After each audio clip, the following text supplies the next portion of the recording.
options, heat-resistant composite deck. What does that mean? That means I don't have to do any maintenance on it whatsoever. They even have a deck designer, so you can go online and see what your dream deck will look like on your house. Just visit Trex, that's Trex.com to get it started. Tell them Carmichael Dave sent you. It's Carmichael Dave wanting you to join Capital Casino every Wednesday for their midweek madness drawing, giving away $2,000 in total cash starting at 6 p.m. in a safe, friendly environment. Plenty of well-lit parking available, conveniently located in downtown Sacramento. And remember, Capital Casino has the best food, the best service, and the best action. 411 North 16th Street in downtown Sacramento. For more information, log on to capital-casino.com and please gamble responsibly. 1-800-GAMBLER. Okay, guys, who is done with their Valentine's Day shopping? What are you waiting for? Stop putting off your Valentine's Day shopping and go to Prestigio Jewelers today. She's right. Prestigio Jewelers has everything you need for Valentine's this year. And you're approved guaranteed. No credit, bad credit, even bankruptcy? 6 months proof of income guarantees you a credit line of $400 to $10,000. Time is running out. Make this a Valentine's Day she'll never forget. Visit one of our showrooms today or online at prestigiojewelers.com. The Sacramento Kings are bringing fans one of the best ticket deals of the season. Now through February 16th, get tickets to any Kings game with no fees. Catch must-see matchups against the Warriors, Spurs, Bulls, and more, plus fun theme nights like Girls Night Out, Y2K Night, and Slamson's birthday. And you won't want to miss your chance to see your favorite Kings players take the court, like exciting rookies Maxime Reynaud and Neat Clifford. Head to kings.com/no fees today and grab tickets to any game with no added fees. Welcome to the Bar None Auction. Bar None Auction is selling thousands of items this Saturday, February 14th in Sacramento. Large framing and construction equipment, cars, trucks, and industrial supplies, all sold to the highest bidder. Always open to the public. Visit barnoneauction.com. KHD1 Sacramento, KYMX HD3 Sacramento. From the Power Business Technology Toshiba Studios. This is Sac-Town Sports 1140. It's Matt George and Kayla Anderson. Online at SactownSports.com or on the app. Kings, Niners, and Sacramento. The Matt and Kayla Show starts now. Never have I ever... You missed, Dave. I wanted you to play baseball. Oh, another one? Who's this for? Oh, I'll take it. Shout out to everybody who brought Valentine's Day candy into the studio. I know, seriously. Shout out Dave for throwing it at me. So nice. One of these has to be for Whitey and Allen, so I have to save it. There's an uneven number, two too. More. Yeah, there's only Their one. Their names are on it somewhere. They are? Well, I'll find out. Hey, welcome into the show. Oh, yeah, it says Matt on it. How about that? There you go. I'm Matt George. Kayla Anderson with me. I got Kyle Ledbetter in the other room. We're enjoying our little Valentine's Day grams that we got, although... Well, never mind. I know why we're not getting them tomorrow, because no one's in the building on Friday. Oh, there you go. Kayla. There you go. Genuinely, until my wife reminded me this morning, yeah, I had no clue, no concept that it was Valentine's Day on Saturday. None. Wait, are you joking? I had no idea. I mean, we've been doing Valentine's Day giveaways, and I'm thinking, like, we're still a couple weeks out. Genuinely, seriously? No idea. And I panicked. Did she was you like, not have a plan for your beautiful wife? Well, no. Well, we have a plan of what we want to do, but we don't usually go out on Valentine's Day, itself, because everybody does, and it sucks. Idea. It's dumb. So we usually go either right before it or right after it. Okay. Which makes sense. But well, Saturday's the All-Star Saturday night, Matt. I must watch TV. Could care less. Genuinely could care less about the All-Star break. However, Kayla, I've never been happier that it's here. Same here. Like I'm not gonna watch. This is bad for this program, but I'm telling you, well, that's not true. I'll probably watch at least a little bit so we can talk about it, especially with the USA World thing. I guess I'm curious about if it matters, but I'm not going to watch. I'm going to watch the All-Star Weekend festivities out of complete obligation and not any remote interest. I don't disagree with you on that. But as of now, like the Kings being done and no Kings basketball for a week, is good and for them people's getting the mental hell out. Like, I sincerely hope, and I mean this, I sincerely hope every Sacramento Kings player gets the heck up out of here. Out of Dodge. I don't want to hear, like, oh, look how great Neat Clifford is. He's getting work in the practice facility. No, don't touch a basketball. Nope. Don't think about basketball. Don't even look at things that are round and orange. Nope. Don't do it. Don't even eat an orange. Don't even eat an orange. Don't dribble anything. Yeah. Don't shoot anything. I don't even want you to throw a piece of paper into a trash can and go, Kobe. Don't do it. None of it. Get away. Go to a beach. Put your feet in the sand. Abolish. Have a drink. Abolish basketball and this season and the Kings and everything from your mind for 3 or 4 days and just forget. Yeah. Reset. Because these last 2 games have been horrendous for everybody. There's little to no value at all for anybody, whether they're getting playing time or not. Certainly not a fun viewing experience. Like, just get away. Don't touch a basketball. Yeah. Don't do anything. Then we can come back. We can reset, make the most out of these final 20-some-odd games or whatever. Not saying they're going to win them, but just make it competitive. But make it more competitive or get guys back or whatever. Yeah. But reset, because everybody looks sick to their stomach right now with what's going on, and I don't blame them. And I even want, like Doug Christie, don't look at film, nothing. Don't take a call from your coaches, nothing. Do anything else. Yeah. Just get away from basketball for a little bit. You wonder how hard that is for a guy like Doug Christie to maybe not watch basketball for at least a day. But I agree. And I think especially, look, the veterans, they're gonna get away from basketball. We know that. Like it's their time. They've played in the league for years. But I do think some of these young guys, like, they're so in it right now and like trying to, convince especially the fan base here, because they know they are the future, or they hope they are the future, that they are improving, that they can do what they need to do here to convince fans that they're going to be part of the future. But at the same time, you're seeing Neat Clifford, while he's played some good games, you can see him he's hit maybe that rookie wall a little bit, like Maxime Reynaud did a little bit earlier in the season. Yep. And it's just like, all right, young pups, this is where you got to just go clear your mind. Yep. And make yourselves not think about basketball, like you said, and then come back, regroup, and have a little bit of fresh legs under you. Just get away. You're going to have opportunities to play. We have to find a way, some way, shape, or form to make the remaining games after the All-Star break matter or meaningful or purposeful. And I'm not talking as fans. Fans, whatever. Like, if you want to tune out, I don't even blame you. But from an organizational standpoint, we have this time. We're obligated to play 82 games. Make it as productive as possible towards the future, towards where you're trying to go. Just find out how to do that. But I think in order to be as productive as possible, you need a complete mental reset by everybody in this organization. Yeah. Just a complete mental reset, because this has been, bar none, the worst Sacramento Kings season, I think, ever. Period. And you've been here. You guys have been here way longer than I have. But I'm not going to lie. Coming into this season, and this being the first season I cover with the Sacramento Kings, it has been one of those, like, real big declines. Like, where, it started off, like, it was kind of disappointing, and you had that little win streak, but then it just got bad. Yeah. And it got bad fast. It's been genuinely terrible. Like, just... I mean, you're on a 14-game losing streak now, which ties the franchise record, all eras, by the way, just in the history of the Kings /Royals /whatever. All eras, 14-game losing streak is the longest, and it's going to get longer. Yeah. It is. They come back, I think, against Orlando, which I think we're going to have more tickets to give away to that Kings-Orlando Magic game. Wednesday, I believe?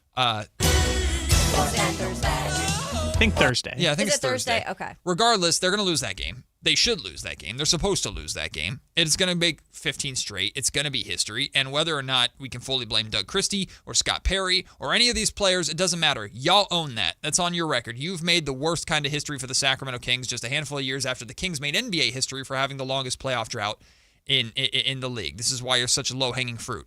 In terms of road games, you haven't won a road game since December 6th when they randomly beat the crap out of the Miami Heat for no reason. I think that's the scariest stat. Is that true? Yeah. That seems impossible. No, December 6th is the last time they won a road game, when Zach LaVine went supernova in Miami. That's the 10 weeks ago. Yes. The Kings are 0-15 on the road since then. Right. They have lost 21 of the last 25 games going back to December 28th, so right after Christmas. And those 4 games they won was that random 4-game win streak right at the start of the show. Exactly. When you were... Oh, that was when we were right here. when we started. That's right. Right when we started. It's a 7-game losing streak, 4-game win streak, 14-game losing streak. Yep. And to make everything worse, not only did you get your ass kicked again, Not only did you get run off the floor literally immediately, like this game was over minutes in. There was like a 17-0 run. 17-0 run. You were down 19 in the first quarter. It was cooked. It was over. It was done with, like immediately. Like, shout out the Kings. Like, Jazz love the Kings. Let me tell you why. Because the Jazz have been under fire as of late for resting their guys and not playing their guys in the fourth quarter. The Kings said, we'll make sure you can rest them by halftime if you want to. And not feel bad about it. And the league can't come after you because what are we supposed to do? Yeah. We're beating the crap out of the Kings by 90. Yeah. I mean, it was a perfect scenario for the Utah Jazz. So not only is this a horrible game on every level for the Sacramento Kings, AJ Dybantsa sitting courtside. Yep. Hey, great first impression. What did you think when they first showed the shot of him? Because I was like, oh, God. Well, my first thought was, I'm going to make this mythical, magical storyline in my head. I'm going into my mind palace. Oh, because you already had a storyline. Oh, God, yeah. Okay. Yeah, I went into my mind palace immediately because what the hell am I going to do? Watch that game? Sure. And I immediately start daydreaming like he's there because he's meeting to talk to people and he's there because he wants to take a look at what his teammates are going to be and blah, blah, blah, blah, blah. Like, and I put this out on social media and all the freaking wet blankets from Utah. Oh, is that all the games? He sits there all the time. It has nothing to do with the Kings. Dude, you're up by 70 points. And you just traded for Jaren Jackson Jr. Everything is going your way right now. Kindly shut the hell up and let me daydream about one prospect for the Kings, please. They're like, he wants to come here. Yeah, good. When the Jazz get better lottery balls than the Kings and the Jazz get to take him, fine. I don't care. Just let me have fun in one moment during this god-awful season. You're like, you're not enduring what we're enduring right now. I'm trying to go on a daydream right now. Well, he does actually want to go to Utah, but good for him. Well, guess what? It's not his choice. I think also the owner of the Jazz funded his high school years of playing AAU basketball. It's some crazy story like that. Cool. That's not problematic at all. There's some crazy story like that. That's a little bizarre. Regardless, like everybody knows because I laid it out yesterday, AJ Dybantsa is the guy I want the Sacramento Kings to go out and get. I love the idea. I mean, AJ, he's playing out of his freaking mind right now.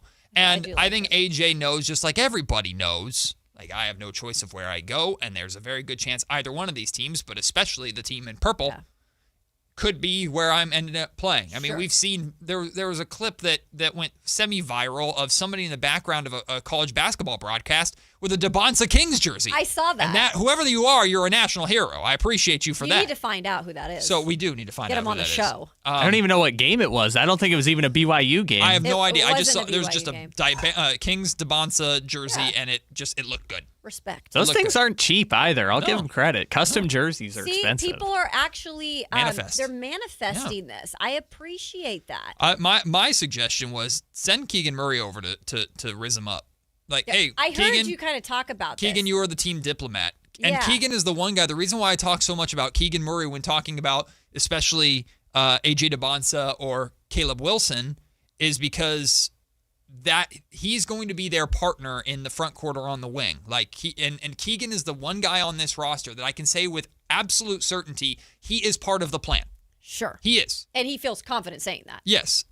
So send Keegan over and Keegan with all his charisma. By the way, he doesn't really have like a lot of that outward ability, does he? Oh, no, he's very introverted. I didn't think so. No, he's very sarcastic. I thought you were being very sarcastic. But again, I haven't met Keegan. But everybody loves Keegan because he's that way. Yeah, he's a cool dude. So Keegan walks over to AJ's like, "Hey, AJ, you want to play with me? You want to play with me in Sacramento?" Or he might go over and go, "Run for the hills. If they draft you, demand a trade."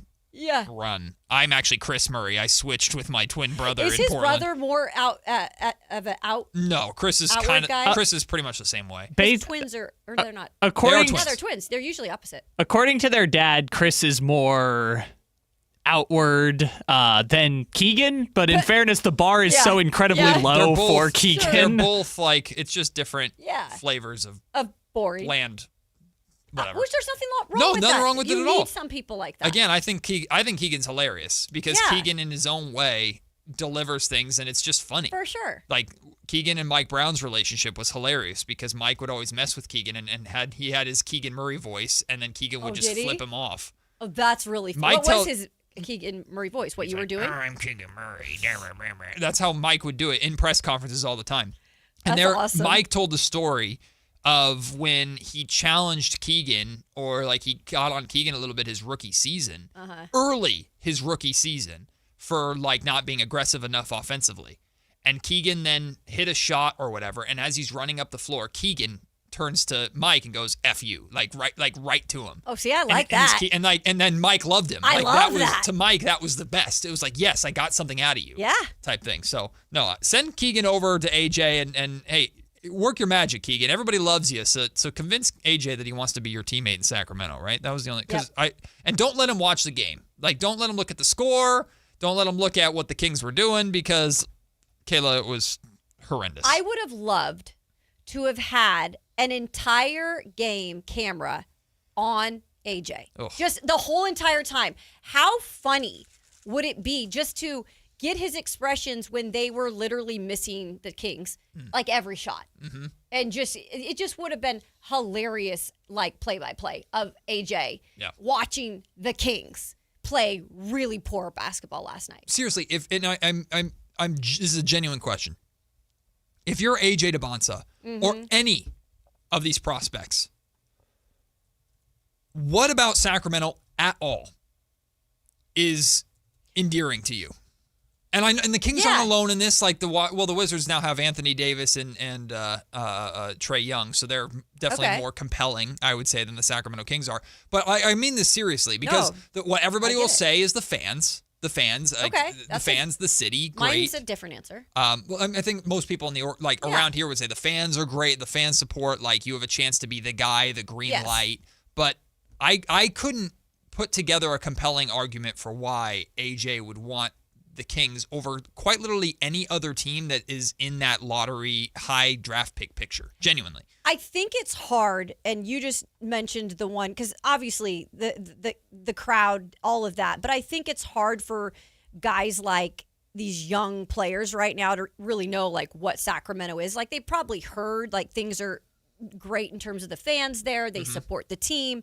But I think like it would be more so to this point, just them wanting to be the guy and knowing like you are literally going to be built around.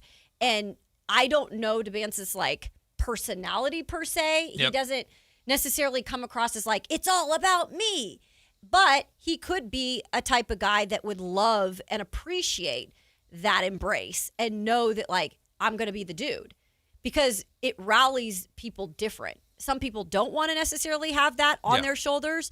But a lot of these guys that are competitive, especially this class with so many great freshmen, might want that opportunity and challenge. The pitch to any of these prospects is the same pitch to De'Aaron Fox. Like when De'Aaron Fox was drafted, and that was the thing about De'Aaron. De'Aaron wanted to come to Sacramento because the pitch to De'Aaron was, you're the guy here. Yeah. And he understood very quickly, one, Sacramento is a very similar environment. He compared it to Kentucky all the time in terms of just the fan base and the atmosphere. Lexington, so it felt familiar to him in that sense. But De'Aaron also knew, whether it was by his own intuition or people that were around him, that if he were to fix it here, if he were to get the Sacramento Kings relevant again, which it took a while, but to some extent he did, that he would be immortalized in this city. And for a while he was, and then we know how the end happened, and now the bottom drops out. The tone has changed a little bit, although I wouldn't be surprised if De'Aaron Fox's jersey is retired in Sacramento one day. I have no idea if it's going to be, but there's a compelling argument for it. This is not a De'Aaron Fox conversation. I'm just using Fox as an example. Yeah. If you're sitting down, if you're Scott Perry and you're sitting down with Darren Peterson or AJ Dybantsa or Caleb Wilson or any of these guys, Cam Boozer, you're sitting there and you're going, why, like, we are drafting you. We want you in particular because we believe you are going to be the face of this franchise, that when this rebuild is said and done, you're at the center. You're the Cade Cunningham of what we're doing here. And I would reference Cade look at the Detroit Pistons and look at Cade Cunningham. Detroit is one of the best stories in basketball, and Cade is at the center of it. That's what we want to do for you here in Sacramento. That's what we want you to be. And if hopefully that pings the immortal, like, God complex in the brains of some of these young men, and they want to take on that challenge in Sacramento. But I guarantee you, whether it's for their own preconceived notions of my entire life, the Sacramento Kings have been bad except for 1 year, or people around them going, dude, I don't know if you want to go to Sacramento. I can't imagine. I have this picture in my head of AJ and Darren Peterson are going to be sitting front row during draft lottery day. And they're going to watch the lottery. and they're going to pull the Kings card out and say the Kings have the number 1 overall pick, and the camera's going to go to them, and they're going to be just deadpan, just great. Yeah, it's a situation where I'm sure a lot of these guys that have an opportunity to go top 5, would I be naive to say in the back of their minds that they have areas they want to go, cities they want to go to? Like, of course they do. They're young men. Right. They see their futures. Like, I always loved to plan for my futures. It never went according to plan ever. But sometimes that's the best thing. For a guy like AJ Dybantsa too, like, I think you just have to get here and believe that the love that you're going to receive when you are picked, if you are picked by the Sacramento Kings, can kind of overwhelm you and change your thought process quickly if that is something that in the back of the mind, he's like, I don't want to go to Sacramento. Yeah. But just, I know on draft day, when they draft, whoever they draft, they're going to get the warmest damn embrace that they've gotten in a long time.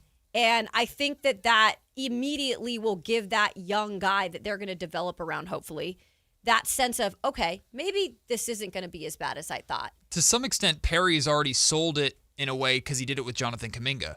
In a sense. Right. Like, hey, you have the opportunity here to be featured, to get your shots up, to be at the center of what we're doing here. And if you're comparing the Kings to these other guys, even the Washington Wizards, I'm not saying that if the Washington Wizards drafted Darren Peterson, that they would not look at him as his number 1, as their number 1, or AJ or any of these guys. But if you're making the case, you're going, hey, there's Trae Young and Anthony Davis. They're kind of in a win now window because of those 2 older guys, and they're incorporating those 2 just as much as they're incorporating you. So you might have to fall in line a little bit there and take your time.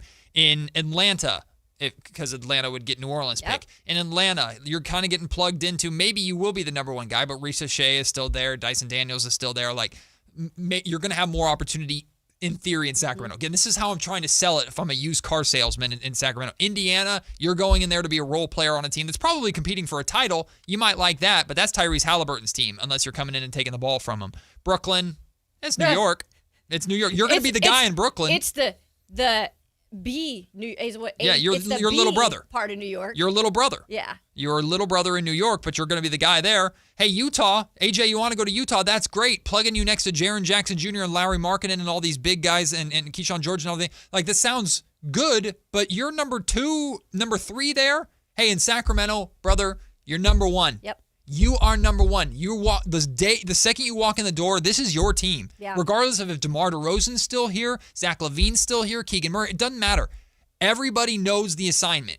As of now, you are that guy, and you will have the opportunity to prove you're that guy, and the only threat to you not being that guy is if you're bad next season, the Kings get another good pick and find an even better that guy next year. Right, which is always a possibility. Of course. It's always interesting nowadays, too, in college, where you're seeing this freshman class, and it is probably one of the better draft classes, especially because of the youth part of it.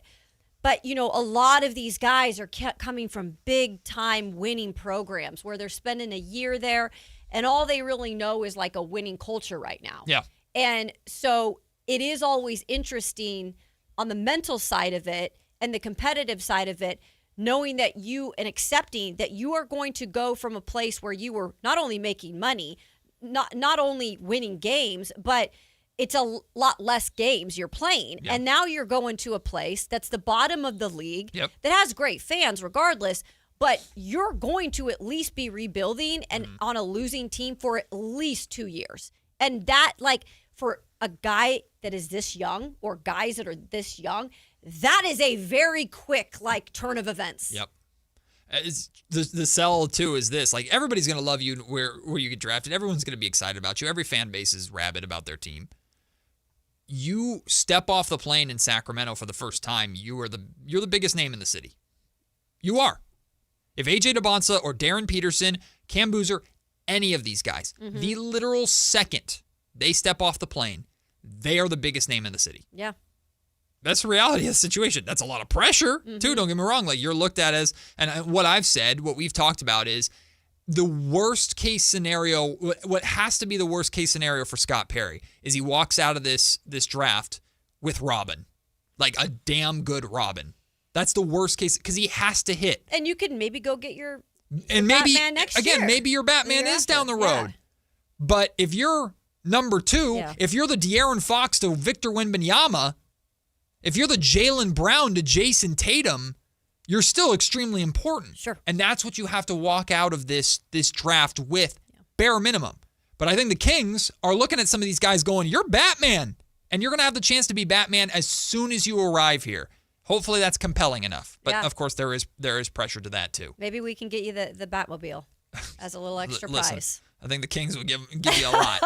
The Kings will give you a lot. Of course, they'll line up the In-N-Out burgers for you, too, because that's always the question that's asked of these whenever these rookies show, have you gone to In-N-Out yet? Mm-hmm. They're like, yes, I did. It was fine. And they always compare it to where... Did they go in and out yet?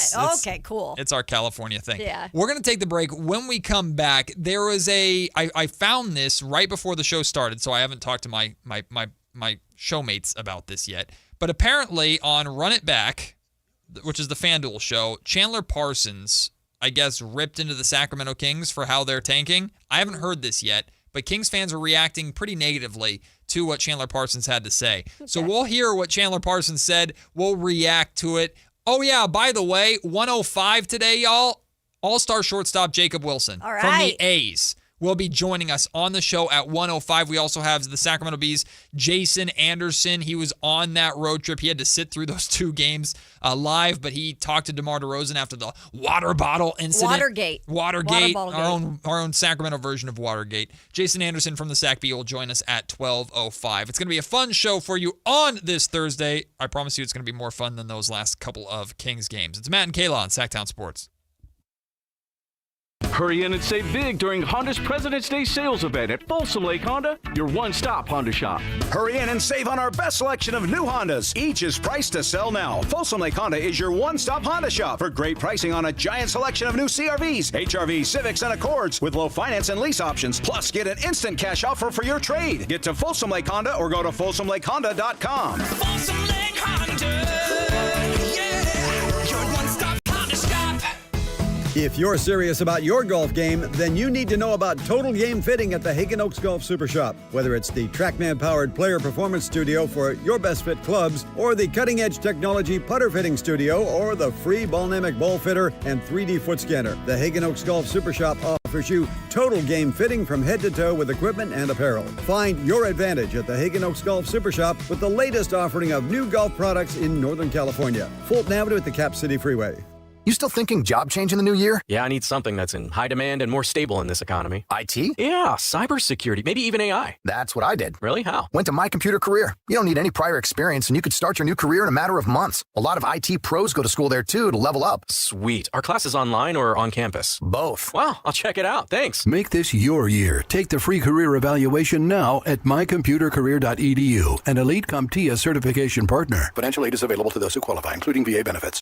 This message comes from Viking, committed to exploring the world in comfort. Journey through the heart of Europe on an elegant Viking longship with thoughtful service, destination-focused dining, and cultural enrichment on board and on shore. With small ships that bring travelers closer to the destination, there's more time to explore. And every Viking voyage is all-inclusive, with no children and no casinos. Discover more at Viking.com. Coach Christie here for Folsom Lake Ford, letting you know the President's Day Sell-a-thon is on. And with your approved credit, get 0% financing plus 0 down on select new Fords. Hurry to Folsom Lake Ford today. FolsomLakeFord.com. Interest accrues from date of purchase. You remember me from a show called And Joe? I'm back on the radio, Sacramento. It's Joe Mami, and when you need your new country fix, join me weekdays from 6A to 10 for the Pat and Cody with Joe show on New Country 105.1 KNCI or on the free KNCI app. Guys, your testosterone level impacts your energy, drive, weight, hair loss, and even ED. Revive Men's Health Sacramento will check your T level for free. For your free T level check, exam, and consultation, call 916-277-8599 or visit ReviveMen'sHealth.com. Hey, it's Carmichael Dave. I got to tell you, I am so excited to get this decking project started with Trex Decking and Railings. From the first time I stepped foot in the showroom last week, I was so impressed. So many color options, heat-resistant composite deck. What does that mean? That means I don't have to do any maintenance on it whatsoever. They even have a deck designer, so you can go online and see what your dream deck will look like on your house. Just visit Trex, that's TREX.com to get it started. Tell them Carmichael Dave sent you. Country in the Park is back. May 8th and 9th at Cal Expo. Miranda Lambert, John Party, and more. Line dancing live DJs, mechanical bulls, huge festival area, and food trucks. Tickets start at only $68. It's the perfect Valentine's gift. Surprise them with live country music and dancing. Country in the Park, May 8th and 9th at Cal Expo with Hoblit Chrysler Dodge Jeep and Ram Center and Hilton Sacramento. For more info, visit CITPFest.com. Welcome to the Bar None Auction. Bar None Auction is selling thousands of items this Saturday, February 14th in Sacramento. Large framing and construction equipment, cars, trucks, and industrial supplies, all sold to the highest bidder. Always open to the public. Visit barnoneauction.com. What if the greatest player on the court wasn't who you expected? This February, experience heart, hustle, and a whole new kind of hero in Sony's GOAT, the animated sports adventure for the whole family. Only in theaters February 13th, rated PG.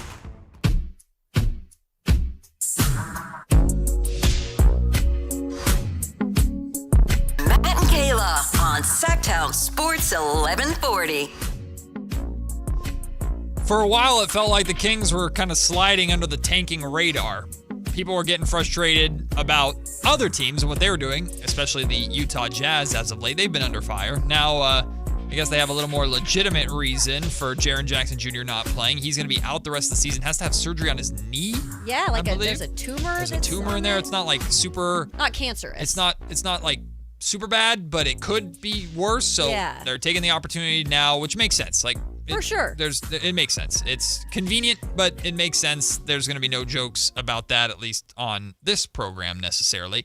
But it sounds like finally there are some critics coming after the Sacramento Kings for the brand of basketball that they're putting out and the tanking that they are doing. By the way, we'll have a tanking conversation at 11 o'clock and just woohoo! How do we fix it? Like I think there's only one thing that would work. Mm-hmm. And so we'll dive into that, the real tanking conversation at 11 o'clock. But Chandler Parsons apparently is not too happy with what the Sacramento Kings are doing, or is coming after the Sacramento Kings for their trying not to win. They're tanking right now. This is on the show Run It Back. Here's what Mr. Parsons had to say. I guess you see the light at the end of the tunnel. You don't. I understand maybe next year. There's always next year. Well, Sacramento, and that's what I was going to say about Sacramento. A lot of these guys, they're two-way guys. They're not even going to be on the team next year anyway. So, like, the development and stuff for them, it doesn't matter because they're just good. The Kings would trade their entire team right now. Like, not Nate Murray and apparently this rookie. If you're a guy like Russell Westbrook,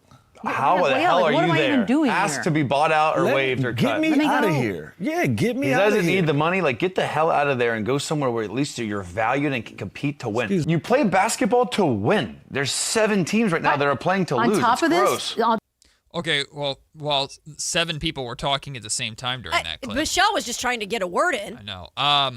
I actually had to trim part of it just because they were talking over each other. Russ is an interesting example to bring up. The reason why Russ is a Sacramento King is because literally nobody else wanted him. So if you're saying, go somewhere else. Yeah. No, I don't think anyone else wants him. If he got waived, he would be out of the league. And I don't mean that as a shot at Russ. That's why Russ is here. Sure. Russ did not choose to play for Sacramento because he loves Sacramento, and that was the jersey that he wanted to wear. It was the only team that was offering him a bag other than going to Europe. Right. So if they want to bring that up about DeMar DeRozan, I'd said the same thing. Like, if I'm DeMar, I'm going to Scott and going, what the hell, man? Like, I'm playing for my records at this point, and the fact that he's played in every single game, and it's because it's who DeMar's always been.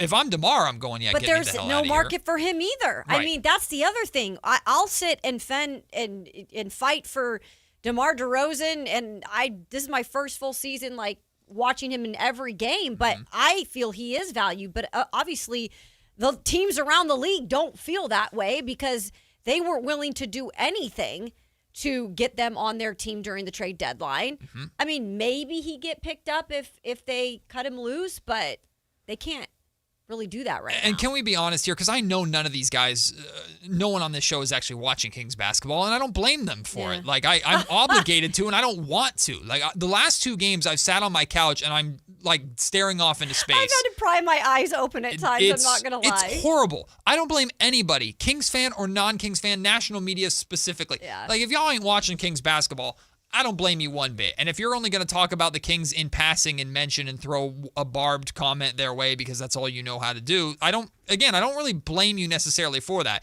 But when it comes to the Russell Westbrook comment specifically, I mean, again, that just shows how misinformed you are. Sure. Because if we're being completely honest here, and I don't mean this as a shot at Russ, Russell Westbrook being on the team is part of the reason why the tank is going as strong as it is. Can we be completely honest here? Like, when Russell Westbrook is on the floor and he's doing his I'm Russell Westbrook, everybody get out of my way, more often than not, it's not going well for him, and it's going well for the Kings losing basketball games. Mm-hmm. And that's the reason why he's not playing on a playoff team right now. Because I think Russ, at this point in his career, Russ has the reputation of he's playing for legacy, but he doesn't really impact winning. Like, he was with the Denver Nuggets last year, a team that's in the hunt, and he had some good moments for sure. But as much as I love the Russell Westbrook experience, and as fun as it is to say Russell Westbrook has been a Sacramento King this year, I think in general, Russell Westbrook fans, and it's a hive. It's a hive. Yeah. And they will come after me if you say anything bad about their GOAT, and I love him for it. Like, he has that rabid fan base, and good for them. It's like a smaller version of the Swifties. Yeah. For sure. Well, I'm going to clip whatever you say, so be careful. But clip this. Russell Westbrook fans, you will not want to acknowledge this season of Russ's history. You won't. Like, when we talk about Russell Westbrook's legacy years from now, when he's making his Hall of Fame speech, the Kings' year will not want to be acknowledged or brought up, period, from all sides. Because this year has been the worst, in my opinion, in the history of the Sacramento Kings franchise, period. And statistically, we're getting to that point as well. And for Russ, it was a year where every other night you reached a different record. Hey, you passed Kareem Abdul-Jabbar in this. You became the best rebounding guard in history. Great. You know where most of those numbers came from? Your time in OKC when you were winning MVP. Not Sacramento where you actually physically pass. It doesn't matter. So if we're talking about Russ, like, let's be honest, Russ is helping the tank more than he's being hurt by it. I'll defend him a little because it has nothing to do with his choice. I mean, he wants to play basketball. Of course he does. Russell Wilson. Wow. Russell Westbrook. I'm not a fan of Russell Wilson. Do we count that against the? Nope. No, not the same. No. It's football is still on my mind. All right, we just ended this last week. Russell Westbrook. It is not his fault that the Sacramento Kings, Scott Perry, called him up and said, "Hey, Russ, we know you want to still play basketball. We know that you stay healthy. We know you motivate and help the young guys. Come on, hop on our team. We'll let you play." It's not Russell Westbrook's fault that he was allowed to play on a team this year. The Kings allowed him to do that. I also respect the fact that Westbrook is able to keep playing the game that he loves to play and for the most part stays healthy. It's an achievement within its own. So I give him credit for that. That's not his fault that the Sacramento Kings gave him the opportunity to come here. Sure. But yeah, it's probably not going to be the part of his career that he's going to look back at and say, "Oh man, that was the best time of my life." I actually would be really curious to talk to him once he leaves Sacramento and said, "What did you take out of that season, Russell Westbrook? What did you take out of playing for the Kings in that season?" Broke some records. He got to break records. He got to stay in the league for at least one more year. He also signed a vet minimum deal to do it. Like, I mean, I'd like $2 million. No, I would too, but he's on yachts but shooting also free to throws. that, $2 million is like a penny for him. Yeah, to him. You know. But one thing that I agree with what Chandler Parsons said there. I think it was Chandler that said it. Russ don't need the money. Like, Russ is playing to keep playing. Mm-hmm. That's what Russ is playing for. And I respect that. I respect that too. Russ wants to keep playing. He loves the game. The competitiveness of Russell Westbrook can never, ever, ever, ever be questioned. And that's one of the large reasons why he's here, why the Kings wanted to bring him here, is to send a message to other people in the locker room. You got to match what Russ is doing, because if you're not, we're not going to cuss you out. Russ going to cuss you out. because you got to match what he's doing. But there's two sides to that coin, because Russ's competitiveness also leads to what the hell are you doing? Turnover city. And that's that's the Russell Westbrook. I knew this coming in. But my issue is just let's not create this narrative here that Sacramento's holding Russ hostage and from the national media. Let's not do this. Like, Russ has got to get the hell up out of there. Russell Westbrook is tank commander, and he's doing his job. And I don't think anybody in Sacramento from a Kings standpoint is upset that Russell Westbrook is here. But we know Russell Westbrook's helping us out here. It's frustrating at times, I'm sure. When you do see him do his Westbrooking. But it's just like the bigger picture is, how is he really hurting you when, again, you do want to do want to tank. Yeah, he's doing his job. At least he's like setting a good example for what is hopefully the youth part of your team moving forward, because I don't deny that he's doing that, and so is DeMar DeRozan. And you have to have something to give an example of what you want to be like in this league. Right. And those are two prime examples of at least who I'd want my kid to be like if he was playing in the league. Yeah. While we have like a minute or two, because I feel like we all kind of are in agreement on the Russ part, what do we think about the part where he talked about the young player development might not actually matter at the end of the day, either because young players, like two-way guys, aren't going to be on the team next year, or this version of the team isn't actually telling us whether or not they're developing or not? That was kind of his point at the beginning. I think the two-way comment is a throwaway, because I don't think he's talking about Daquan Plowden and Isaiah Stevens. I guarantee you they have no idea who those guys are. Nope. I think they're talking about Nick Clifford and Maxime Reynaud when they're saying that, which isn't true. They're not two-way guys. They are guys that the Kings do view as a potential part of the future.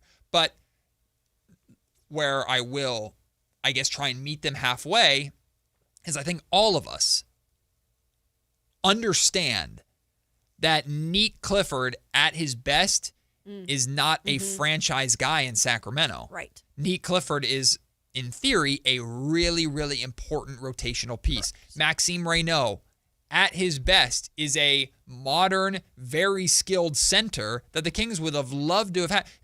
Maxime Reynaud, the idea that I've always had is Brook Lopez.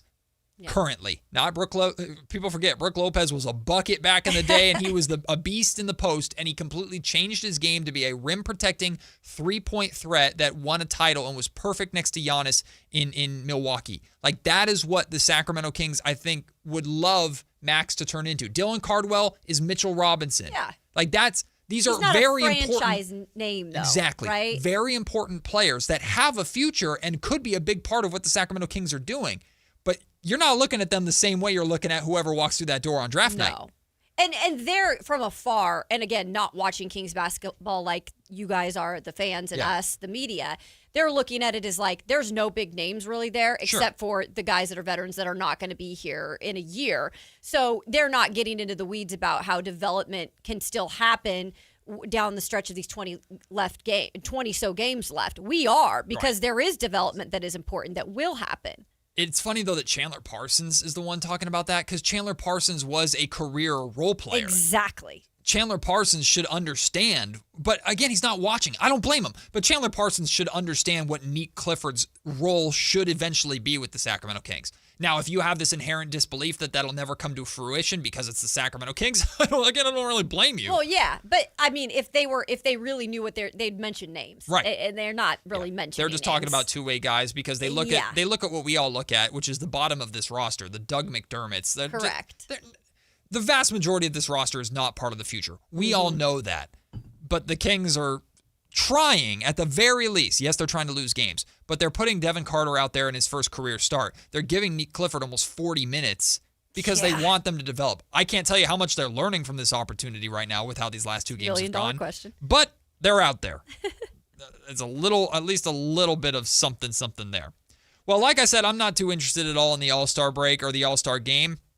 But there is this USA versus world dynamic. Yeah. And if there could be a rivalry element, maybe that could get me into it. And Kevin Durant spoke about the international all-stars a little bit in a way that makes me just appreciate Kevin Durant even more. We'll talk about that, and if we're interested at all in this USA World rivalry, to continue the show, it's Matt and Kayla on Sactown Sports. This is the story of the one. As a safety manager at a manufacturing plant, he does everything he can to keep his coworkers safe. From finding ways to reduce risks to keeping safety supplies in stock. And for that, he relies on Grainger. Grainger offers a broad range of quality products and next-day delivery, so he can always play it safe. Call 1-800-GRAINGER, click Grainger.com, or just stop by. Grainger, for the ones who get it done. Injured and you're considering an LA law firm looking to charge you 45% to 50% in attorney's fees? That's overcharging. Ashton & Price has been around for over 25 years, and I can tell you no matter how complicated your injury case, you should never be charged 45% or 50% in attorney's fees ever. Direct, experienced, unrelenting, and honest local representation matters. It's called home court advantage for a reason. Ashton & Price serious local attorneys for serious people with serious injuries. So for the best local advice, don't think twice. Call Ashton & Price. Okay, guys, who is done with their Valentine's Day shopping?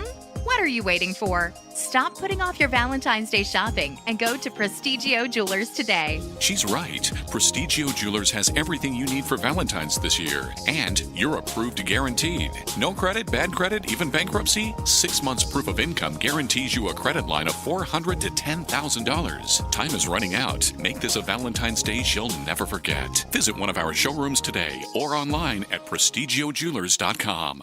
Tune in every Thursday, Friday, and Saturday for the Toyota Tahoe Report with Johnny Mosley and me, Elena, bringing you the latest weather conditions up at Tahoe.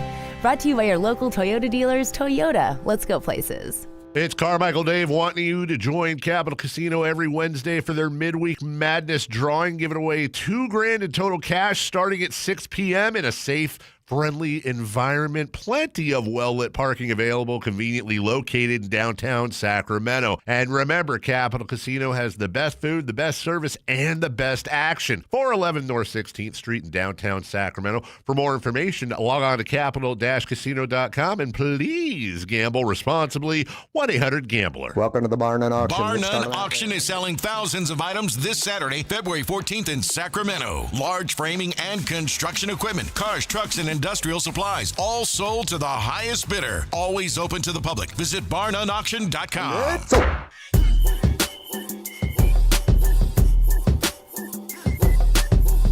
10 a.m. to 2 p.m. Matt and Kayla on Sactown Sports 1140.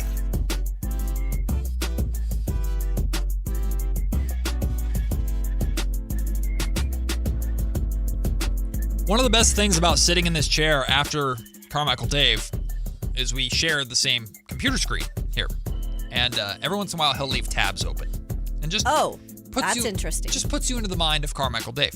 Okay. There are two tabs that are always open. Should we guess real quick? Oh, just a second. So there's the YouTube stream. Okay. And there's the text line. Yes. Those are always open. Those are open. And every once in a while, he'll leave a third tab open with something. Mm-hmm. What do you think the third tab was? You'll never guess it because it's just the brain of Carmichael Dave. But what do you think it was? Okay, I'm going to guess it's like some sort of colon cleanse. That's hilarious, and that's funny, but it's not. Okay. But that is very Carmichael Dave. Something about a random person from 1978. No, but also something very Davey.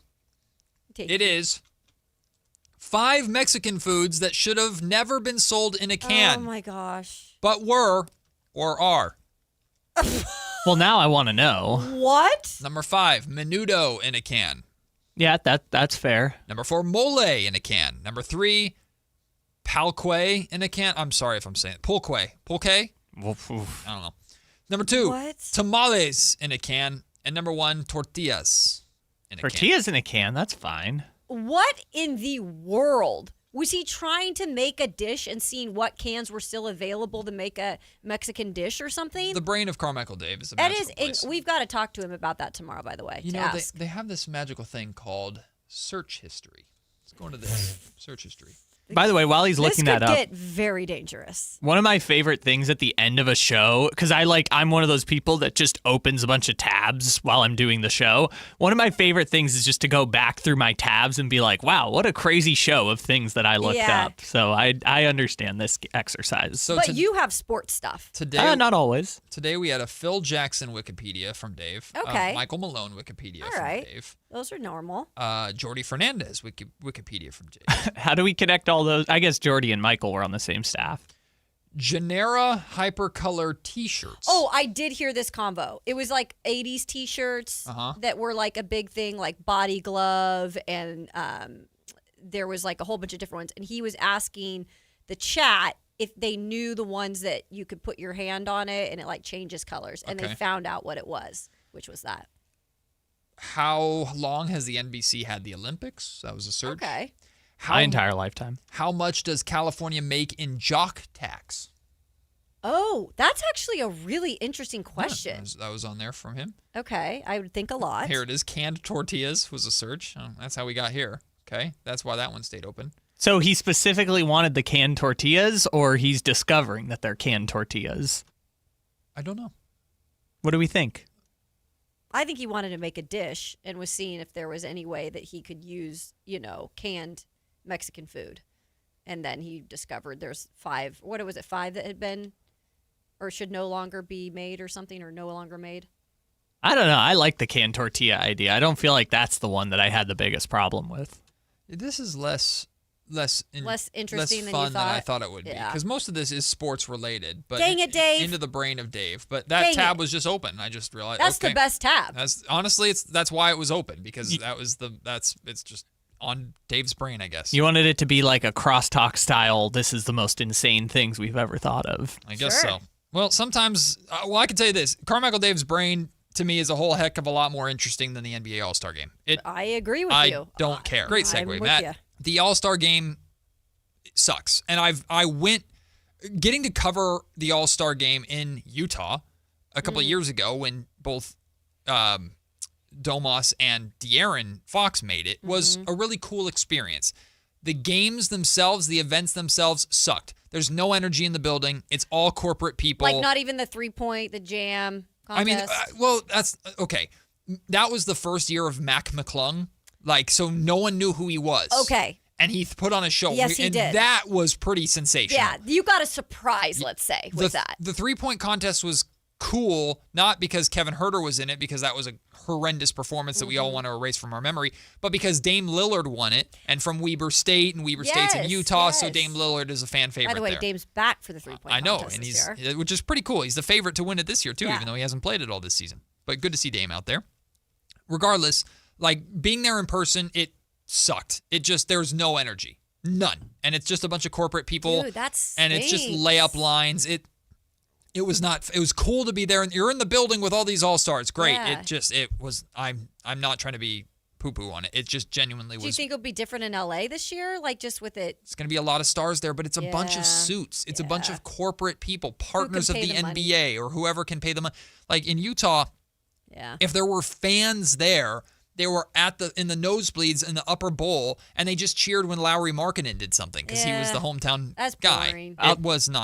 It was not fun. As a reference point, Kayla, so last year the All-Star weekend was in the Bay. Yep. And we spent the weekend in the Bay because we were like, oh, this is cool. The All-Star's here. Sure. Couldn't afford to go to any of the events. Right. Even the, not the Rising Stars game, the G League Showcase game was not $400. I think it was $140 a ticket to get G League Showcase tickets. It's it's not for the fan. Well, it's priced out. That's what I'm saying. It's not for the fan. But that's the only way the NBA can justify it. And also, all these pop-ups are oh, here's a Converse thing because Shai Gilgeous-Alexander is selling a shoe, or here's a Nike thing because Giannis or Ja Morant is pushing a new shoe type of thing. It's meant to induce commerce. Guys, we have a little bit of breaking news. Oh, yeah, okay. I know what he's talking about. It's All-Star related. No, it's good. Play the whole thing. Yes, play the whole thing. Just play it. When it breaks, we have it first. It's Sactown Sports breaking news. San Antonio Spurs star De'Aaron Fox has been named an All-Star. He is replacing Giannis Antetokounmpo in the 2026 NBA All-Star Game. Okay. Yes, that is breaking news because whether you like Fox or not here, it's his second All-Star nod. Both times he's gotten as an injury replacement, by the way. But he absolutely deserved to do it. Like, we can hate on Fox all we want for how it ended here.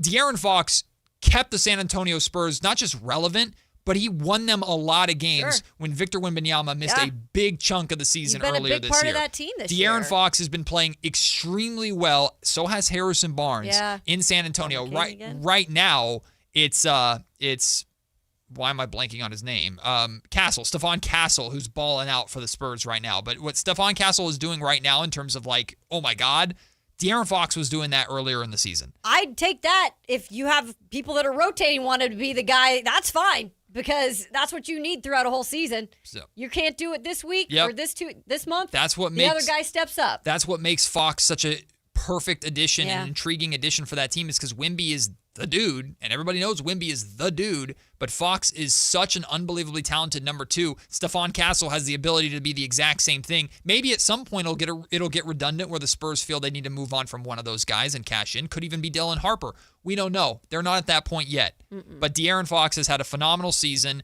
I know that some people don't like him here in Sacramento, and I still can't fully comprehend or wrap my brain around it.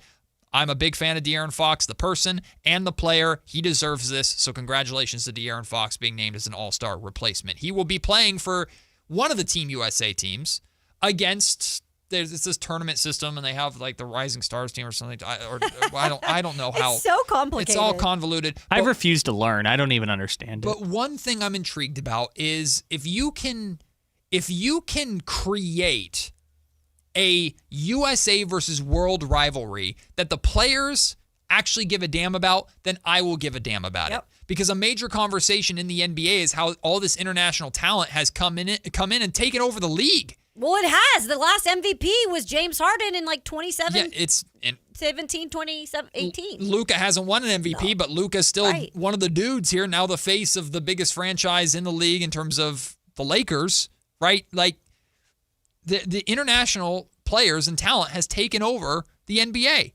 And USA basketball players are still very important, but they're not the best. That generation, it's LeBron, that generation is retiring or moving on. I was just going to say, year by year, they're going to start, like the quarterbacks in the NFL, the big name quarterback, year by year, they're going to start retiring. And most of those guys aren't even playing in this game. Steph's not playing in this game. LeBron's not playing in this game. Kevin Durant is, though. We're going to really quickly play what Kevin Durant had to say. I saw you saw the rosters were revealed and said you're on that old heads team. Do you think the old heads will compete and try to win the whole tournament here? You should ask the Europeans, the world team, if they're going to compete. I mean, because when you look at Luka Doncic and Nikola Jokic now, let's go back and look at what they do in the All-Star game. Is that competition? So we haven't questioned what they've been doing, but we're going to question the old heads and the Americans. But these two dudes out there, Luka and Jokic, they don't care about the game at all.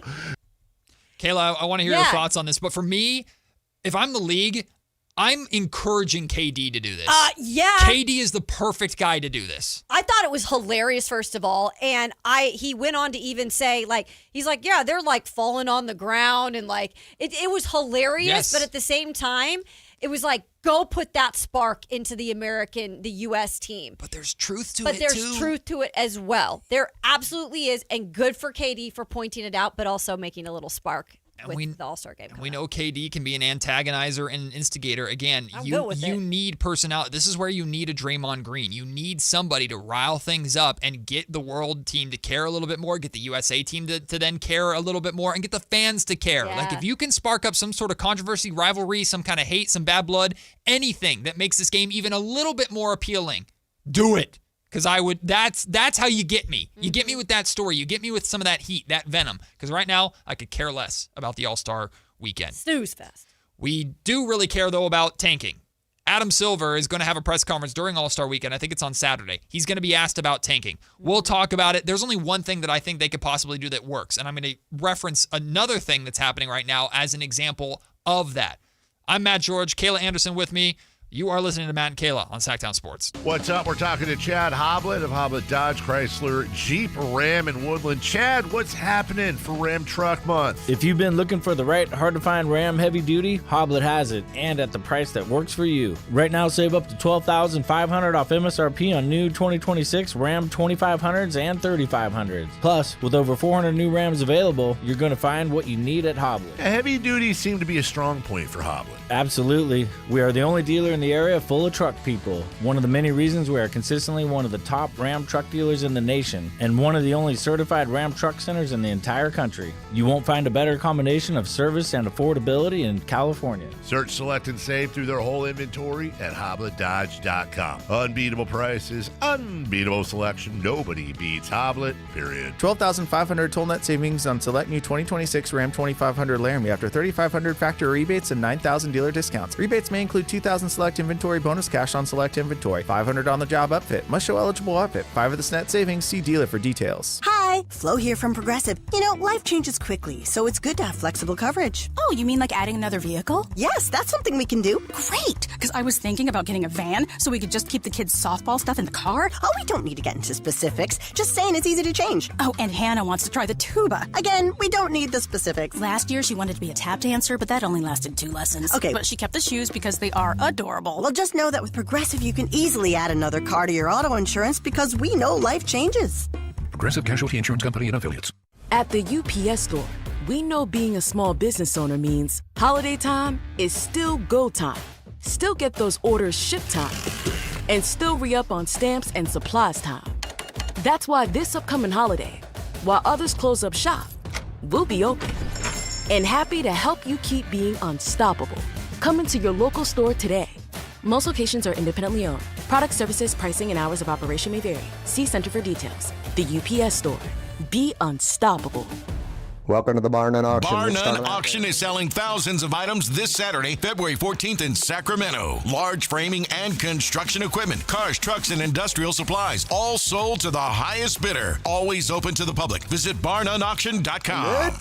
Hi, this is Greg Papa. Disasters hit every day. If your home, business, or building has suffered from any disaster, SunPoint Public Adjusters can help. SunPoint prepares, presents, and negotiates your claim with the insurance company, working only for you, making sure you get everything you're entitled to and letting your focus be on what's most important, your family or your business. Call SunPoint today at 888-247-7865 or contact us at sunpoint.us. SunPoint Public Adjusters, the gold standard in public adjusting. License number 2N14884. Country in the Park is back. May 8th and 9th at Cal Expo. Miranda Lambert.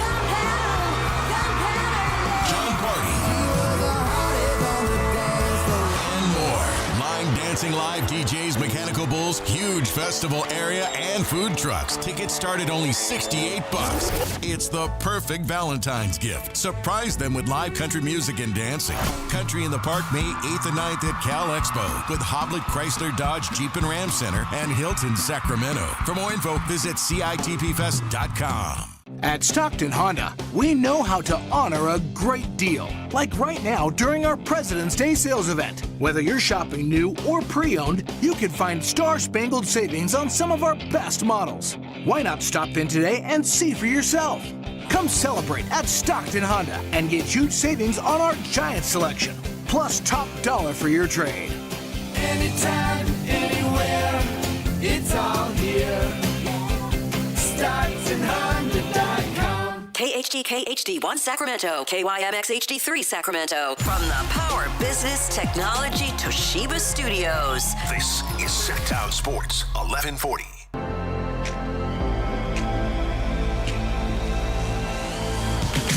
Matt and Kayla on Sac-Town Sports 1140. Every once in a while, Carmichael Dave will say things on the morning show that I think are like 1,000% spot on or I completely agree with. Not very rare. Are these sports related? You never know with Dave. Because we don't really usually do sports related on our crosstalk. No. But one thing that he said that I completely agree with, and he brought it up in his conversation with Sam Amick today. He is 100% more interested in what Adam Silver will say, NBA Commissioner Adam Silver will say at his press conference on Saturday, than anything else that happens during All-Star Weekend. Yeah, I did hear him say And that. I completely agree. Mm-hmm. Because Adam Silver, I don't think he's going to face the firing squad necessarily. Well, he kind of should. Well, there's going to be a lot. There's going to be a lot that he has to address from all the tanking stuff, which is what we're going to jump in. And I think that's at the top of everybody's mind right now. Right now, for sure. Relocation is huge. He And always that's a talks positive about. thing. Yeah, that's a positive, but it's always talked about, but there's new layers to it now. Yeah. So he'll be asked about relocation. The LA Clippers scandal hasn't gone away. Oh, yeah, there's also this betting scandal that involves Chauncey Billups and Terry Rozier that has, like, Adam. Forgot about that one. Adam's got his work cut out for him, man. He This has been does. quite the season. And I think it's going to be the first time that he's spoken publicly since he had those comments about, like, if you can't watch the games on streaming services, you can see highlights on YouTube or whatever, and he did not receive very...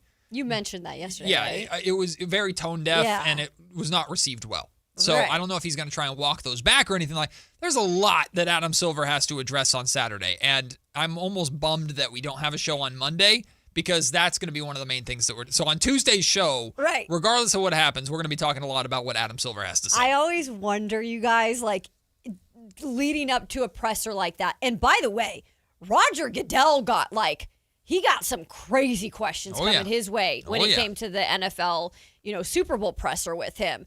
A lot of not sports related ones on top of it. But I always wonder with those commissioners, like, do they go in a dark room, like, to prepare for their pressers like this and have, like, somebody coach him up and be like, okay, Adam, like, we're going to get these questions, so you better be prepared. Okay, recite these back to me. My mind always goes there. Yeah. Because you have to be prepared for that moment. And I feel like those guys are in particular ones that were going to over-prepare. The for league things like 100% that. has PR people that are sitting down with Adam going, Yeah. this is what we're going to get. Mhm. Like, just be ready for it. And hey, Adam, maybe let's not insult our audience in the meantime by saying you could just watch clips on YouTube or something like that. Like, let's learn from that mistake a little bit, Adam. Because you can tell when Adam is speaking from, like, I expected this and this is going to be my answer, to when Adam is going, okay, this is off the cuff and I'm just responding to a question that took a curveball. So I'm sure they're looking at this from all levels. The tanking conversation is going to be big. He's going to have some preconceived idea of, and there's also going to be in there too, because we've heard about this before, there's going to be stuff in there too where he swerves it to talk about the top of the league. Yeah. And I want him to do that to some extent. Because as much as we might think, oh, what a spin job, really political of you, Adam. No, there's some truth to it. Because, so for Dan Patrick, the amazing Dan Patrick. Long time radio legend, and now TV show. spoke about tanking on his show. And one of the main line that he said was, if they aren't playing, talking about the Stars, if they aren't playing, I'm not watching. You gotta win me back. You know, it's funny. It wasn't long ago when we were having this conversation primarily about playoff teams. Remember, Greg Popovich, famous for, like, I'm going to rest my stars for the playoffs. Didn't he not coach for Team USA for those reasons? Like, because he was known for kind of like holding people back. I vaguely remember that. I don't know the details. Him and Coach K also had some weird Okay. relationship stuff, which is why he wasn't an assistant. Got it. Regardless, like a while ago, Adam was answering questions about, like, how do you get the top teams to stop resting their players for the playoffs? I feel like those conversations have died down because the league kind of cracked down hard on teams that were like, yo, if you're a good team and you're going to Sacramento, people are buying tickets to watch your stars. So when the Lakers come to town or when the Thunder come to town, SGA can't sit out because there are fans in Sacramento that are not used to good basketball that want to see the MVP play. And then it hurts the overall product of the league. Correct. The conversation has now shifted to these teams at the bottom are just not playing their guys, period, because they're trying to lose games. In my mind, that's way better for the league than the alternative. So when Dan Patrick says, if they aren't playing, I'm not watching, you got to win me back, I understand what he's saying. But is the average NBA fan watching Kings, Jazz, Wizards, Pacers, Nets basketball this season anyway? Are they? If Jaren Jackson Jr. and Lauri Markkanen had played in that fourth quarter, would NBA fan, not Jazz fan, NBA fan be locked into that game because they're playing in the fourth quarter? No. If Anthony Davis and Trae Young were playing right now in Washington, you curiously might watch a game or two to see what it looks like. And then you're not caring anymore because it's Washington. Why? Because the vast majority of these national TV games, Kayla, feature the Spurs, the Knicks, the Thunder, the Lakers, the Nuggets, the Celtics, teams at the top, the Cavaliers that are compelling.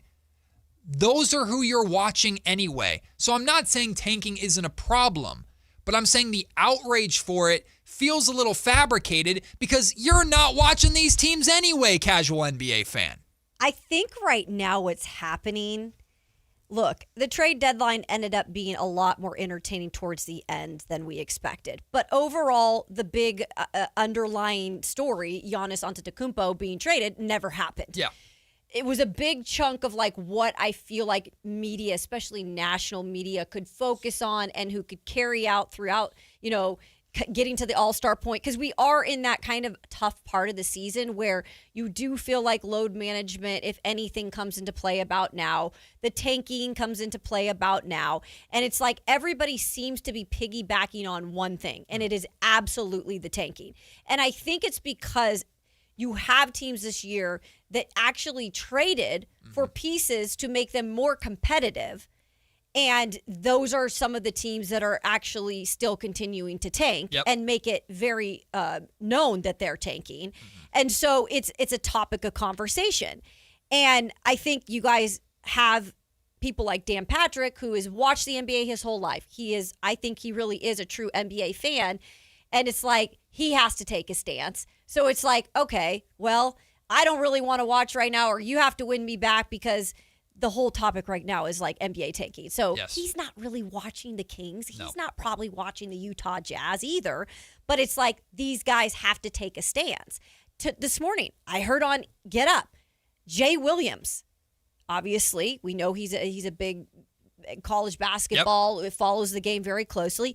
He had this statement that college basketball right now, the game of college basketball, because of the talent, is better than watching the NBA. It's more competitive, he says. And at first I'm like, wow, that's a crazy thing to say. But at the same time, I get his point because he's talking about the top teams, and every night you have some sort of top matchup, and they're actually turning out to be really good games. And you have all these freshmen that are playing that are phenomenal, like a record-breaking amount of freshmen that are going to get drafted. But I was like, is this where we're at now? That we're trying to talk about the NBA compared to the college game? The issue that I have with that comparison is that a college season is, let's put it this way, the NBA season is 2.5 times a college season. So when your schedule is significantly condensed and you have more time off and more rested players, and you have more scheduled matchups because of it, then yes, like I think in general your product is going to be probably more compelling because I think everything means a little bit more, which it goes into a deeper conversation about how much does the NBA regular season matter. There's a lot of stuff that Adam Silver has to fill out. There's a lot of games. There's a billion ways that the conversation could go based off of that. I also think in general, college basketball, people don't care until March. So correct. You and I and the teams at the bottom are paying a lot of attention to BYU basketball and North Carolina and stuff like that. The other markets, they're not. And like listen, these are the top 10 teams in terms of draft lottery odds, okay? These are the top 10 teams. One of these 10 does not belong. I'll let you'll be able to tell who doesn't belong. Sacramento, Washington, New Orleans, Indiana, Brooklyn, Utah, Dallas, Memphis, Milwaukee, Chicago. Those are the top 10 teams in terms of draft lottery odds. Who's the one that does? What do all of those teams, with the exception of one, have in common? They're losing teams. Well, they're all losing teams, but they're not. They're stars. Stars, yes, but they're not major markets. Right, Milwaukee. You're talking about Milwaukee. No, Dallas. Oh, Dallas. Dallas okay. in my mind. Okay. And Dallas is a bigger market, even though we know they're a bad team, but Cooper Flagg is there. So there's something to that. Also, the Brooklyn thing is just weird. Brooklyn, they're little like, brother in their own market. They're the New York Jets. Like they're they're little, like New York Giants are the big brother, and the New York Jets are little brother. It's the same thing with the Knicks and the Brooklyn Nets, and I don't mean that disrespectfully. That's the reality. Same thing with the Clippers and the Lakers in LA. However, the Clippers under Ballmer have done well to, I think, push that away, and they open the Intuit Dome, so it's evened out a little bit more they've there. got their Just own place. preemptively putting it out there before the person comments, Brooklyn's in the biggest city in the world. No, I get it. And Brooklyn still has the appeal of New York, but it's not the same thing. My point is, if you saw the Lakers in this group, if you saw the Knicks in this group, the Celtics in this group, the league would have a whole hell of a lot bigger problem. But they don't, because those major markets are still competitive and they're still compelling. And they get free agents. So that's what we're talking about here. And to me, I'm not saying tanking isn't a problem. I can clearly tell that tanking isn't a problem. I think tanking has become the new thing for us to wave our fists at and go, It is. because we need something to just go at right now. It sucks for us who have to watch our teams who are terrible. Yeah. But national NBA fan is not given two you-know-whats about the Sacramento Kings or the Brooklyn Nets or any of those teams that I just mentioned. They're not. So if I'm Adam Silver, am I freaking out that much about it right now? No. I know it's a bad look because I don't want the Knicks to play the Kings and beat them by 70 points. That's when it's like, oh, that national audience now didn't see a very compelling game. And I know it's probably embarrassing. The bottom of my league is really, really bad right now. But I feel like I can brush that under the rug because look at these shiny objects that I have at the top. You know what it reminds me of is when I covered the SEC. Okay. Because we always talked about the SEC and the top of the SEC. But if you really did like cover the league, you knew, or the conference, you knew how bad it was at the bottom. Mm-hmm. And it was always a debate on whether the Big Ten all around was a better conference than the SEC because of like just how top heavy the SEC was. So it was just a weird comparison that popped into my head of that. It's actually a great example. Yeah. And I think a lot of college conferences are this way, at least in the major sports, right? In the other sports, it's a little more balanced, but in the major sports, in a major way. There's still more to tanking to get to, but Kyle said we had a little mini breaking news. Yeah, just mini. Jeremy Sohan's planning to sign with the Knicks. Oh, okay. There you go. Once he clears waivers, which will happen in about like 24 hours or something like that. Good for him. There you and, go. And good for the Knicks. Did him and Mike Brown have any know type of relationship? I don't think they've crossed paths. Yeah, I don't think so. Okay. But Mike's history in San Antonio was a long time ago. Yeah. But I wanted Sohan in Sacramento, and it didn't happen. Well, because there's no money. The Kings have no money. They have no space. They have no money to spend.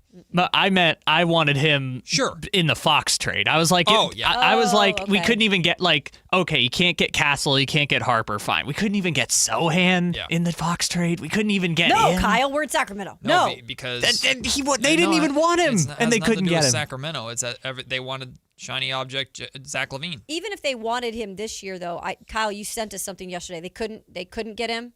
Right? Right now. No. Right, because of the this year? Yeah. Yeah, because they had no money. They had no cap space. They have no money, nothing. They're financially kaput. That was the annoying part. It's less important, but basically, yes, if Sacramento had $7 million in cap space, they would have done it in a heartbeat. Yeah, they could have. In a heartbeat. They would have had first waiver priority. In fairness, though, no team in the league did pick him up, but that was the only reason to pick him up is just to retain his restricted free agency rights. I'm not pretending Sohan is this phenomenal player or anything like that, and it is telling that the Spurs are what they are, and he's on the outs with that. That is telling. That being said, I believe Scott Perry would have jumped to bring Sohan to Sacramento just for the size and just for the possibility. Because they were top on the waiver. Yeah, top at the top. Yeah, but they just can do it. Money. In their defense, too, every team in the league decided Sohan's not worth $7 million on the waivers. Sure. Well, a playoff team with championship aspirations. The Knicks believe in him. So believe he can do something. Good for Sohan and good for Mike Brown. Back to the tanking conversation.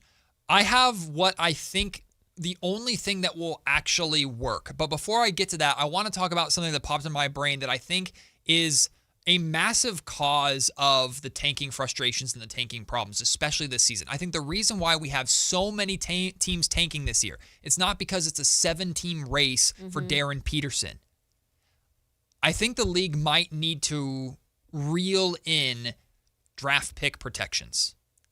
I think the protection system and the protected this through the Pacers protected 1 through 4 or then 9 through whatever, or just all these protections are incentivizing more teams than ever to lose, not to secure a top pick, but just to keep their own pick. That's it's funny you said that.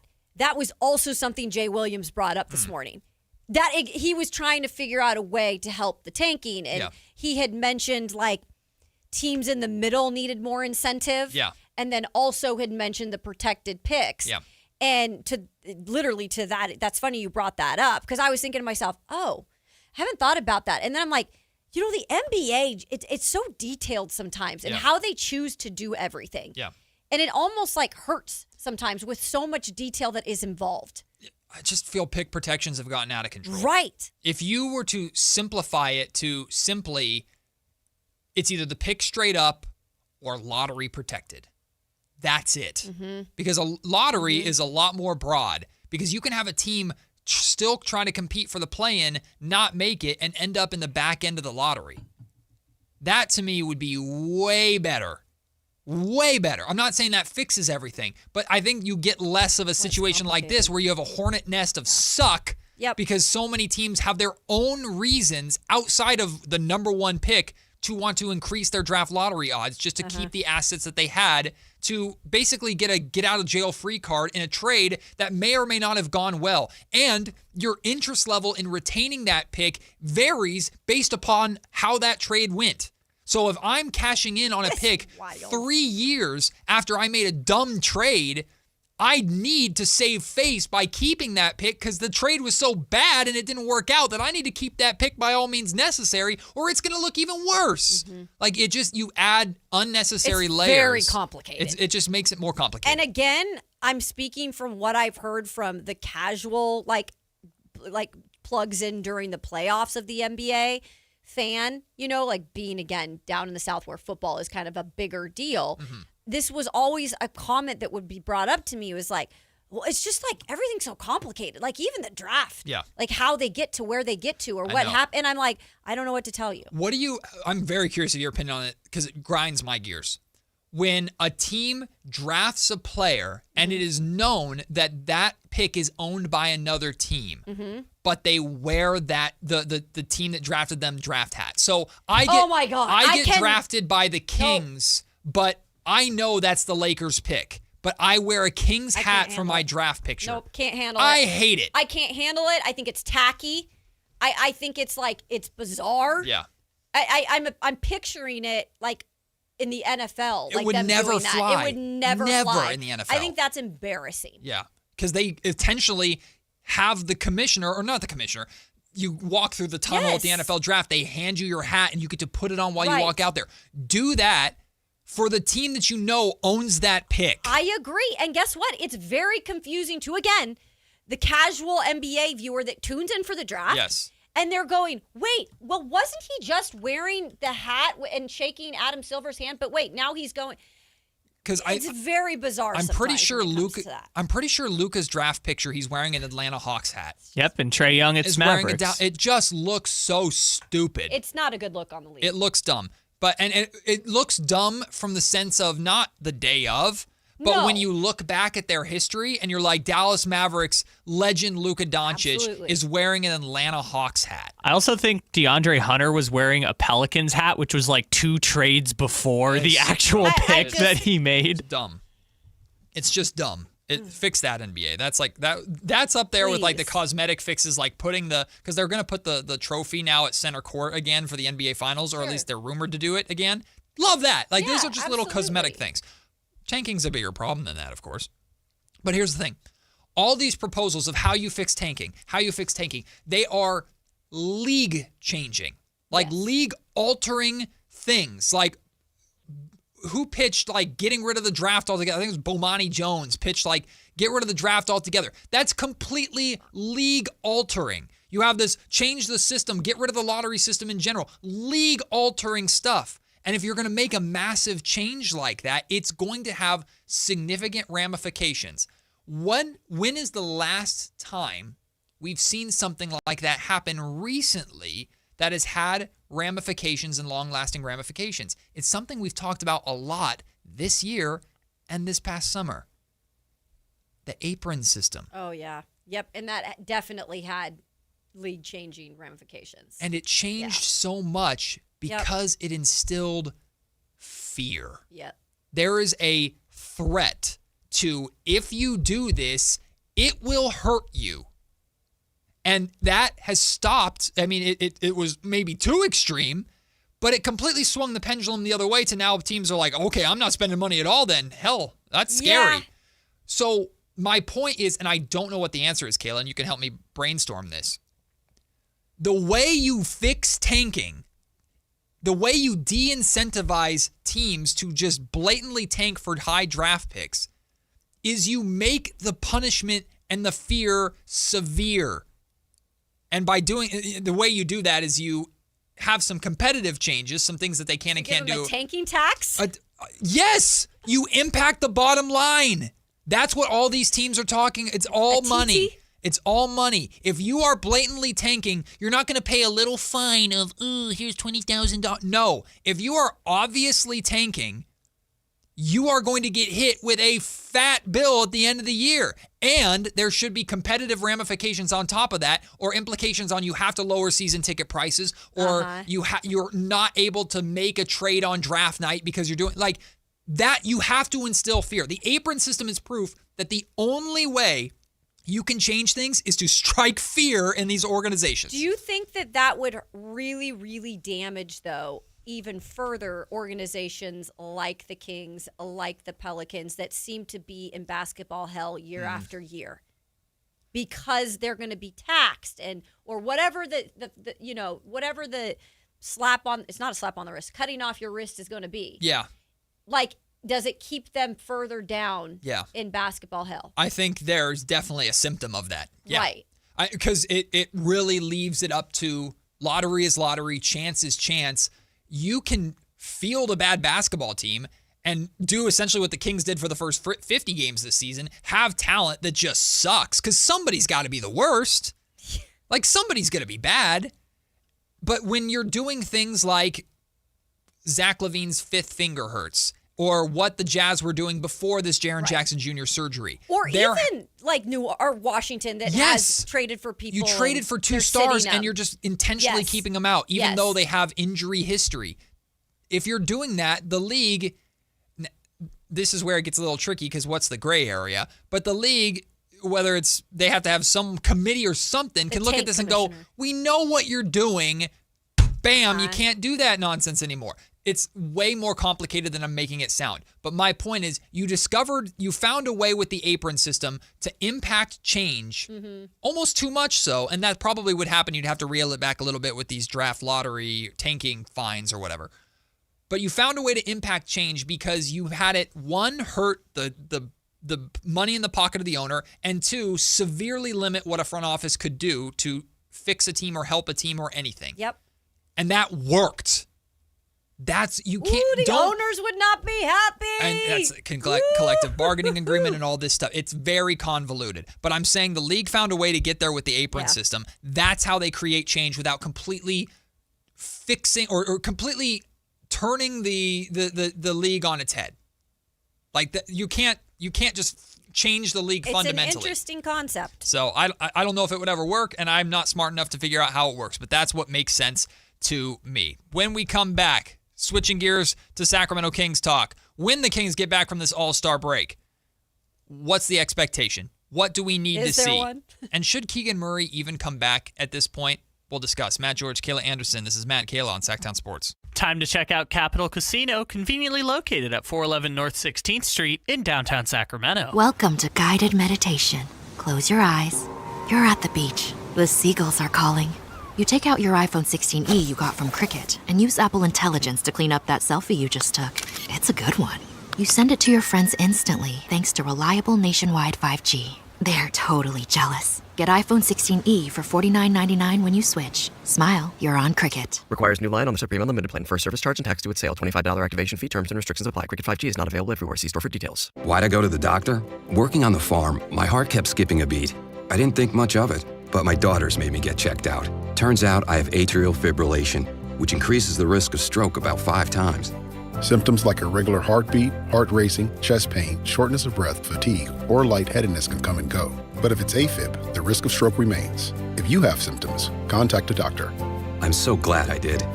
Visit notimetowait.com. Sponsored by Bristol-Myers Squibb and Pfizer. The President's Day Sell-a-thon is on at Folsom Lake Ford. And with your approved credit, get zero down, no finance rates, plus huge factory incentives on select new Fords. Hurry to Folsom Lake Ford. Tell them Coach Christie sent you. See dealer for details. Guys, your testosterone level impacts your energy, drive, weight, hair loss, and even ED. Revive Men's Health Sacramento will check your T level for free. For your free T level check, exam, and consultation, call 916-277-8599 or visit revivemenshealth.com. You remember me from a show called And Joe? I'm back on the radio, Sacramento. It's Joe Mami, and when you need your new country fix, join me weekdays from 6 to 10 for the Pat and Cody with Joe show on New Country 105.1 KNCI or on the free KNCI app.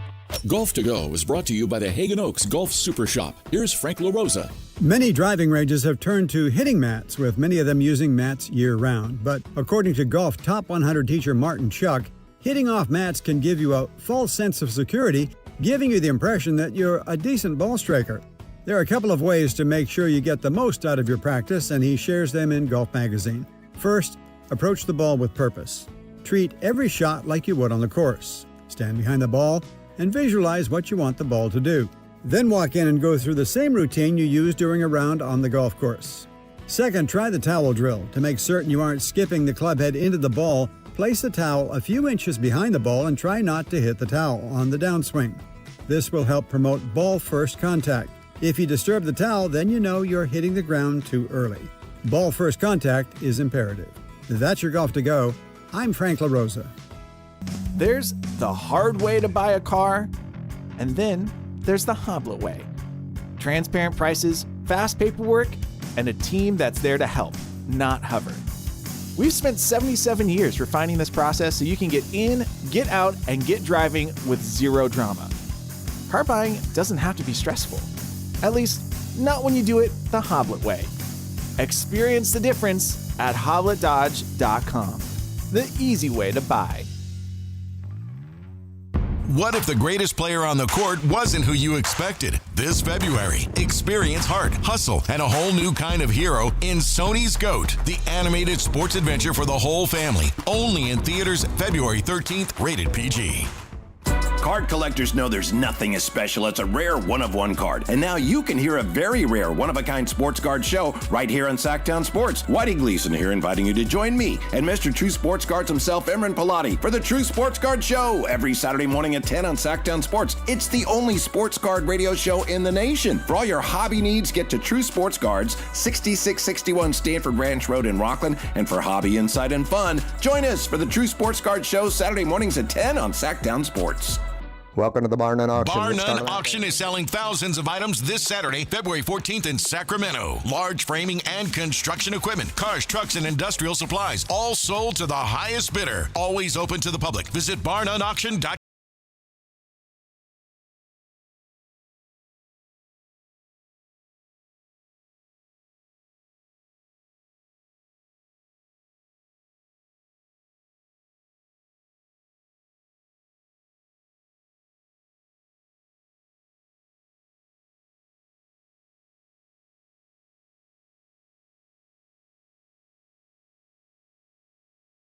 That's all we can do. Exactly. Now smarter people take it. Right. Take it and run with it. Tax billionaires, I like that. Tax billionaires. Let's go. That was essentially the Matt George plan, is to put a tax on billionaires. Well, no, it's to, if you are trying to abuse the system, you pay for it. So we're saying the same thing here. I like just the name they could give it. Tanking tax. Like, hello, Tank alliteration. Tax. TT. Well, I got hit with the TT. Damn, that does not sound fun. Isn't a TT a car? Oh, is it? I don't know. I heard people in England talk about TT. Crash the TT. Oh. I don't know. I'll have to look I've that heard up. I've heard it before. I'm typing TT in on Google here, Careful. and it looks like it's a song by a South Korean K-pop group. Okay, well that's not what that's not what I was referencing. It is a. I'm just seeing all the different options for Wikipedia. I don't know. I watch like some English or Premiere? UK. No, like YouTubers that are based around like soccer and stuff like that, and they talk about like crashing TTs. It's Okay. like, it's only a term I've heard in England. So. That's like real quick. Did you guys have a nickname growing up? I was just Maddie. Okay. Well, mine was KK. KK. KK. So not TT. KK. KK. Yeah. KK. So feel free to say You're that in KK. chat if you want. I'll accept it. I didn't have a good one, although I've joked about it before. When your name is Kyle Ledbetter, you get called Kyle Bedwetter a lot when you're in third grade. Yeah, I'm always just called Matt George. Like I'm always called by two names. I would never call you that. The fact that this show is called Matt and Kayla is Right. very strange because in this city and in almost all circles, everybody has always called me Matt George. There are a lot of people that genuinely believe that I have like Matt George. Those are my first names, and then I have a middle name and a last name. It's so Yeah. weird. But I get it. That's funny, though, because, like, covering athletes my whole life, I will never, ever call an athlete by their I always do an abbreviate. Like, I'll always have a nickname for them. Whether it be, like, hockey players who have established nicknames or I just make up a nickname for you.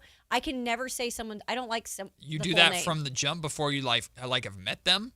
Pretty much. I mean, I'll cover them, like, maybe, like, do a few interviews, and then I don't know. Well, okay, so never people have never had a problem you with pre-establish it. Yeah. Yeah. I knew I was in with Mike Brown when he started calling me Maddie. I was like, all right. Exactly. I'm in with Mike. Yeah. Yeah. No. Something about a nickname. Nicknames are fun. Coming up at 12:05, Jason Anderson from the Sacramento Bee will join us. He was the poor guy who was on this Kings 2-game road trip that went about as bad as it could possibly go. We'll talk to Jason Anderson. He also spoke to DeMar DeRozan after he chucked a water bottle in frustration in New Orleans. What does it mean? Jason Anderson will join us at 12:05 to talk about that and this season in general. 105. All-star shortstop for your West Sacramento Athletics. They actually have a jersey that says Sacramento on it now. I might get one. I'm very excited about it. Jacob Wilson going to be joining us at 105 to talk a little bit of A's baseball. He is down in Mesa, Arizona with the rest of the A's because it is spring training time. Oh, God, it's so wonderful. Love it down there this time of year. It's so much fun. That's where my grandpa's from. Oh, cool. When the Kings return from this All-Star break, and we've already pre-established, we don't want them to do anything remotely related to basketball, period. Yes. Nothing. Get away. Go to a beach. Take a break, reset, do anything else. Mm-hmm. If you need to work out, run on a treadmill. I get the working out thing. Yeah. I even work out on my Hit the gym, vacations. run a treadmill, curl, do some just don't touch a basketball. Don't. Just stop. Take a break. Don't eat an orange. Because when we come back, when everybody's back, and it might be Monday, Tuesday, I don't know when they come back. When they're going to get a little practice time before the season resumes on Thursday, right, against Orlando. And we'll have tickets to give away to that Kings-Orlando Magic game coming up at noon. Yeah, them. You can go see them. When you come back, you need to find a way to make the rest of the season matter to you. You don't have to make it matter to me. You don't have to make it matter to fans. You don't have to make it matter to anybody else. As an organization, Scott Perry, Doug Christie, everybody, how do you make the rest of this season at the very, very, very bare minimum important, progressive? Like, how do you do anything with this city that ultimately helps you develop going forward? That's the point. And I don't know what the answer is to that question. I mean, that's a tough question. A very blanket, easy way to say it is just, play the young guys, develop the young guys. Well, we've kind of been doing that. Yes, they have been doing that. Or they've been doing that, I should say. The 3-game homestand was exactly that. The young guys were playing. The games were competitive. That's great. These last 2 games, I know Devin Carter got to start last night.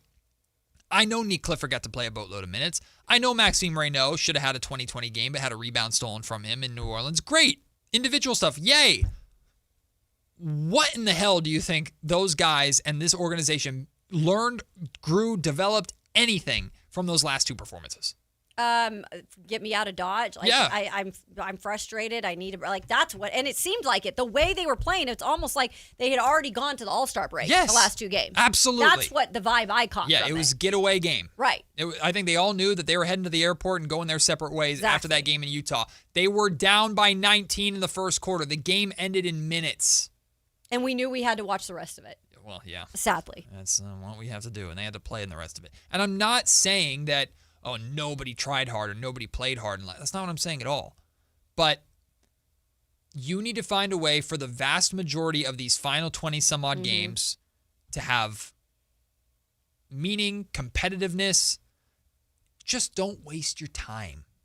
Don't waste your time. Or anybody else's time. And let me start with this, Matt, because this is what's concerned me about this team. Even when they've found like winning streaks, it's been at home, which is great. And it's great for the home crowd. They can't win on the road, period. But they cannot not only not win on the road, but most of their games, at least of recent watching, have been blowouts on the road. Yes. First of all, let's try to figure out how to win a game on the road. Right. Like for, again, the youth's sake, they've got to figure out some of these things. Mm-hmm. And also closing time, if the youth is out there. How do you close a close game? Because we've seen that issue as well. But let's start with winning a road game. Shall we? Yeah. Just one. How about being in a couple of competitive road games back to back? There we go. Let's start with that. Because most fans will go, no, lose. Okay. But at least make it competitive. You can't be out of the game in the first quarter. Well, guys, let's see if we can find a stretch here, because after the All-Star break, so they're home against the Orlando Magic, as we mentioned before. Then they are 15 straight losses. They are 5-game road trips, so let's see if we can string multiple good performances back-to-back here. At San Antonio. 16 straight losses. Nope. Uncompetitive, though. Yes. Yes? Okay. I think they will be competitive because of the ties. What? Because you think that they'll play the veterans in this one? Potentially. Okay. DeMar has the history with San Antonio a little bit as well. Okay. I'm not saying, and when I say competitive, Kayla, I don't mean it's going to go down to the wire. I mean like the Cavs game did. Like it'll be 3 quarters? Man, we have lowered our bar tremendously. The Kings might lose by 10, but 10 points can still be competitive. You mean like they're going to be in the game? It's going to be a game. Right. The last 2 games weren't games. They were showcases of poopy. All right. Well, so after San Antonio, 16 straight losses. Mm-hmm. We've got Memphis. Ooh. I think that will be a competitive game. Okay. We got competitive, back-to-back competitive. Did we find it? Tank Bowl. They can lose that game, but I think it will be competitive. Oh, okay. We'll keep going through the schedule, but circle that one or put an asterisk next to that one because that might be the only true chance that the Sacramento Kings have to break this losing streak for a long time. It's still the NBA. Weird stuff happens. I know, but that might be the only shot you have of being even remotely favored in a game. Goodness. All right. After that, we've got at the Rockets. L. We have road back-to-back at Dallas. Okay, well, back-to-back, and we know Domas ain't playing in it. Back-to-back has been an actual nightmare I could in those second even games. the Mavericks with no Cooper Flag now? I could see them winning in Dallas. I don't like back-to-backs with this team at all. I don't like this team at all. Yeah, that too. But back-to-backs have proven to be nightmares for them. Have we found consecutive competitive games yet? Kayla says no. Matt says, I think yes. I say maybe uncomfortably. Okay. Then we have at Lakers. No Dennis Schroeder to fight Luka. What are we going to do? Who's going to fight Luka in that game? There's no more beef there, yeah. Then we have 5-game homestand, but that doesn't count for our argument. At Clippers. Another giant. Wow, they play 9 out of 10 home games, so they don't leave California for. At March, the entire month of March is almost all home games. Yeah. This is why I also need to manifest them finding a way to be compelling. Matt's going to need some counseling during March. So if you're a counselor out there and you want to call it a show, I'm joking, but I'm actually not. No, you're not. Yeah. I will. Being in the building for that, you're going to come with us to at least one of those games. You could experience it. Oh, I'll come to a couple in March. So that's your big stretch because they don't have a consecutive road trip match until March 24th. So it's got to happen in these next 5. I'm not feeling good about any of that, by the way. I don't feel good about anything about this team. So, well. Cool. I'm glad we gave everybody some positive vibes. Quick question, and we can dive into this more later in the show, too, if we have time. Should Keegan Murray even come back at this point? I say yes. Selfishly, Matt, I want to see him come back just to see him paired with certain people, especially DeAndre Hunter. Mm-hmm. So, yes would be my answer. Yes is my answer as well. The DeAndre Hunter factor is a big point of it to me. Selfishness is also a big point of it to me. And I still think maybe you can see a little bit more offensively from Keegan too. Right. And I especially want to see offensively, does his game open up at all just having DeAndre Hunter out there with him? Correct. That's the main thing that I'm looking for. We're hanging on for hope of something. Listen, yes, I am grasping at the thinnest of straws, but damn it, I'm going to find something. Something to hold on to. Never let go, Jack. Never let go.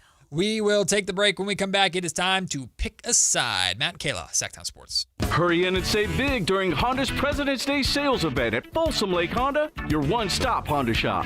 Hurry in and save on our best selection of new Hondas. Each is priced to sell now. Folsom Lake Honda is your one-stop Honda shop for great pricing on a giant selection of new CRVs, HRVs, Civics, and Accords with low finance and lease options. Plus, get an instant cash offer for your trade. Get to Folsom Lake Honda or go to folsomlakehonda.com. Folsom Lake Honda, yeah, your one-stop Honda shop.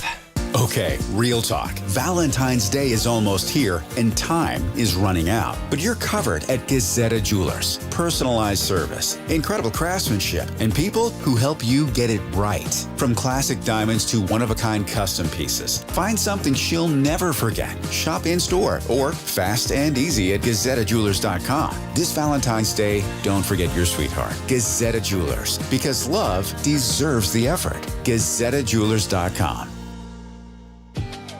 Never have I ever called my sister from the finish line of my first marathon.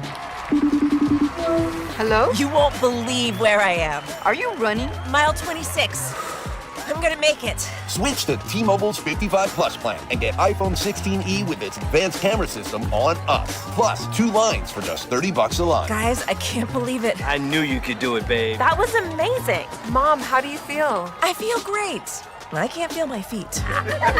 Let's take a picture. And then you may carry me to the car. Share every stride, every mile, every memory on America's best network. Switch to T-Mobile's 55 Plus plan and get iPhone 16e on us and 2 lines for just $30 a line.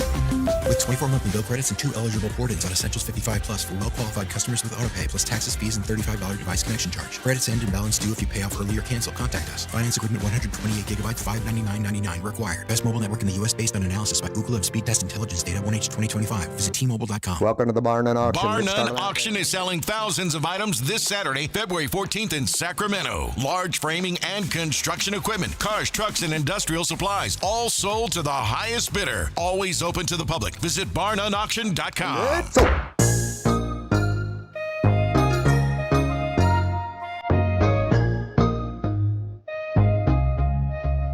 10 a.m. to 2 p.m. Matt and Kayla on Sactown Sports 1140.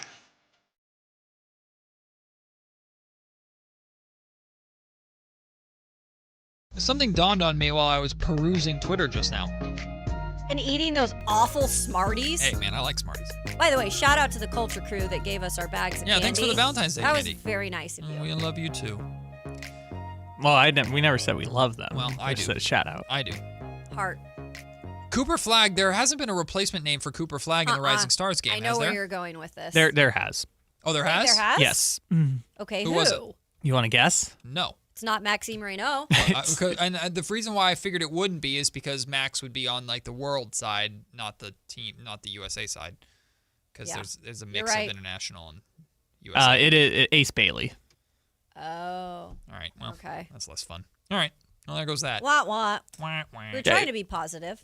Someone replaced. Okay, so Giannis got replaced. I saw Norman Powell got moved to the world team. So, like, De'Aaron's going to be on the U.S. team, and they moved Norman Powell to the world team. He's from San Diego, but he's apparently Jamaican. So that's, I guess, how we're doing it. Also, Katie Christensen mentioned last night on the broadcast that Malik Monk possibly should have at least got a nod for the three-point contest. I can't remember who she said. Obviously, Damian Lillard's in it, but there was another. Who was it? And he's not even shooting well from three this year, and I'm blanking on his name. But she was making the point that he has not had the best year from beyond the arc, but he is. Let's see if we can pull up the contestants here and see. Malik is shooting 42% from three this season. Right. Which is pretty crazy. That's what I'm saying. He's shooting really well from three. She made a this great season. point. He's only taking, he's taking 5 of them a game when he plays. Yeah. Looks like the contestants are Con Kneppel, Damian Lillard, Jamal Murray, Donovan Mitchell. It was Donovan Mitchell. Okay. Was it Donovan Mitchell? Tyrese Maxey, Devin Booker, Norman Powell, Bobby Portis. Booker. Shoot, now I'm just naked. Yeah, no, Booker deserves it. It was one of Bobby them. Portis? No, Bobby Portis is a good shooter. No, I'm fine. I hear what Katie's saying. I'm fine with all those guys being in over Malik. Malik's, I mean, it's through no fault of his own. Malik hasn't started a single game, which it's gonna drive me crazy. He's played 43 games this season. He's played half the, he was getting DNPs. He's out with the nil. Yeah, no. They're mostly like all-stars or all-star adjacent people. Like the three-point contest. And I get that part. The three-point contest is the most compelling part of All-Star Weekend's festivities at this point. Right. Because it's like an actual competition. But it's also not even like that compelling anymore. It's the same contest every year. Yes, but at least there's an actual skill on display. And the dunk contest has just become like, oh, it's Booker? He's shooting 31.1%. Yeah, Devin Booker's still way more compelling than Malik. Yeah. Devin Booker's won it before, I think. I think he's won the three-point contest before. Yeah. Regardless, I'm okay with no Kings being there. Go away. Get away. Yeah, just go. Like I said, go to the beach. Take a Mai Tai. What should have happened is Kevin Huerter redeems himself at the three-point contest. The All-Star, they will never ever do that again. Genuinely, they will never ever do that. Kevin Huerter could shoot 50% from three in a season. I think the NBA would hesitate to do it. Genuinely hesitate to do it. All right, we're picking a side. It is time to pick a side. Let's go. I love this music. I go to a rave every day here. Yeah. I think this song is from Barbie, actually. Cool.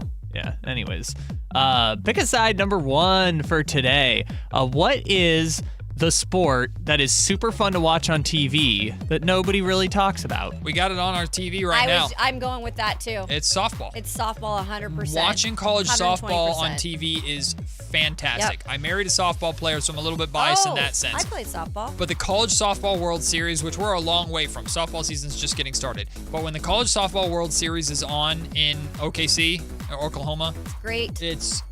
It's amazing. Yeah. It is so good. And watching softball, the game is fast. These athletes, these ladies are unbelievably talented. Yep.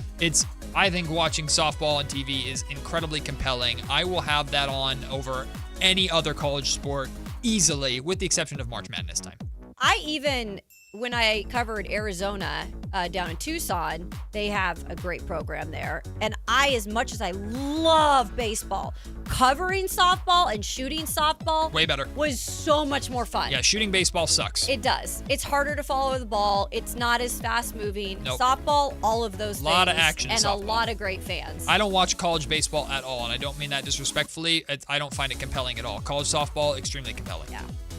Next. Sorry. Okay, this is more of like the Ocho one than like an actual sport, but Let's go. I love when they do the dodgeball on TV. Oh, yeah. Like the people who are like actually pros at it, it's like super aesthetically pleasing to watch. Like during the pandemic, they had all those like Osho sports. Yeah, they still do it because it was super popular. They air it on ESPNU every now and again, but like it's very fun. There's a sport, it's an international sport, and I think they play it in Asia, where the objective is these two massive teams. I have to show you during the break because I'm going to do a terrible job explaining it on the air. There's a gigantic pillar, and on top of the pillar, it's like a wood beam that on top of the beam is a designated player. And the rest of your team holds onto the pillar and defends the man on top of the pillar. Oh my while gosh. also branching out and attacking the other teams and trying to knock their person off the pillar. It is warfare. I was just and gonna it say. is hilarious. And this is a everything's sport? legal. So dude's on top of the pillar and people are grabbing it and he's kicking him in the head. That's insane. Like, get. Ooh, Oh, it's such a I fun might sport like to that watch. one. I'll show you during the break. Anyway. All right, moving on. Sounds kind of barbaric. Well, yeah, that's exactly what Duh. it is. I'm all about it. We watch football here. That's just car crashes. Oh, but they have helmets on. Great. That's pretty barbaric. Doesn't really No, matter. I guess that's fair. Do we have too many athletes doing podcasts? Let me just say yes. Yes, yes, yes, yes, and yes. I'm done with it. I understand you guys, can be interesting, but, first of all, just play the game. If you're still playing the game, stay playing the game. When Tell you're them done, to shut up and dribble. Look, they already make enough money.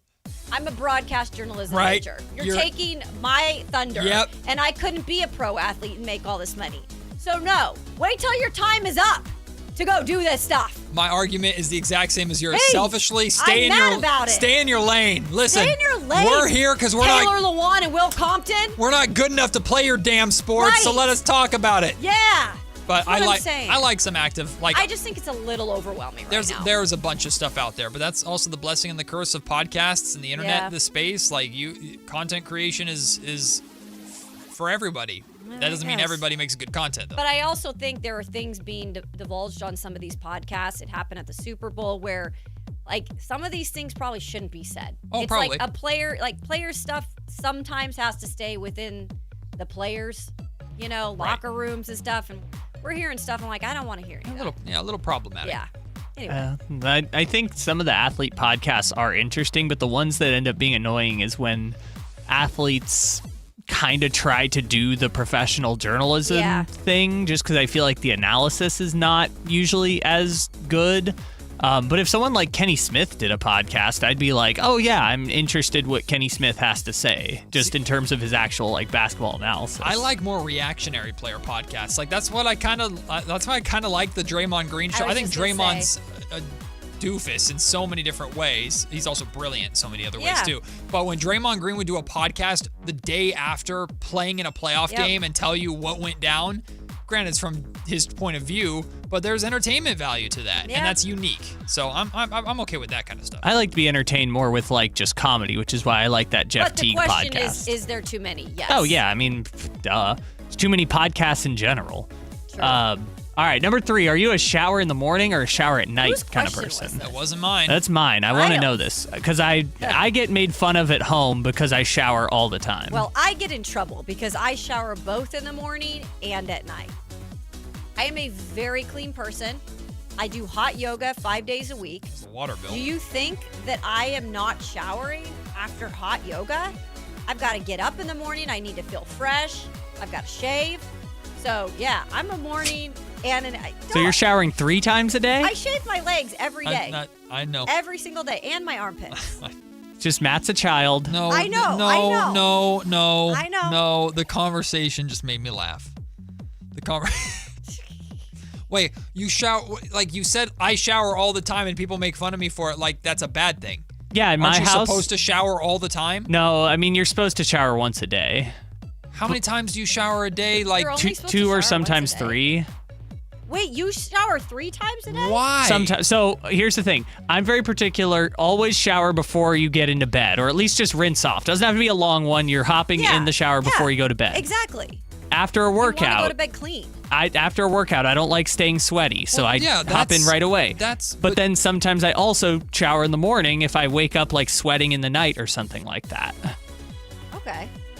So sometimes it just happens to be you're in the shower 3 times in a day. I thought I was going to top the how many showers were happening. I mean, I shower once a day like a normal human being.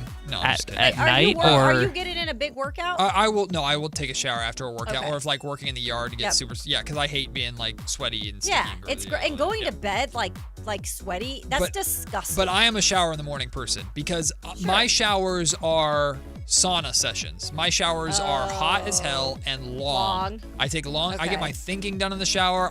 That's why I like them in the morning because I wake up.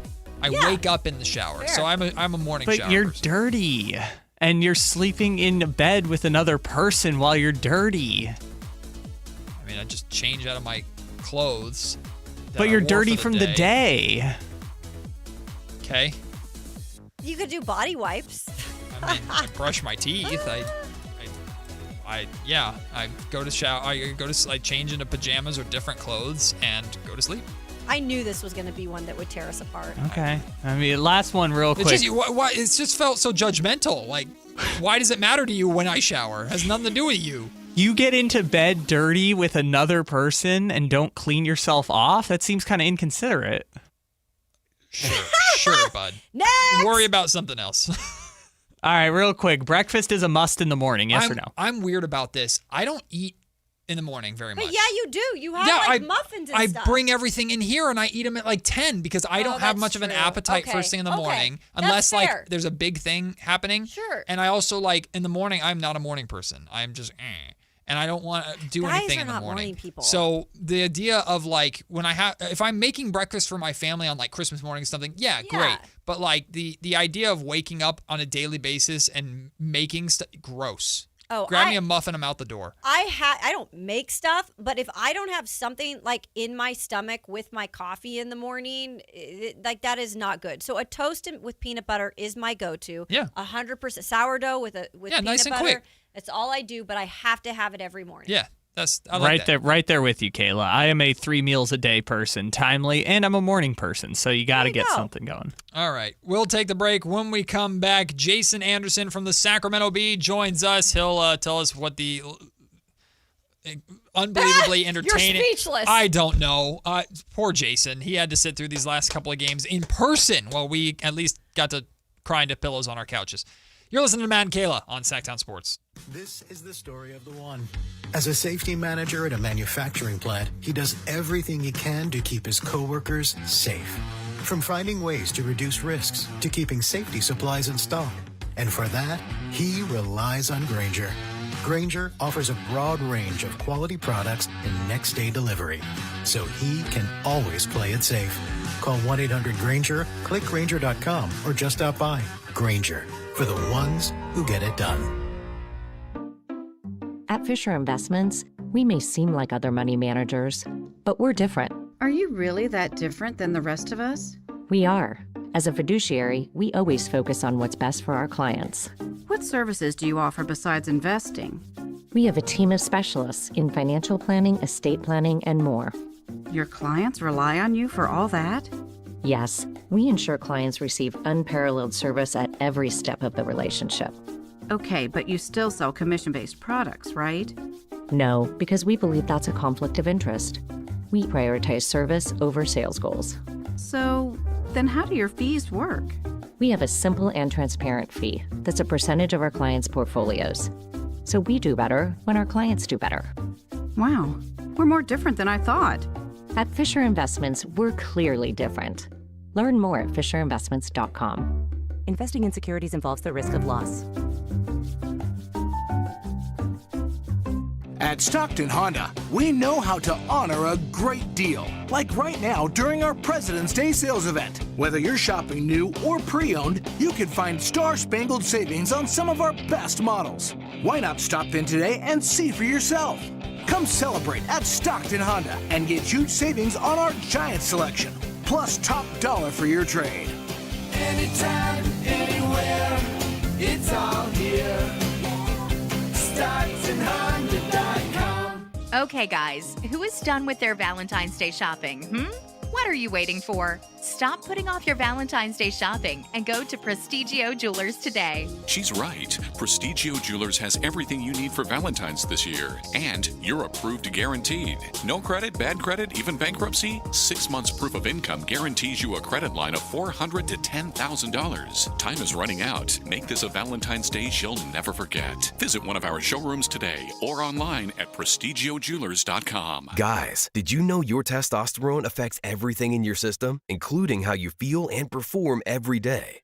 Right now, Revive Men's Health Sacramento will check your testosterone for free. Knowing your T levels is the first step in understanding if you have low T. Your testosterone level impacts your energy, libido, sleep, weight, hair loss, mood, and even ED. Maintaining an appropriate T level can change your whole life. Most men start to see changes in their hormone levels in their 30s. Experience and results matter. So what are you waiting for? Get your T levels checked today by local, experienced, and trusted men's health experts. They've helped thousands of men since 2011. They're so confident they can help you, they even guarantee it. Call Revive today and schedule your free testosterone test, free exam, and free consultation. Call Revive Men's Health at 916-277-8599. That's 916-277-8599. Or visit ReviveMen'sHealth.com. Welcome to the Bar None Auction. Bar None Auction is selling thousands of items this Saturday, February 14th in Sacramento. Large framing and construction equipment, cars, trucks, and industrial supplies, all sold to the highest bidder. Always open to the public. Visit barnunauction.com. KHD HD1 Sacramento, KYMX HD3 Sacramento. From the Power Business Technology Toshiba Studios. This is Sactown Sports 1140.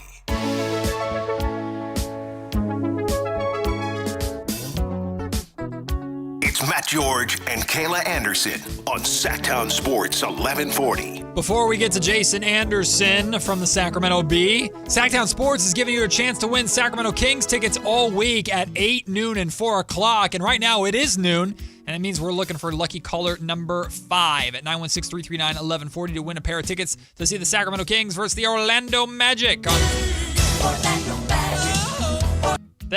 on Thursday, February 19th. That's their first game back after the All-Star break. That's caller number 5 at 916-339-1140 for a pair of Sacramento Kings tickets.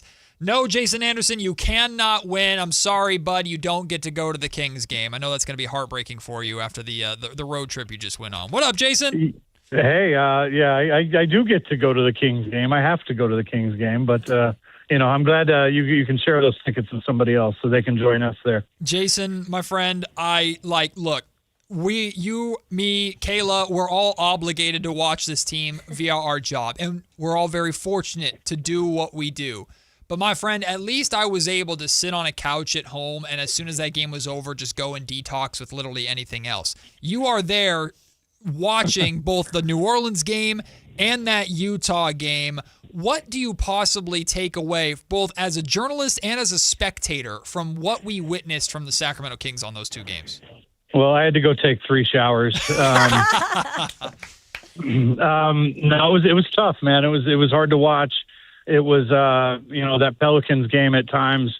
It was just a comedy of errors. And you're looking down at the floor, like, what is going on here? The ball is being thrown and kicked all over the place. They had multiple shot clock violations because they had air balls. The ball's not hitting the rim, and so it just was. It was kind of unbelievable to watch, especially after they had strung together, a number of games where they had been pretty competitive, and even with sort of this new emphasis on the younger guys and getting their minutes out there while the vets sit.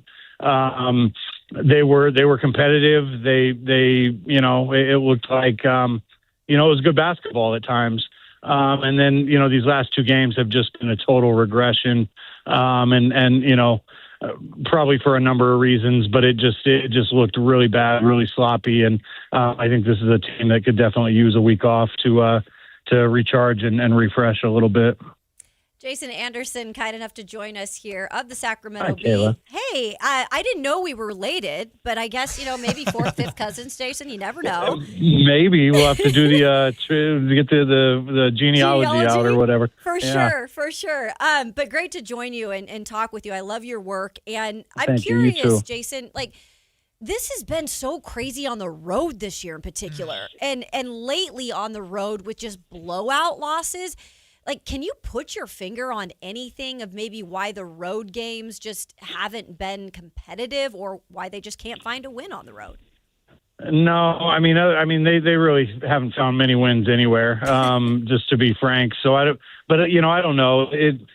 For teams like this, sometimes the road is a better place to be because you get away from, kind of the microscope, all the time. And they just, I just think this is just not a good team, not a well-constructed team, not very cohesive.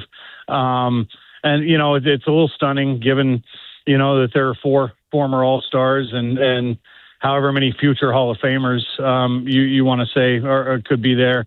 But it just is not, the pieces don't fit, and they haven't fit from the beginning. I think with Keegan's injury at the start of the year, their season was pretty much over before it started. I don't think things would have gone this bad if he had been healthy at the beginning of the year, because I think he was kind of the guy that connected the glut of guards to the bigs. And they need 2 or 3 guys like Keegan. And when you have to go out there and try to do it for a month without anybody like Keegan, they were just doomed, I think, from the start, unfortunately. So I don't know. I don't have a good answer for your your road question, other than to say that they're just not very good anywhere, unfortunately. It's funny, Jason, you remember the Beam teams, they were better on the road than they were at home during those seasons, which was so strange. So it doesn't always make sense. But it's telling that the biggest takeaway from the New Orleans game was DeMar DeRozan throwing a water bottle. And you got the opportunity to speak with DeRozan afterwards. We referenced that article that you had released on the on SacB.com and with the Sacramento Bee about that incident. But that conversation with DeMar, the expression was about the frustration of just not playing the right way. Did you try to read between the lines at all with those comments, or do you take it at face value of he was frustrated in the moment of just how that game was going? Or do you think it's a larger, what the hell am I doing here at this point in my career in another, what seems like wasted season? Yeah, I mean, I've talked to him about that too. And, so I think just in that moment, you could just sense it building. Like, I mean, I could see it. I pulled the phone out, and if I'd hit record 1 second earlier, I would have got the water bottle like being thrown, because you could just feel something building. Yeah. And it was, you could see it in him. You could see it in Russ, who got teed up a little bit earlier in that game. And so you could just sense the frustration. They were playing so bad. I mean, the ball literally, he had to have been embarrassed. I mean, just at the way the quality of play was just not NBA caliber basketball there for a while. It was literally the balls being just kicked everywhere. And so you could sense it building. On the larger point, I've talked to him about that as well before the trade deadline. I basically asked him, are you ready to get out of here? I mean, you're at a stage in your career where, you've only got so much time left. And, would you prefer to be in a winning environment somewhere? And his answer, and that story's out there too. So people can still find it, but it was a very, it was an honest answer, but also very professional. And, it's why so many people admire and respect DeMar DeRozan so much for who he is and how he handles his business, because he said, look, yeah, it's no secret that at this stage of my career where I'm at, he wants to be able to win and compete. And he said, but that's whether it's here or anywhere. It could be here. Not here. I'm in Salt Lake City still waiting on a plane, but it could be there in Sacramento. It could be anywhere. But he just wants an opportunity to compete and to make these last years of his career meaningful. And so, he was pretty honest about that and the way he answered the question, I thought. I know there's been a lot of talk about, him and a buyout perhaps. I saw him last night as he was on his way out of the arena and grabbed him just for a second and asked him that question. And he said he hadn't even thought about it really yet at this point. And I followed up with, well, does that mean you're ruling it out? And he just said, no, I just haven't considered it. And so it's the buyout is not something at this point he's thought about going to the Kings and asking for.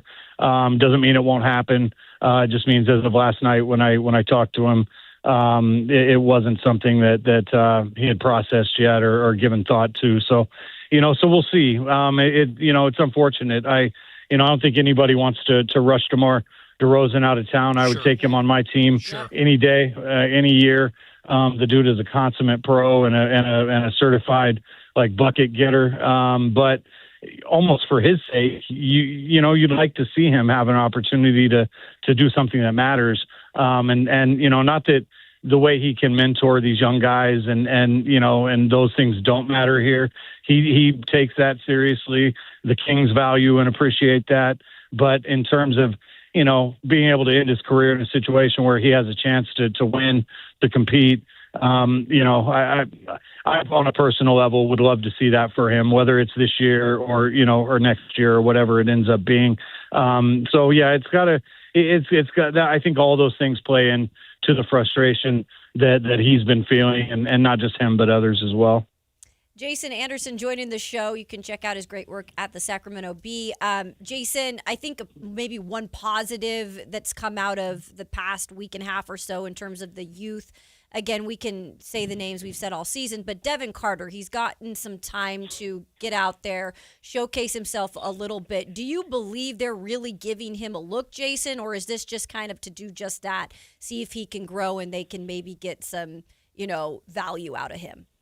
Yeah, I mean, they're giving him it could be both. And really that's part of the NBA business side of things, right? Like, he's getting a look. Like he told me last night, this is the first stretch in my career that where he's played, 20 minutes plus in a string of games.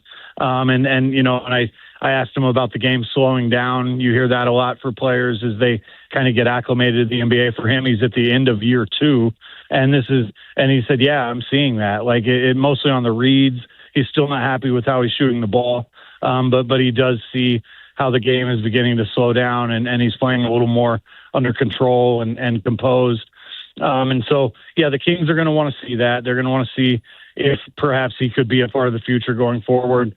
They also are going to want to see, and establish some value in case, the trade route is something that comes up again with him, where he's, been discussed in the past. So we will see. I know he's going to, well, I won't say where he's going because I don't know if he would want me to share that, but he's getting away for the All-Star break and he's going to go see his dad and work on a shot. He said a lot because it feels like he's gotten away from like his mechanics and his shot, and he wants to kind of rediscover that.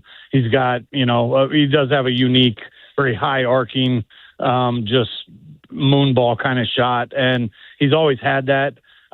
We've seen a little bit of adjustment with his mechanics this season, and I don't know that he's very comfortable with that. And so anyway, he says he's going to go spend the time off working on a shot, trying to get that back. So maybe after the break, we'll see, assuming that he continues to get extended playing time with some of these other young guys, maybe we'll see some difference in the way he's shooting the basketball as well. Jason, we all will have to endure the remainder of this season and nothing on our end that we can necessarily do about it, but the Sacramento Kings can at least control whether or not the rest of the season is proactive or it means something, or they can get something out of it, use the time going forward, which I know Doug Christie is trying to do with these young guys. We saw the Cavaliers, the game against Cleveland and Sacramento, where it's like, okay, this is it. Like, this is what you can see, an energetic, high, fast-paced, fun, young group that's highly competitive. Yes, they lost the game. They're supposed to lose the game, but it was highly competitive, fun. This is growth. This is progress. This is what we see the future could be. And then you follow it up with those two performances in New Orleans and then last night. Dr. Jekyll, Mr. Hyde, like black and white, whatever you want to call it. Usually the answer is somewhere in the middle. But what do you think is more accurate of this young group and what they can be going forward? The disasters of the last two games and blowouts, or the competitiveness of that homestand? Oh, boy. I don't know that I would everybody wants to see competitive basketball. They that's a nice bone to throw the fans. It's good for the players. It's good for the organization to get that, to be able to read that. I don't know that I would look at that collection of rookies and second-year guys and G League guys pressing the Cavs, who are maybe the best team in the Eastern Conference, and saying, "Hey, these guys could be that good." Like they're not that. They're just, nothing against them, but the rookie sophomore Sacramento Kings are not ready to take on the Cleveland Cavaliers in the Eastern Conference. Right. For a night, they, and let's remember this was James Harden's debut for them, so they're working in a pretty big piece, and that can be an adjustment for a team when you're adding a piece like that. It can affect the way things work in all kinds of ways, and it's not always great, like on day one. That's an adjustment for everybody wearing that uniform. So, I think that was probably a part of why the Kings were able to stay so close. And on any other night of the year, I don't know if they play the Cavs quite that tough. But then again, we have seen them with whatever iteration of the roster or who's available or who's not. We've seen them play good games and play good teams tough They just haven't been able to sustain it. So, it's tough to say. I don't want to discredit what the young guys have done and the competitive spirit that they have brought, because that has been impressive and refreshing for a lot of people. But I think you're making a little bit of a leap if you were to say that, hey, this young core could be that good. I don't think we know that at this point. Sure. Jason, obviously you were in Salt Lake City last night, and AJ Dybantsa, and I know you got a shot of him and everything, was there courtside. I was curious. I also saw some shots with, Russ after the game. I was curious if you had heard anything about, like, is this something he does do quite often, like get up to Utah to watch these games, or was there anything connected to, hey, want to check out the Kings? Just curious if you dove into that at all. Yeah, no, I mean, I heard, I heard that AJ does get to Jazz games quite a bit. I don't know how often, whether he's, but I did hear he's there quite a bit. So it may just have been that. But then he did meet with Russ. I saw that much. I didn't know that last night.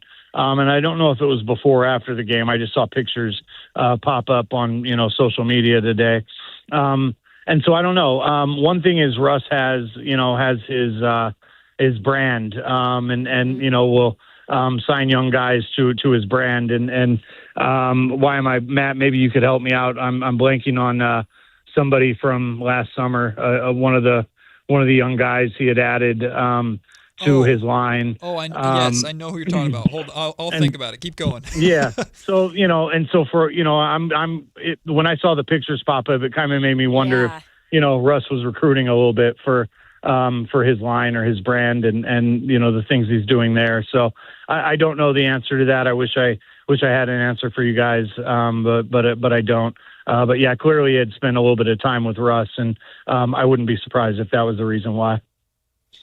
Jason, one of the things we're also looking for the remainder of this season is something like compelling to watch, something to keep our eye on. And I have circled wanting to see what DeAndre Hunter and Keegan Murray look like together. As well as anybody, man, if the Kings had a DeAndre Hunter type player, that's something that they were looking for during those beam team years, right? A little more length on the perimeter, some defensive opportunity, someone who can space the floor. And I'm curious, not that this is an excuse for Keegan, but I'm curious if that allows Keegan to open up anything more on the offensive end, or simply how much it takes off of his plate defensively, just to have another guy, another body with length and athleticism on the perimeter with him. Are you intrigued? Yeah. Are you intrigued by that pairing? And I guess, what did you make of the Kings' somewhat quiet deadline again? Yeah, I'm very intrigued by that. I think that would be, if you're going to circle one thing, as you just said, I think that's as intriguing as anything right there. Because honestly, this, you talk about the beam team, they may not have broken it up if they had been able to go get a guy like that, or then there were X number of them out there, and they tried to make deals. But if you had been able to go get a guy like that at any stage along the way, you don't have, Fox doesn't start to get anxious. You don't have Rich Paul like barking up your tree, like, what are we doing here? What's are you guys going to remain competitive? Because Fox at that point had become a brand in and of himself. And his agent, is of course going to want the best for his guy and want him to be in a spot where they had a chance to win. So if it ever at any point along the line, they've been able to pull the trigger for somebody, Siakam, OG Anunoby, on and on, there are 5-6 guys you could name that would have fit the bill.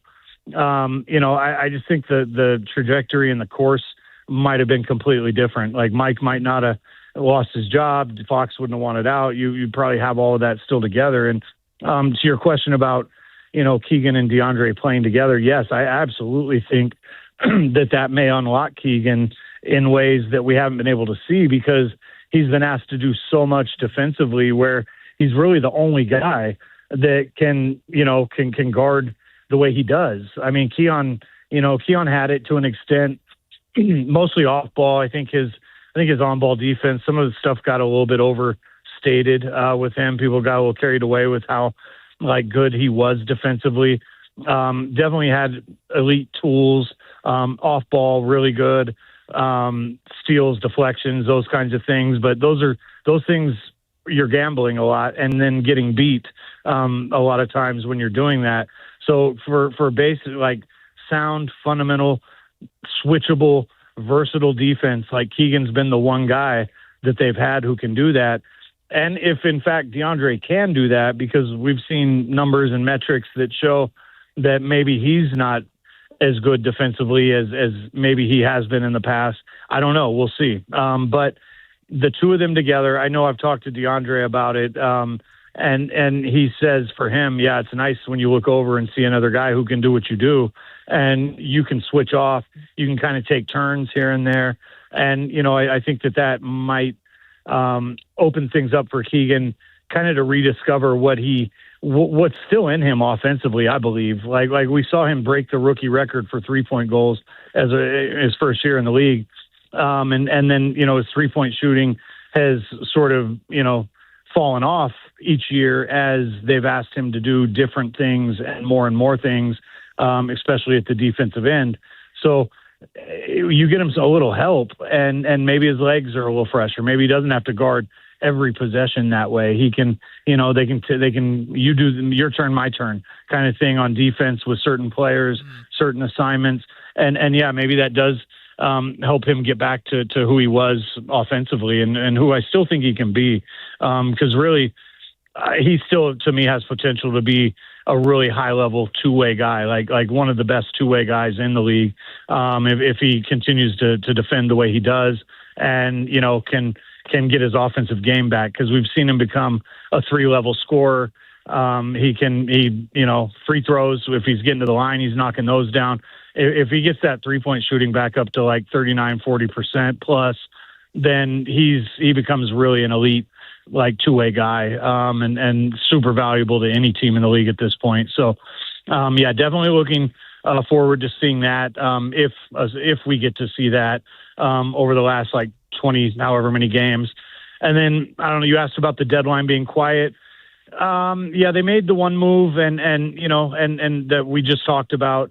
And right now, honestly, that feels like, I know a lot of people were disappointed they didn't do more. But this team's doing a fine job of losing as is. And you don't want to mess around and win too many games right now. And you're already here. You might as well maximize, what that draft lottery position is going to look like and try to do that. And also from Scott's point of view as the GM, Scott Perry, like, why rush? And if you don't think you're getting the value back and, talks for, say, DeMar or Malik or Levine or Sabonis, then you don't have to do it. You can wait. And, in theory, the value is probably goes up like later on as they have less like years and money on their contracts. It I think will create more options and bring more teams to the table who might be willing to negotiate with you. So I get the kind of the angst and everybody wanting like to do things quickly and turn this roster over immediately. But honestly, Scott talks about patience and prudence. And honestly, the patient and the prudent thing might have been to just sort of hold on to what you got and get back to the table at a later date and see if you can make a better deal for yourself. One more from me. Jason Anderson of the Sac Bee joined us. We're talking Kings. Jason, you're on the road with Doug Christie. Clearly, you talked to him here, too, for home games. He's such a competitive guy. We all know like what he means to Sacramento. How impossible, I guess, of a situation is he in this season, and how hard is it for then, everyone to really dissect what he's doing as a coach? Yeah, it's really tough. And I feel for Doug on a lot of levels, personally and professionally, because he is in a tough spot. Like, you hear people say, I think the fair way to put it is I don't know how good of a coach he is or can be because of the way this roster is built. I don't think you can. I think it makes it really hard to evaluate him and to judge him in terms of like just how good of a coach he can be. And unfortunately, he's probably only going to get one shot at this thing. And if they don't have the patience, if the patience doesn't extend to Doug, he may never really have a real shot. Okay. Because he's he's got hands tied behind his back. He's got feet tied here and there. He's got like there's only so much that can be done with this group. And that's the unfortunate part, because then you get to the personal side where like nobody loves that organization, the city of Sacramento, the fan base, just the whole thing. Nobody loves all of that like Doug does. I mean, he wants it so bad for the city, for the team, for the franchise. And you know, they could not find anyone anywhere who wants to win and bring winning basketball to Sacramento and a championship to Sacramento more than Doug does. And you know, it would be great to see him really get a chance down the road. You know, it would be unfortunate for him to, you know, his tenure to be cut short before he ever really has an opportunity to show that. It is, unfortunately, the business is the way it is. So, you know, we really don't know. Like, I think if you're reading cards or whatever, trying to look into a crystal ball, like, I would say more likely than not, he doesn't really get that chance. Like, you know, at some point, they probably make a change before, you know, a real dramatic like roster overhaul has occurred. And, you know, I'd love to see him get that shot. I don't know if he will. And that's tough, because if you just know how Doug is and how he's wired and what he's all about, like, it is all he wants. And he will run through walls to be the coach, to get better as a coach, to do all those things that he needs to do, you know, to deserve the job and to serve the organization and the city in that way. I just at this point, I don't know, you know, if long term he's really going to have that opportunity. So I don't know. Well, I'm curious what you guys think. Like, you know, the same question to you, Kayla and Matt. Like, what are your thoughts? That's the exact same. Honestly, Jason, we talked about this yesterday, and we really had the almost exact same answer as you. It's just like, it's so hard to really know what he is, and it's not his fault, but this is the business, and you're right.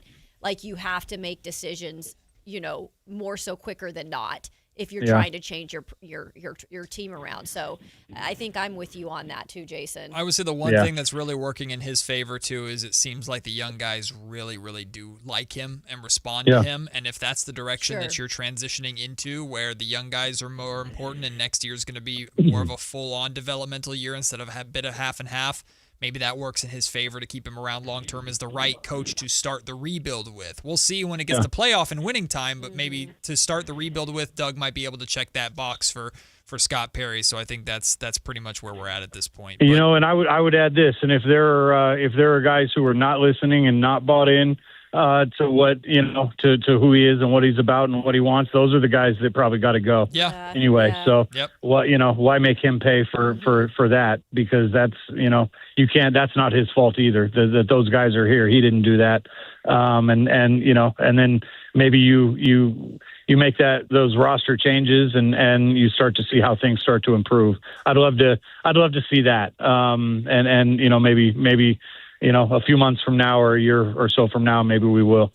You and me both, Jason. Well, hey, safe flight back home, and beat writers need the All-Star break sometimes just as much as the teams do. So get some rest, and we'll see you back at the Golden One Center for Kings and Magic on Thursday. Thanks, buddy. Nice talking to you guys. Have a good day. Thanks, Great Jason. to talk to you. The great Jason Anderson from the Sacramento Bee. Nice enough to take the time. We will take the break. When we come back, a little bit of breaking news to one of the top draft prospects that I don't know if that's going to hurt his value significantly, but doesn't help. We'll update you on that. Plus, a brief conversation that we have to have on the wide receiver position with the San Francisco 49ers. What the heck are they going to do at that position? Kayla will break that down for us. It's Matt and Kayla on Sactown Sports. Time to check out Capital Casino, conveniently located at 411 North 16th Street in downtown Sacramento. When your check engine light comes on, do you see a repair bill or do you see peace of mind? For 20 years, CarShield's been the name America trusts to help keep you on the road. While other companies stop covering you when your car gets older, CarShield offers protection plans up to 200,000 miles. With over $1 billion in claims paid, we don't just promise protection, we deliver it. Don't let a breakdown break your budget. Get the flexible month-to-month coverage you deserve. Go to carshield.com. That's carshield.com today. Okay, get this. Now at Wendy's, you get to go biggie with new Biggie deals. That means going biggie with the $4 Biggie Bites, biggier with the $6 Biggie Bag, or biggiest with an $8 Biggie Bundle. So now you can choose and customize your Biggie deal.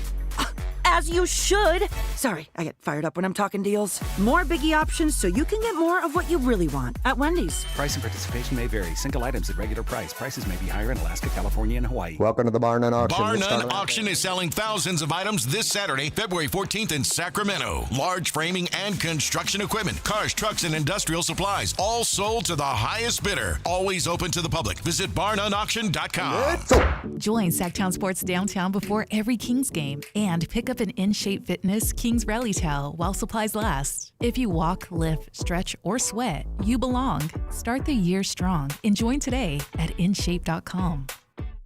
Card collectors know there's nothing as special as a rare one-of-one card. And now you can hear a very rare one-of-a-kind sports card show right here on Sactown Sports. Whitey Gleason here inviting you to join me and Mr. True Sports Cards himself, Emran Pilati, for the True Sports Card Show every Saturday morning at 10 on Sactown Sports. It's the only sports card radio show in the nation. For all your hobby needs, get to True Sports Cards, 6661 Stanford Ranch Road in Rockland. And for hobby, insight, and fun, join us for the True Sports Card Show Saturday mornings at 10 on Sactown Sports. Coach Christie here for Folsom Lake Ford, letting you know the President's Day Sell-a-thon is on. And with your approved credit, get 0% financing plus 0 down on select new Fords. Hurry to Folsom Lake Ford today. FolsomLakeFord.com. Interest accrues from date of purchase. If you're serious about your golf game, then you need to know about Total Game Fitting at the Hagen Oaks Golf Super Shop. Whether it's the TrackMan-powered player performance studio for your best fit clubs, or the cutting-edge technology putter fitting studio, or the free Ballnamic ball fitter and 3D foot scanner, the Hagen Oaks Golf Super Shop offers you total game fitting from head to toe with equipment and apparel. Find your advantage at the Hagen Oaks Golf Super Shop with the latest offering of new golf products in Northern California. Fulton Avenue at the Cap City Freeway. Maida Subaru says yes to big savings on the new Subaru you want during the Subaru A Lot to Love event on now. Visit MaidaSubaru.com today for big President's Day savings on over 220 new and certified pre-owned Subarus.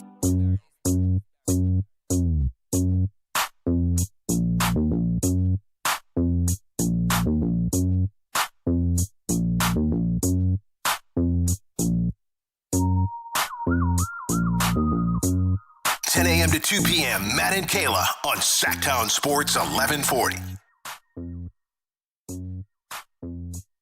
Thank you again to Jason Anderson from the Sacramento Bee from the airport in Salt Lake City, joining us after that something of a road trip. The two games from hell that the Kings put Jason Anderson through, but he's committed. Yes, he is. He's committed as one of our great Kings journalists here in Sacramento. Coming up in a little over a half an hour, All-star shortstop for the Athletics, Jacob Wilson. Let's go. Will join us on the show. Very excited to talk about him, but right now, in a not as fun conversation, we have to talk about another Wilson. Dang. Caleb Wilson. Wilson! From UNC. He is considered to be in the range of the 4th or 5th pick in this year's draft, considered amongst that top echelon.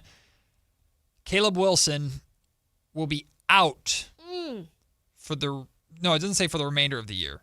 But he has a fracture in his left hand. So not a shooting hand. So yeah, I don't... Is he right-handed? I think he's right-handed. I genuinely don't know. Yeah, I don't know. I genuinely don't know. Usually it would say shooting hand. Yeah, it's a good point.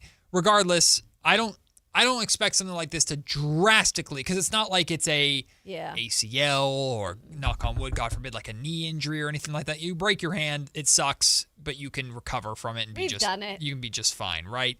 So is that another Kayla story? No, we've we talked. Well, mine was wrist, but close. Mine was wrist. Yeah, his hand. It's not like he actually fractured it. Regardless, it's not like your career is in jeopardy or it's going to change how you are as an athlete. Yeah, your hand will recover and you'll be just fine. So I don't expect it to have a massive negative impact on his draft stock, other than the fact that he's not going to be playing for a while. I think that's okay. So if there's anything that it kind of maybe could push him down, it is exactly that. There's like 13 freshmen that could be honestly the first 13 picks of the draft, right? Mm-hmm. And when it is a hodgepodge of them after the top 3, Caleb will fall into that. And unfortunately, I think that could drop him a little bit if he doesn't play during the most important time of the year when all eyes start to focus on it. But I feel like if you've seen him play and you know what he is at this point, and you feel comfortable when he gets to the draft to draft him at that point, then it is what it is. He is one of those guys that's right. It's the top 3, it sounds like. We don't know the order of the 3. Everyone believes it's Darren Peterson 1, maybe AJ Dybantsa 2. I would say AJ 2. But Cam Boozer, there's an argument for Cam being more NBA ready versus AJ's higher ceiling. Cam has higher floor. So it just depends on who the second team is. Like to me, if it's the Indiana Pacers, it's Cam Boozer. Yeah.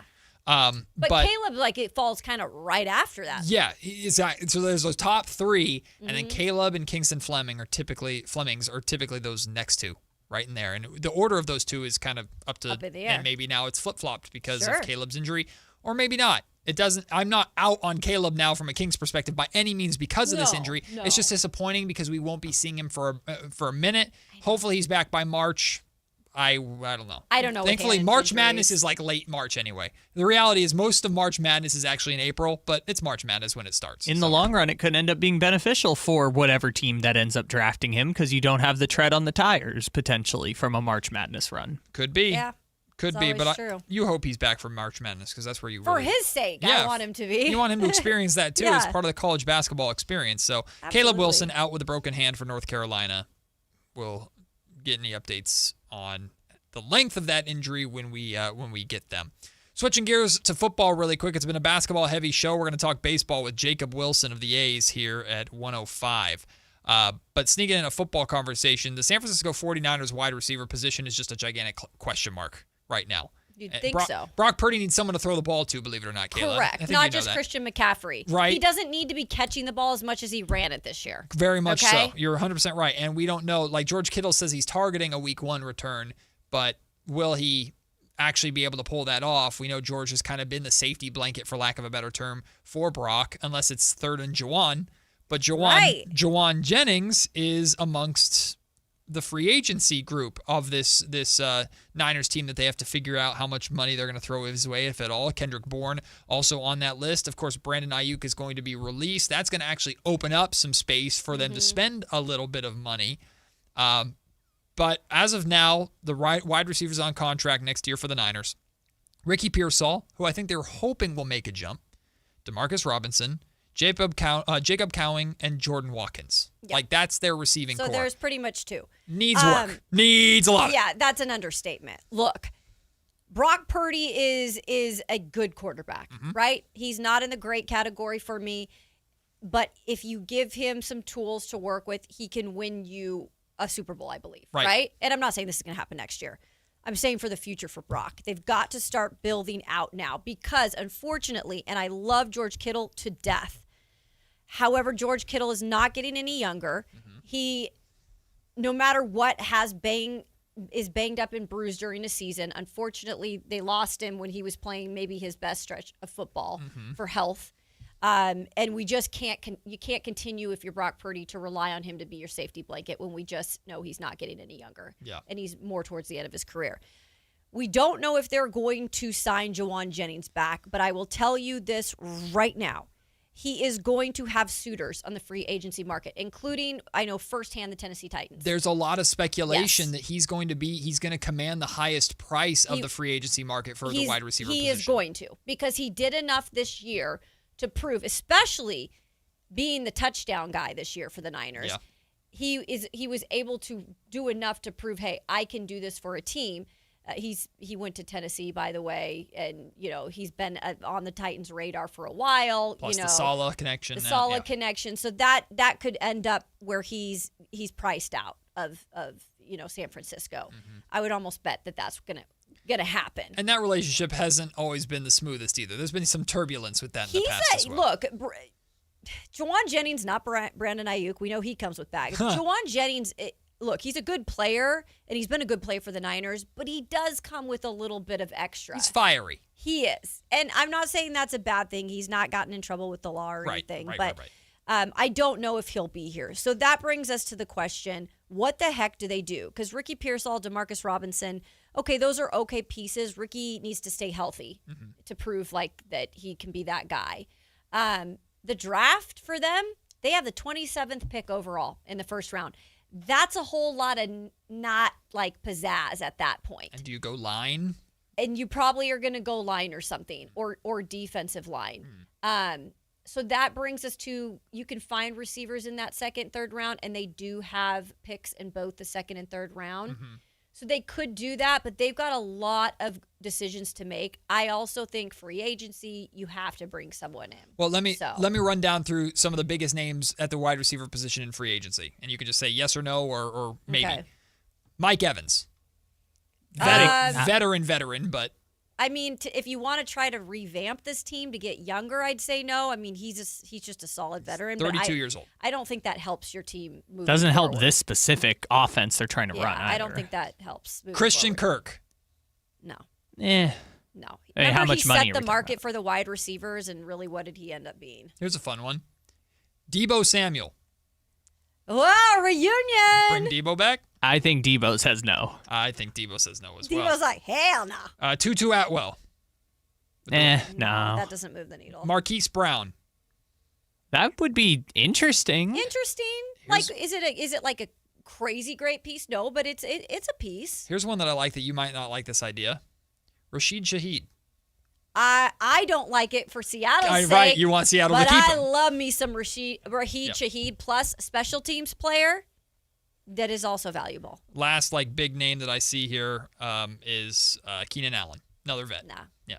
So pass. Got some work to do this summer, Mr. Lynch and Shanahan, but maybe they'll strike gold in the draft like they have a tendency to do every once in a while. We will take the break. When we come back, speaking of gold, what's the gold medal count for the old red, white, and blue? It's Kayla's Olympic Minute on Sactown Sports.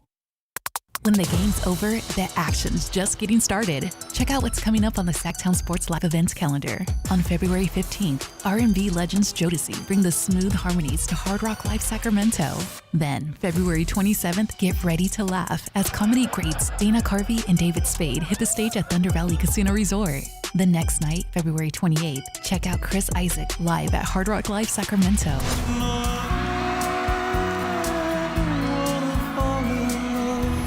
A night of timeless hits in that signature style. Looking for high-energy action? March 7th, it's Thunder Showdown No. 4 Boxing at Thunder Valley. A fight night atmosphere packed with intensity.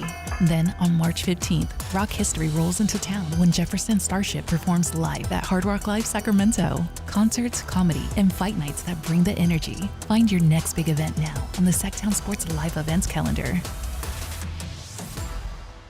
A's fans, the 2026 season is coming fast, and single game tickets are on sale now. Be there for an exciting season packed with theme days, giveaways, and firework nights, including bobbleheads, jerseys, hats, and much more. And getting in is easier than ever. Tickets start at just $8 for select April and May games. From opening day to unforgettable summer nights, there's something for everyone at the ballpark. Get your tickets today at athletics.com/tickets and be part of the excitement this 2026 season. Welcome to the Bar None Auction. Bar None Auction is selling thousands of items this Saturday, February 14th in Sacramento. Large framing and construction equipment, cars, trucks, and industrial supplies, all sold to the highest bidder. Always open to the public. Visit barnoneauction.com. Guys, did you know your testosterone affects everything in your system, including how you feel and perform every day? Right now, Revive Men's Health Sacramento will check your testosterone for free. Knowing your T levels is the first step in understanding if you have low T. Your testosterone level impacts your energy, libido, sleep, weight, hair loss, mood, and even ED. Maintaining an appropriate T level can change your whole life. Most men start to see changes in their hormone levels in their 30s. Experience and results matter. So what are you waiting for? Get your T levels checked today by local, experienced, and trusted men's health experts. They've helped thousands of men since 2011. They're so confident they can help you, they even guarantee it. Call Revive today and schedule your free testosterone test, free exam, and free consultation. Call Revive Men's Health at 916-277-8599. That's 916-277-8599. Or visit ReviveMen'sHealth.com. What's up? We're talking to Chad Hoblet of Hoblet Dodge, Chrysler, Jeep Ram in Woodland. Chad, what's happening for Chrysler's President's Day sales event? It's already starting to warm up, and that means we're going to go outside and enjoy all California has to offer. And there's no better way to do that than a new 20 2026 Jeep Wrangler Rubicon. Right now, you can lease one for $399 a month for 39 months, which includes a $6,000 Hoblet discount. Oh man, those Jeeps look so good and they're so much fun. It's true. There's nothing like a new Jeep Wrangler, but whatever you're looking for, you can find it at the Hoblet Certified Pre-Owned Supercenter. With over 200 vehicles available and almost 70 under $20,000. Search, select, and save through their whole inventory at HobletDodge.com. Nobody beats Hoblet, period. $6,000 total net savings on select new 2026 Jeep Wrangler Rubicon after $6,000 Hoblet discount. $399 special lease with $39.95 due at signing plus tax, license fees, and dealer accessories. 7,500 miles per year, 30 cents per mile over for well-qualified buyers with 720 plus FICO. Must finance through Stellantis. 3 is net savings. Sample VIN 205-698. See dealer for details.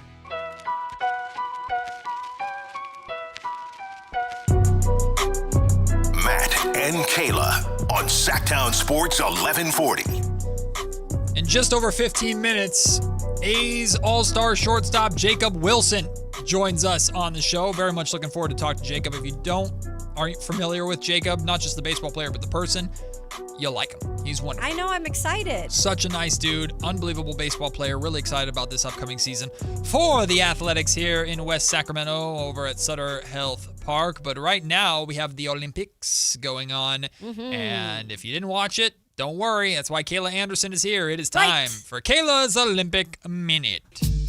Here we go. Put your hands together, or if you're driving, don't do that. Just bump along with the music because, again, we've got some medal winners. We got some updates, friends. First of all, I do want to start with men's hockey is here.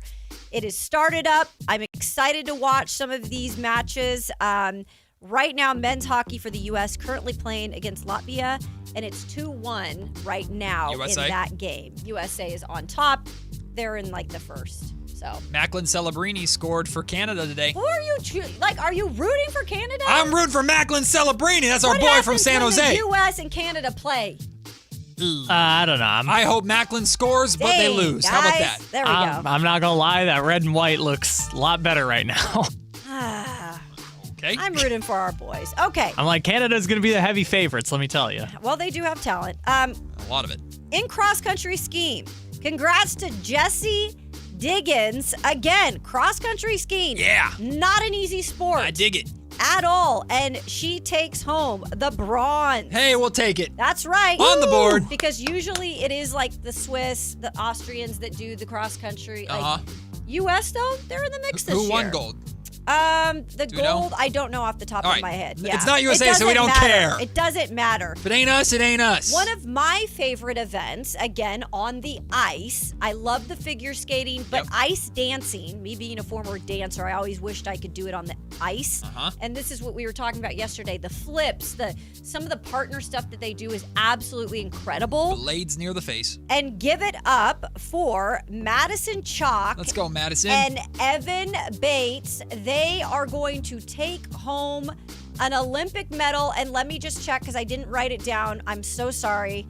I've got to make sure I'm giving you the right medal that they took home. I think it's silver. Say it's gold. And they took home... Oh, shoot. I'm losing it. By the way, guys. just in the meantime, Sweden won the cross-country gold and silver. This is such a fail on my part. I'm holding the pose. I know it's I know gold. you're holding the pose. I'm holding the pose. I know it's gold. I think it's silver. Oh, okay. It is silver. God! Yeah. Well, we'll take It's silver. They're still good. France took home the gold in the ice dancing final for figure By the way, there's skating. not enough time to explain. That French story is crazy. There's two partners that had never done it with each other. It's like is divorces nuts. and That books is being nuts. written about the other person. It's crazy, and they won gold. Which, this Olympics, maybe we'll share they didn't some like each stories. other? I would not be able to explain it in a segment. These It's Olympics crazy. have some things going on. Let's just say that. But another positive, at least, for It's the U.S. like the male on the French team became the first person ever to win with two different partners because their old partner. Oh, my God. That's too much. There's a brutal falling out. Yeah. That is very French. This is not the days of our lives. On the women's half pipe. Half pipe. Give it up for Chloe Kim. Bro, she went nuts. Oh, are we going to get it? She took home silver. Ah, damn. Oh, no. I know. And it's a little disappointing because she is like GOAT when it She comes went to bonkers, the half apparently. pipe. And Myles Garrett, if you did not know this, the more you know, her and superstar defensive player of the year, Myles Garrett, are dating. So he was there at the Olympics. And he apparently is a photographer because he's taking photos of her. A lot of former athletes are. Was this the event that she was going for 3 golds? Yes, the half-pipe. That's too bad. She would have been the first ever. I know, so I'm a little bummed out for her, but that's okay. She still takes home a medal, and that is good, guys, because I have some positive news. It's gaining in terms of gaining ground. Hey, the medal counts are going up. That's what matters. What are the Norwegians doing? Exactly. So, here's the thing. The Norwegians are no longer leading the way in the medal count. Uh-oh! Yeah. Who is? I got to call up my Viking friends and say, what's going on? What's going on? Italy. Italy. Home country. Home country. Investigate. Yep. Get the investigators. They on rearranged the schedule for themselves. Exactly. 16 medals for them. Norway right behind them at 14, and the U.S. of A. one behind that at 13. All right, we're there though. We're in the mix. Yeah, it's right in the mix, and again, right. there's still plenty Some of funny business events going on to come. Pulling away from the Swiss and the Swedes. Funny business over there. But it's some good stuff right now, and I encourage, if you have a chance to watch the Olympics, check out something. Yeah. You know, it's just fun to say you watch something. USA is like coming for that golden hockey. We're I coming have for a it. feeling that they could be. Not if Macklin has anything to say about it. Listen, Macklin can do his thing. We love Macklin Celebrini over here. Macklin can do his thing. He can score 3 goals. Do whatever you want with the San Jose Sharks. Listen, give him a hat trick. Let him score a hat trick in the final. But USA scores 4 goals. Come on. Exactly. Just one Both can better. win. Yeah. Do we have time for Kyle to share that story? Or we? Sure, yeah.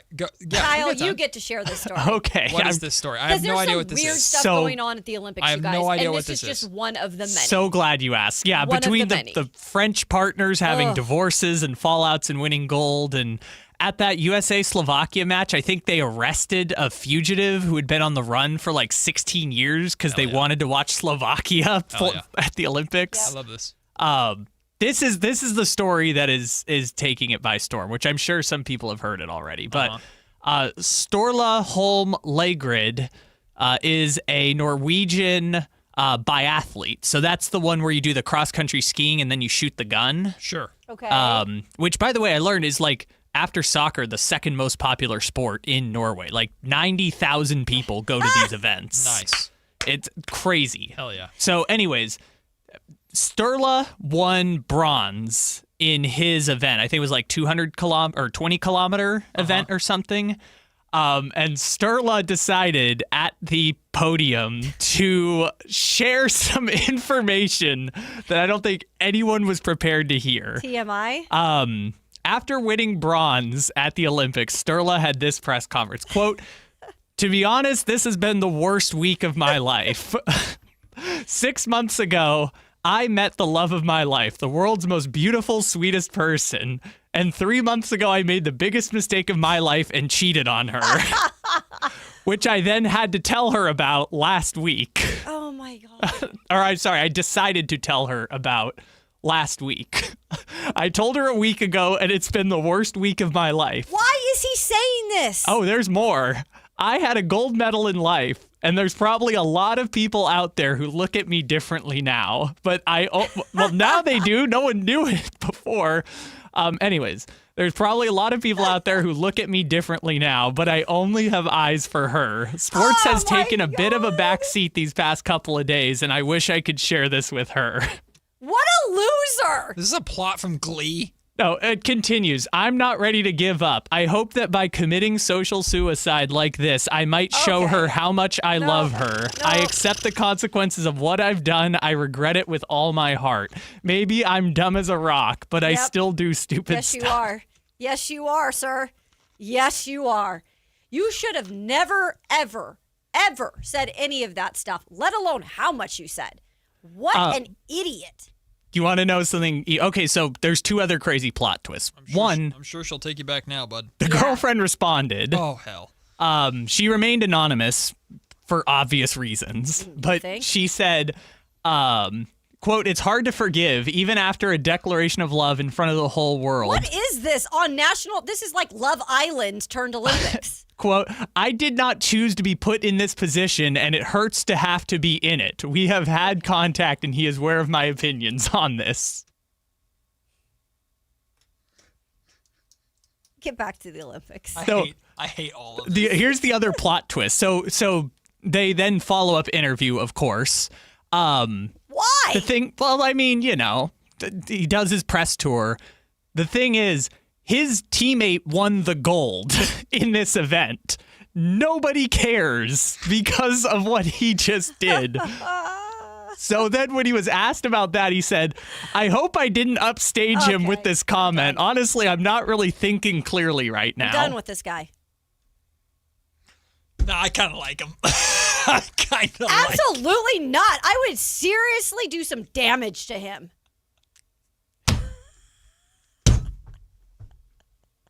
Come what on. was that? The rifle contest? Well, that's the other thing. I wasn't thinking clearly, says the man whose job and profession is to shoot a gun while being very, very tired.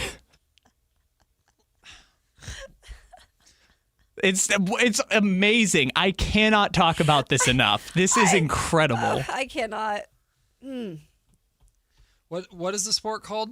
It's called biathlon. Mm-hmm. It's where you do cross-country skiing and then do the shooting at the targets. Hey. What if she's like, oops, I thought that was a target. Hey, shoot your shot. Didn't know it was his foot. Shoot your shot.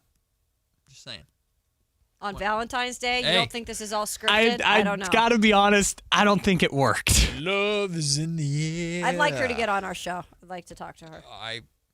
I don't want to be anywhere near the second, third, and fourth hand cringe and pain I feel. This is the type of story that your partner reads about that you get in trouble for. If my wife heard this story, she'd go, if you ever did this to me, she'd do damage. Hell exactly. no. If you ever went on your dumb radio show and said something like that.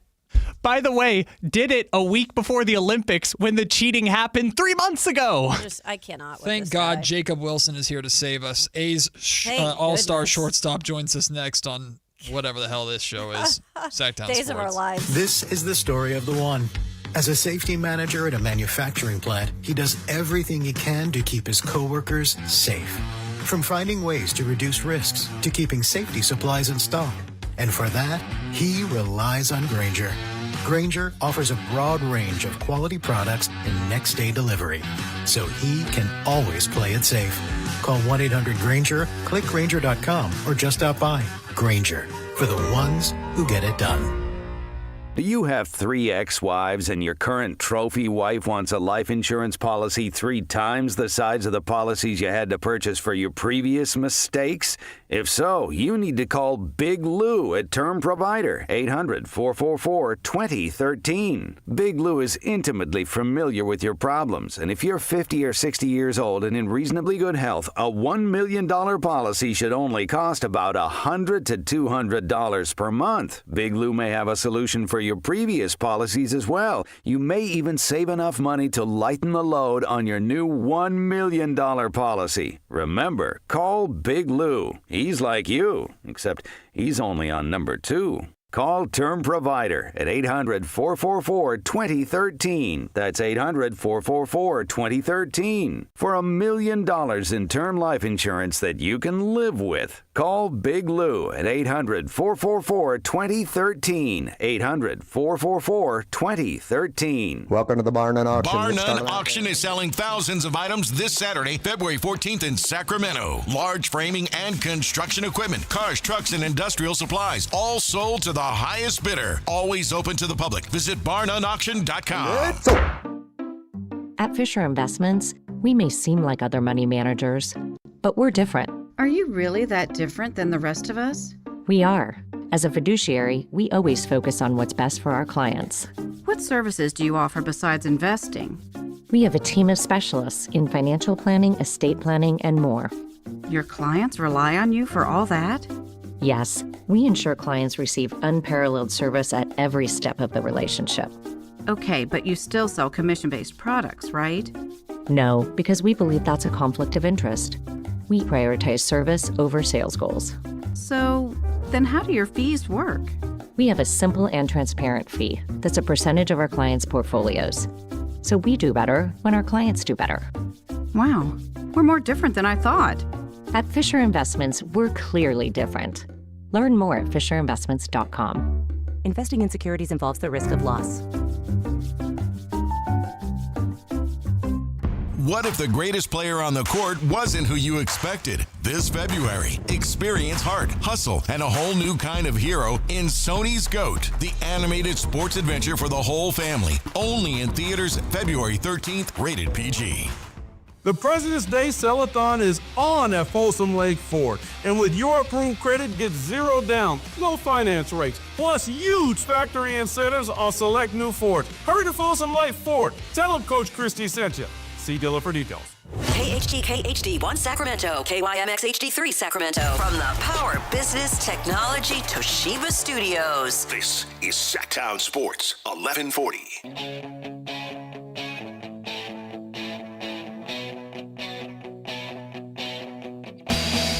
It's Matt George and Kayla Anderson on Sactown Sports 1140. You know, we had some rain the last couple of days, but it is beautiful outside right now, and it's reminds me of spring training.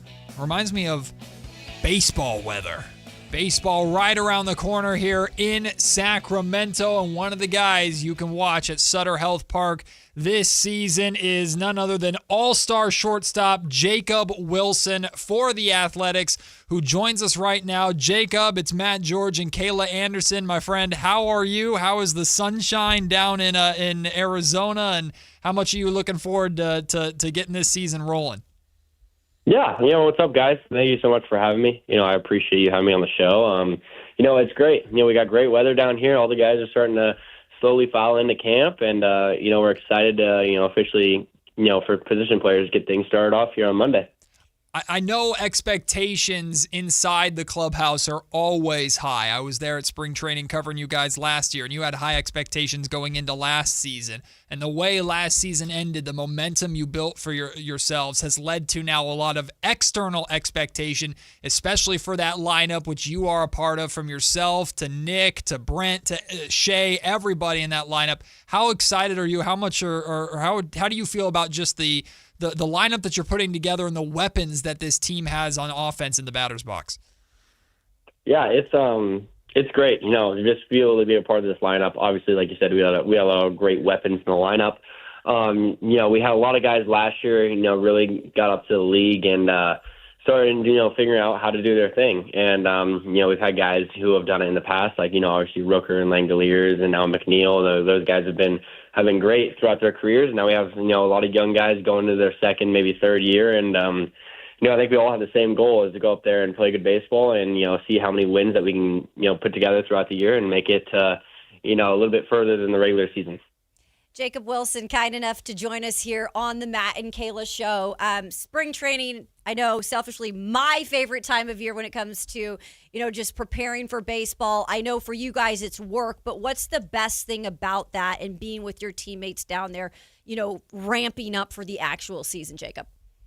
Yeah, I think the best part, for me personally, is just being able to see all the guys again for the first time in a while. Some of us saw each other throughout the off season, but most of the guys you don't really see, from the last day of the season to now. So I think the coolest part for me is just being able to see, how everybody's off seasons went and be able to, see them again for the first time in a while, and just be able to connect with them, and just, these guys are your brothers. So you get to go out there and, see them again for the first time, and then obviously get back to work and preparing for our season.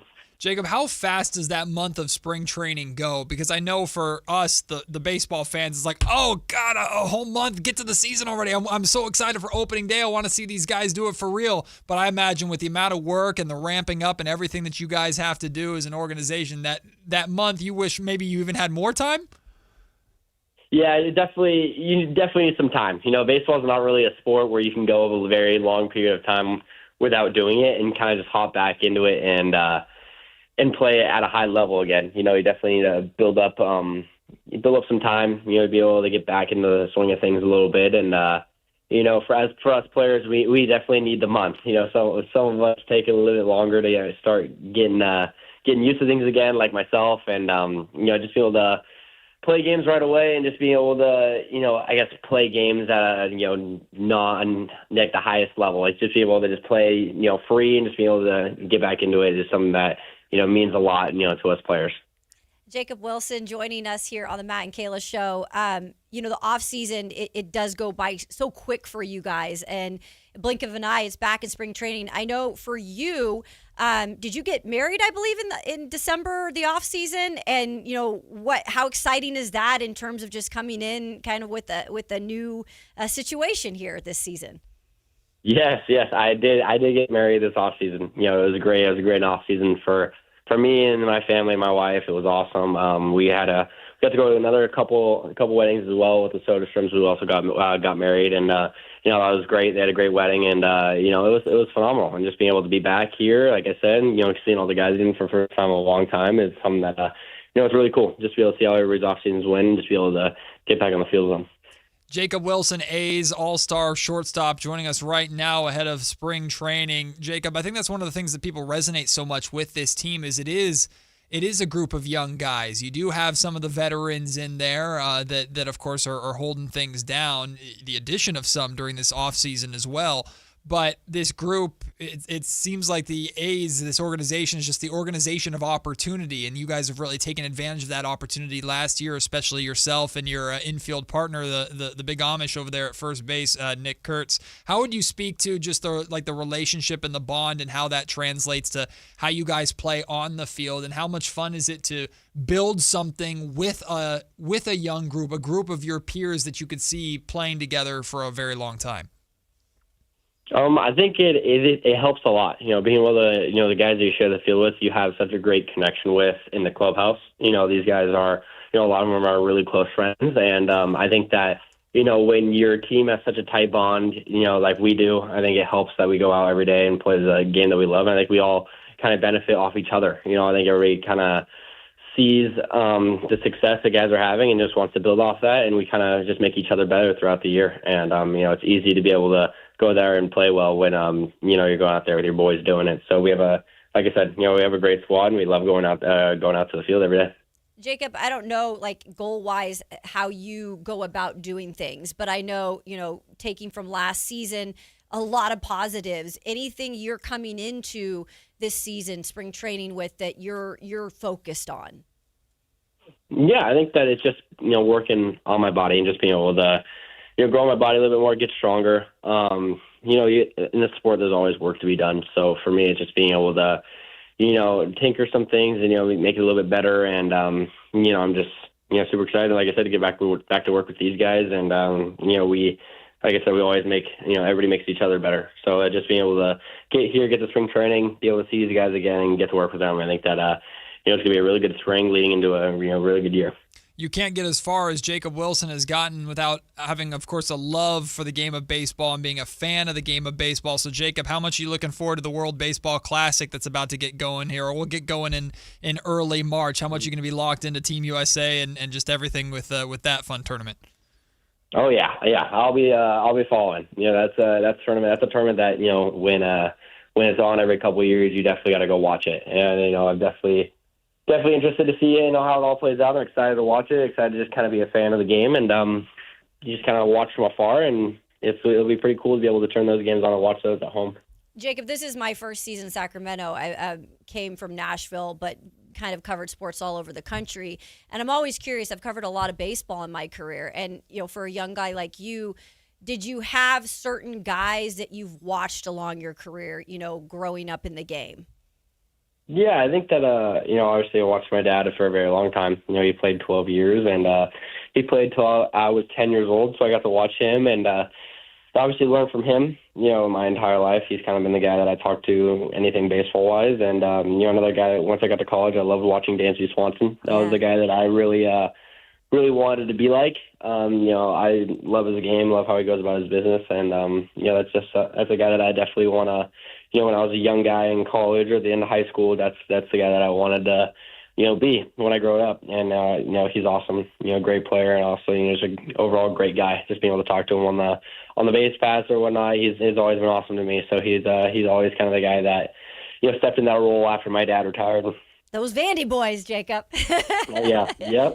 You completely swerved me from the question I was about to ask, Jacob, because you pinged my interest. You mentioned the conversations on the base paths, and that's something that a viewer like me always pays attention to after that base hit, the interaction between yourself and the first baseman, or you as a shortstop covering second, or whatever the case may be. What are those conversations like on the base paths? Because you're competitors, but you're also friends, peers. Like, how much fun are the little moments of the game, the nuances of the game that happens there that's kind of special and secret to you guys that we don't get to be a part of?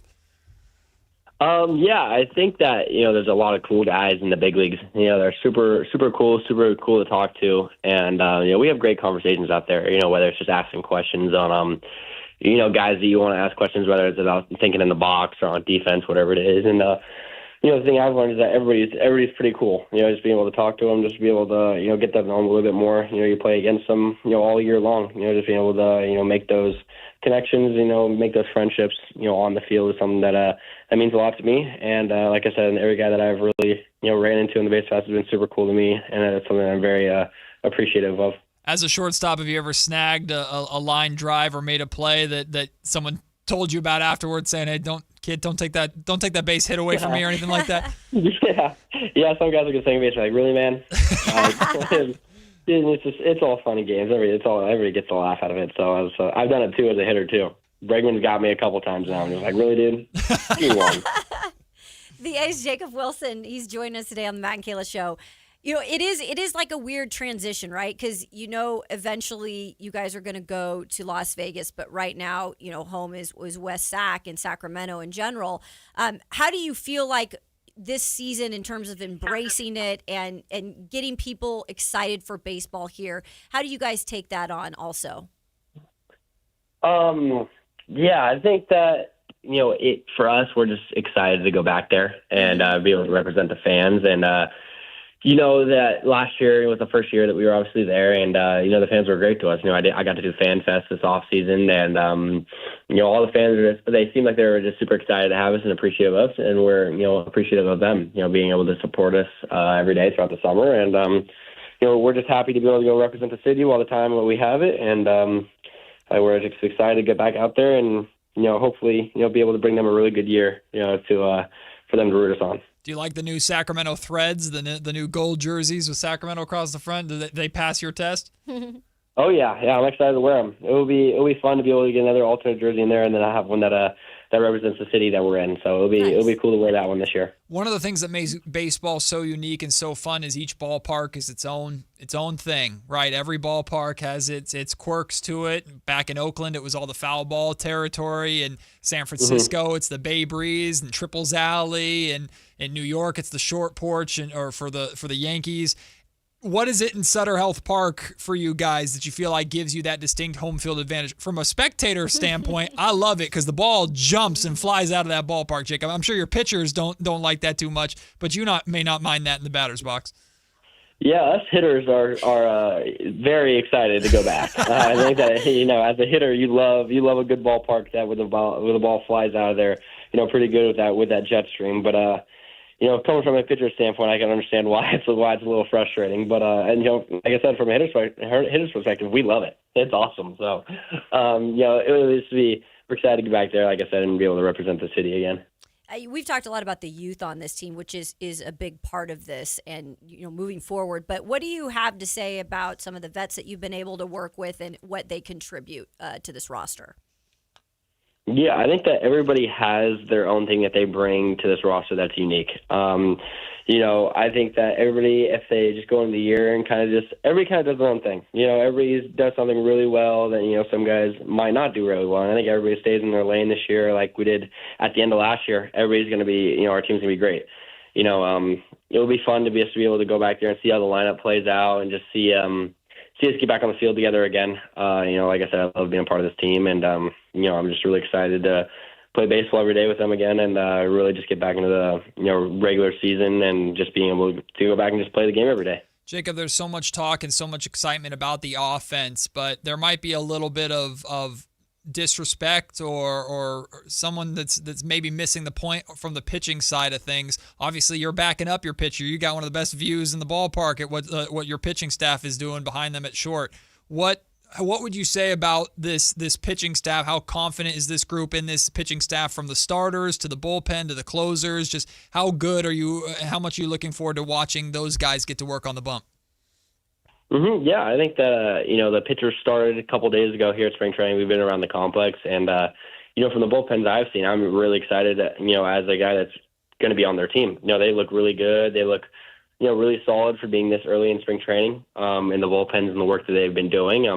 Just as much as it is on pitchers, as a defense too, we really got to go out there and, have our pitchers back. So that's something that, us, infielders, outfielders, whoever it may be, we're really going in this spring training, really working on our defense, on just being able to have them trust us and be able to, really just, back them up and make the plays that we need to make. And, I think if we do that and they go out there and do their thing, we're going to be a great squad this year. So like I said, just very excited. I don't know how much you've gotten the opportunity to hit off of them yet, but even going back to last season, are there any arms that are your teammates that you're like, oh, I don't like hitting against him, I can't touch his stuff or anything like that? Is there any guy in particular, or maybe guys in that bullpen or on that mound that you're just like, man, I can't figure them out, they got my number? Yeah, I mean, I don't want to face any of them. It's definitely a bullpen where you don't want to face any of them. You're just happy they're on your team, where you get to play defense behind them rather than have to go in the box against them. All the guys on our team, they have good stuff. So it's once we get there and get to the season, it's gonna be really nice to be able to play defense behind them and share the same clubhouse as them rather than go up and face them in the box. Baseball season is so long, and you know this, and especially once you reach the major leagues, when it comes to just learning from last year and knowing that there's going to be some ups and downs, like what was the biggest thing you guys learned as a group, like going through that really tough time? And then obviously you guys did bounce back, but it was like you couldn't completely dig yourself out of that hole.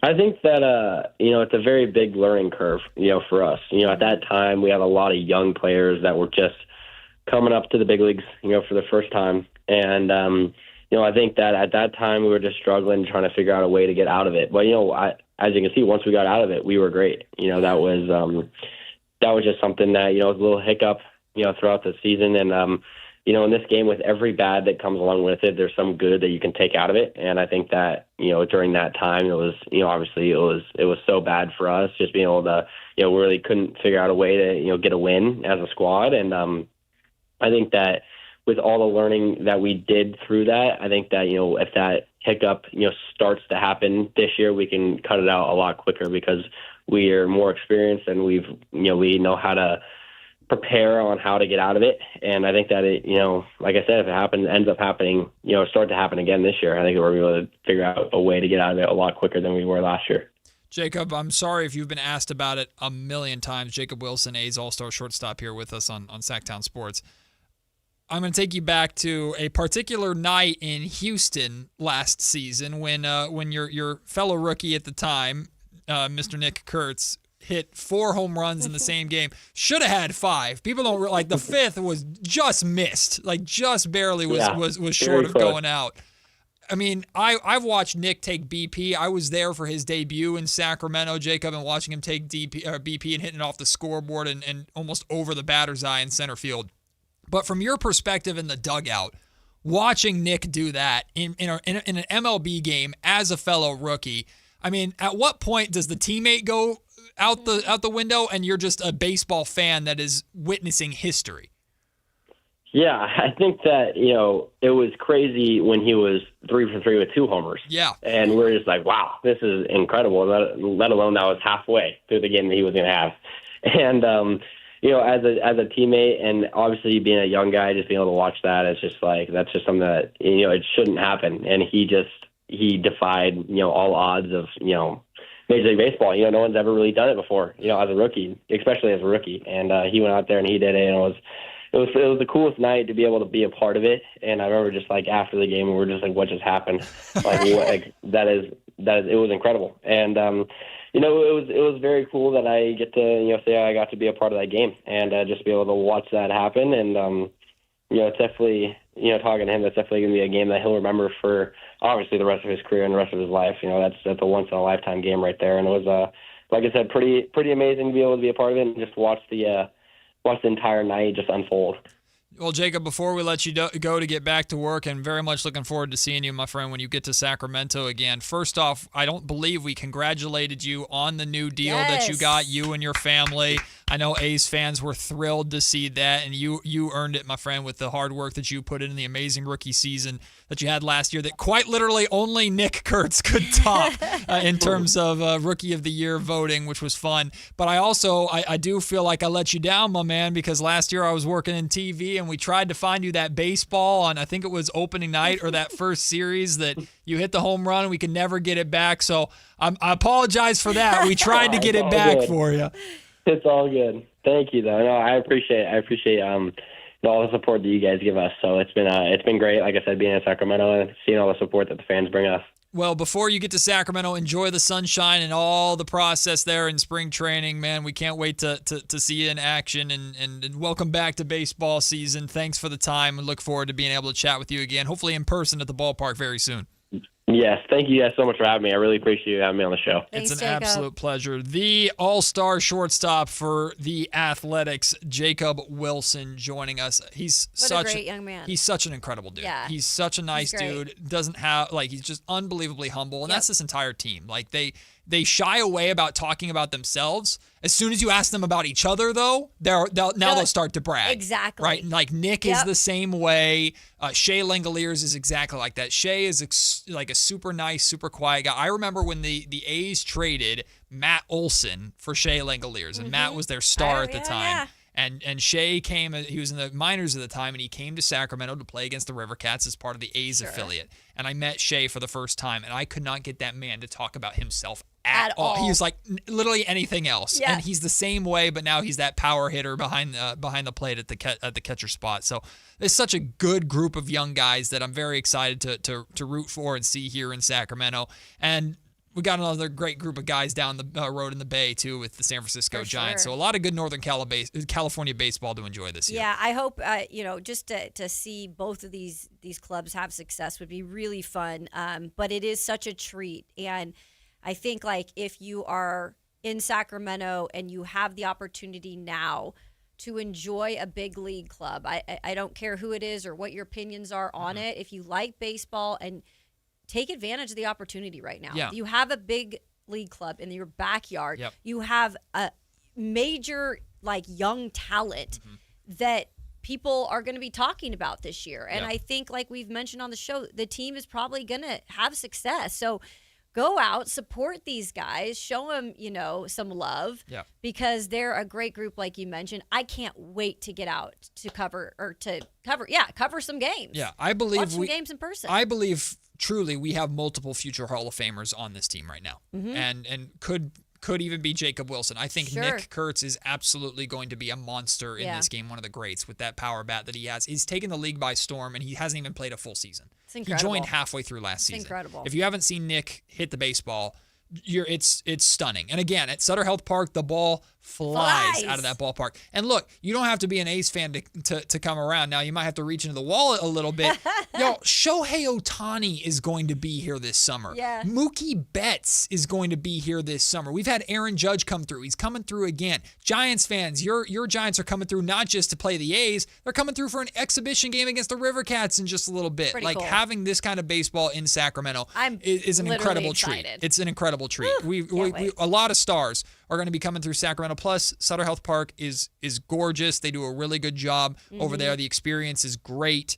And I mean, I was out there for 4th of July. If you haven't seen the fireworks shows that they put on, there's a bunch of giveaways they're doing this year, too, from different bobbleheads to jerseys. They'll have more Sacramento swag this year is what they've said, which I'm all about. I'm going to spend way too much money there, I'm telling you now. Hey, get it while you can, right? I can't wait for baseball season, not just here in Sacramento, baseball season around, like we talked about yesterday, Kayla. I have not been this excited about a baseball season in some time, and we might have to enjoy it as much as we can because I don't know if we're going to have baseball next season. I'm not going to lie to you. Exactly. I don't know if baseball is going to be around. I hope that's not the case, but you never know with the labor strike. Maybe a shortened season if we're lucky at this point. It seems like it's going to be might be quite the war.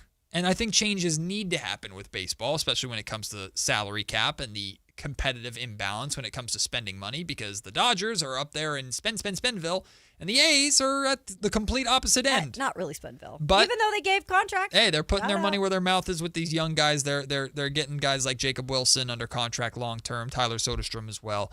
Very excited about this A's team. If you can come out to West Sacramento and see them, we will take the break. When we come back, I didn't realize how extreme the pettiness got between the Golden State Warriors and Jonathan Kuminga. We'll talk about what happened between them that Anthony Slater shared, but also I spoke to a friend of mine in Atlanta who covers the Hawks. I don't think Kuminga to Sacramento is dead. I kind of thought, I'm interested because I brought this up when he got traded there. I still think there is a pathway that Jonathan Kuminga could end up in Sacramento. I'll share with you what that conversation was and why I feel that way, plus the pettiness between Kuminga and the Warriors. Before we do crosstalk with Whitey Gleason and Alan Stiles, to wrap up the show here, it's Matt and Kayla, Sactown Sports. Time to check out Capital Casino, conveniently located at 411 North 16th Street in downtown Sacramento. The Sacramento Kings are bringing fans one of the best ticket deals of the season. Now through February 16th, get tickets to any Kings game with no fees. Catch must-see matchups against the Warriors, Spurs, Bulls, and more, plus fun theme nights like Girls Night Out, Y2K Night, and Slamson's birthday. And you won't want to miss your chance to see your favorite Kings players take the court, like exciting rookies Maxime Reynaud and Neat Clifford. Head to kings.com/no fees today and grab tickets to any game with no added fees. Card collectors know there's nothing as special as a rare one-of-one card. And now you can hear a very rare one-of-a-kind sports card show right here on Sactown Sports. Whitey Gleason here inviting you to join me and Mr. True Sports Cards himself, Imran Pilati, for the True Sports Card Show every Saturday morning at 10 on Sactown Sports. It's the only sports card radio show in the nation. For all your hobby needs, get to True Sports Cards, 6661 Stanford Ranch Road in Rockland. And for hobby, insight, and fun, join us for the True Sports Card Show Saturday mornings at 10 on Sactown Sports. Welcome to the Bar None Auction. Bar None Auction is selling thousands of items this Saturday, February 14th in Sacramento. Large framing and construction equipment, cars, trucks, and industrial supplies, all sold to the highest bidder. Always open to the public. Visit barnoneauction.com. Guys, did you know your testosterone level impacts your energy, libido, sleep, weight, hair loss, mood, and even ED? And right now, Revive Men's Health Sacramento will check your testosterone for free. They've helped thousands of men since 2011 feel and perform better. They're so confident they can help you, they even guarantee it. Schedule your free testosterone test, exam, and consultation today. Call 916-277-8599. That's 916-277-8599. Or visit ReviveMen'sHealth.com. Never have I ever called my sister from the finish line of my first marathon. Hello? You won't believe where I am. Are you running? Mile 26. I'm gonna make it. Switch to T-Mobile's 55 Plus plan and get iPhone 16e with its advanced camera system on us. Plus 2 lines for just $30 a line. Guys, I can't believe it. I knew you could do it, babe. That was amazing. Mom, how do you feel? I feel great. I can't feel my feet. Let's take a picture, and then you may carry me to the car. Share every stride, every mile, every memory on America's best network. Switch to T-Mobile's 55 Plus plan and get iPhone 16e on us and 2 lines for just $30 a line. With 24 monthly bill credits and 2 eligible port-ins on Essentials 55 Plus for well-qualified customers with autopay plus taxes, fees, and $35 device connection charge. Credits end and balance due if you pay off early or cancel. Contact us. Finance agreement 128 gigabytes, $599.99 required. Best mobile network in the U.S. based on analysis by Ookla of Speed Test Intelligence data 1H 2025. Visit T-Mobile.com. Join Sactown Sports downtown before every Kings game and pick up an In-Shape Fitness Kings Rally Towel while supplies last. If you walk, lift, stretch, or sweat, you belong. Start the year strong and join today at InShape.com. You remember me from a show called And Joe? I'm back on the radio, Sacramento. It's Joe Mami, and when you need your new country fix, join me weekdays from 6A to 10 for the Pat and Cody with Joe show on New Country 105.1 KNCI or on the free KNCI app.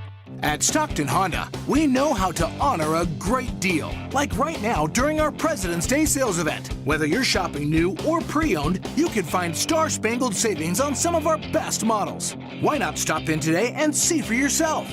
Come celebrate at Stockton Honda and get huge savings on our giant selection, plus top dollar for your trade. Anytime, anywhere, it's all here. StocktonHonda.com. Matt and Kayla on Sactown Sports 1140. What a treat to speak with Jacob Wilson, shortstop for the Athletics, all-star shortstop. How dare you, Matt? Give him the hype he deserves. Don't leave out that title. Baseball all-star actually matters. Not that NBA all-star really doesn't matter, does. but at least baseball all-star is entertaining and fun. So is the home run derby. Yes. Man, I love that thing. Home run derby is fun as well. Baseball at least does that right. A lot of things they don't do right, but all-star weekend, they at least, for the most part, get it right. Although I was always a fan, and I know a lot of people hated this. I liked it. The winning team I liked it. got home field advantage in the World Series. Incentive. And yeah, it just gave. I understand, but every team gets an all-star, so why would dude on the worst team in the league give a you-know-what about trying to help the American League win the... Doesn't matter. You're still an all-star. You're still going to play hard, and dude might not be playing that much anyways. Yeah, I actually liked it too. What a ridiculous take from you two. I know I'm an outsider on that one. I understand it too, but at least it gave it something to watch. But, I mean, a lot of people don't like it. It's an exhibition game. Then expect an exhibition probably crowd a little of people more of the competitive games than any of the other all-star games. But then pitch actual pitchers longer than an inning. Well, that's up to the managers. No, because it's an exhibition game. All right, well, I like it. So, and I've always liked it. They don't do it anymore, but I liked it. It made it feel like, again, there was something more to compete for. Yeah, there's something in on an all-star game. something on the line at least. It wasn't just a bunch of really, really talented people BSing for no reason. By the way, the NHL got it right last year. Yes. So now they're doing world versus, and it is actually really exciting. And you know who gets it right? And they play hard. You know who gets it right too, although it's not as popular, but the MLS, Major League Soccer, because they typically will invite in an international club to face. They're the best of the MLS versus some international club. They do that throughout the whole. It's weird. The cup goes throughout. Well, no, that's different. That's the U.S. Open Cup. Yeah, that's okay. That's like a cup, but their all-star game, they just bring in a club from one of the top clubs from Europe or something to play their all-stars, and it's an exhibition game for those clubs because those clubs are in the off season. Right. Summertime is the off season for European soccer.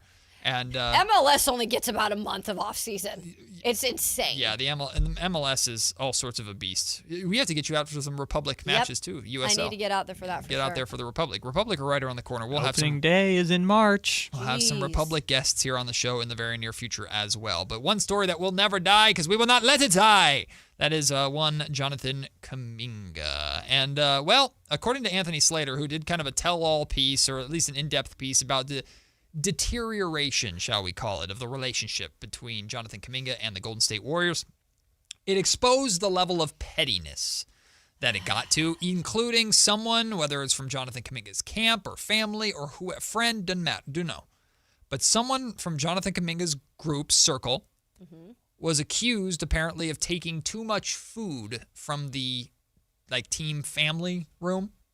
That's where it got. This is the part that multi-billion-dollar or million-dollar organization had too much food being taken by a family member. Which, listen, if you're also the family member, what are you doing? That's the thing. It doesn't look good for anybody, Kuminga's side or the Warriors side, but it looks especially worse for the organization that's supposed to be, above this kind of stuff. But it's you invite these people in, and you have a spread. Is there any note on the door or any little sign that says, hey, you can't take more than this many bread, rolls or whatever it is? Tangent, but there needs to be in the Sacramento Kings media eating area. Is this a thing? Yes, because what Sacramento is known for is having the best cookies. We have the best cookies. Okay, so that's what I get to look forward to. Yeah, well, if you make it in time, because the cookie budget went down, which we are in. The Sacramento media is in open conflict with the organization for the cookie budget going down. And so they put out less cookies. They put out a tray way before the game starts, and they put out a tray at halftime. Well, it's a mad dash downstairs during halftime because everybody wants to get their grubby little fingers on these cookies. Sure. And you'll see people, I'm not going to name names, but you'll see every once in a while someone grabbing 2 or 3 and putting them on their plate and walking away. And they're like, oh, they're for people upstairs. Right. Okay. All right, pal, I don't get one, so you can take one to somebody upstairs. All right. And I agree with that. When the budget is cut, and look, Yeah, the same thing with the Titans. When the budget's cut and you don't have as much, like, you got to be considerate. But we're cookie. talking about the Golden State Warriors. Yeah. All right?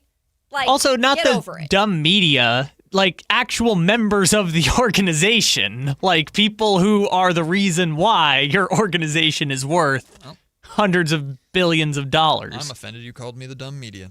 I think I deserve a cookie for having to sit through that hell that... All I'm saying is that Jonathan Kuminga deserves a cookie more than you.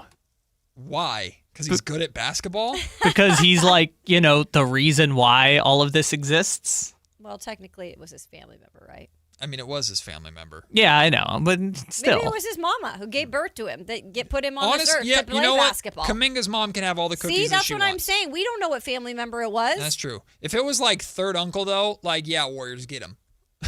I don't think third uncle's allowed in the family room. Hey, you never know. Chase Center. You never know. The Kumingas are a tight bunch. You never know. This thing is weird, though. It is so petty. A very petty, strange story. But I use that to segue into, I had a conversation. I won't say who it was because he's not reporting it or anything. But I was asking him directly. It's a friend of mine from Atlanta who covers the Hawks very closely. Okay. And I asked him, like, look, I asked him when the trade happened, like, do you think, what's the long-term plan for Kuminga? And he basically said, like, I believe they're doing this with the belief that Kuminga's going to be around. Mm-hmm. And so I re-followed up. Hey, has anything changed? Have we heard anything about, like, are they going to pick up the team option or what's going down? Sure. And basically he said that right now he believes the Hawks view Kuminga as what he called an asset play.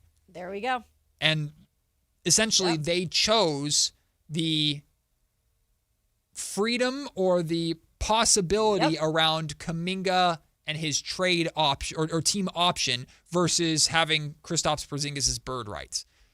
If that, the way I read into that is Atlanta views Kuminga as either a potential chip to use to negotiate with going forward, or maybe he could work out there, or if they can let him walk if it just is all bad. Or they totally knew they weren't going to keep Porzingis. Or that too, right? So the decision essentially of what is going to happen with Kuminga's team option is likely coming after the draft.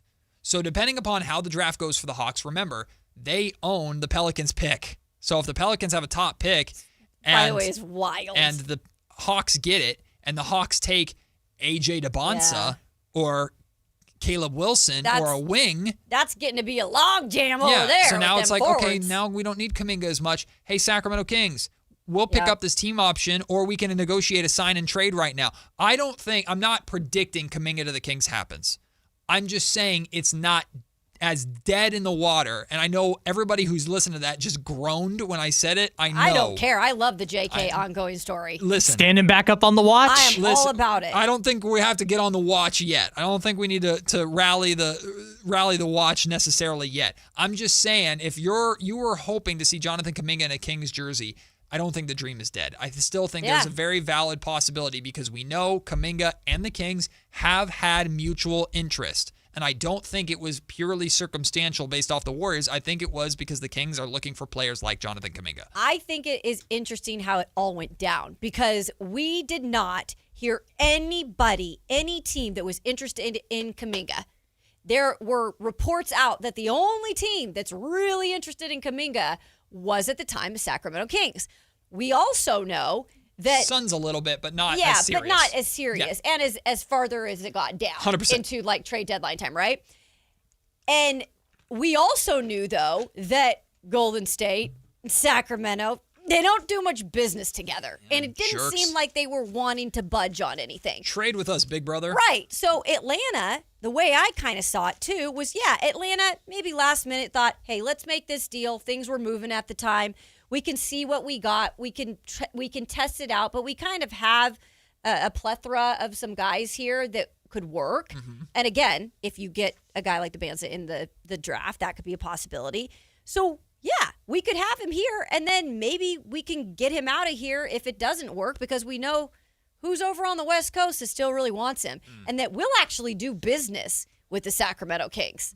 So it was just a little interesting how it all played out. Not saying that's going to happen, but in a pipe dream. Listen, like, the Kings and Hawks have had many conversations in the past. Yes, they some have. trades in the past as well. So yes, they have. There could be a possibility there. Real quick before we go, we have a development on the cookie case here because on the text line, our friend Greg in Yuba City is saying, "Good news, Matt.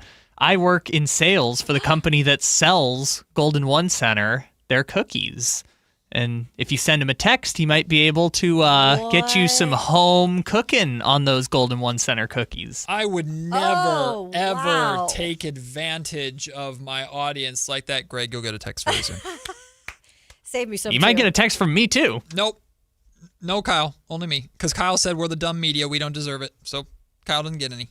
But Kayla, you have to try. We will save you a cookie. I can't wait. Although it might be oatmeal raisin, which I like, but it's not my favorite. The I chocolate won't chips, the chocolate chip are the best ones. Yeah, that's my favorite. Except the one thing I don't like about it, Whitey's giving me the thumbs up in the background because I'm ignoring him.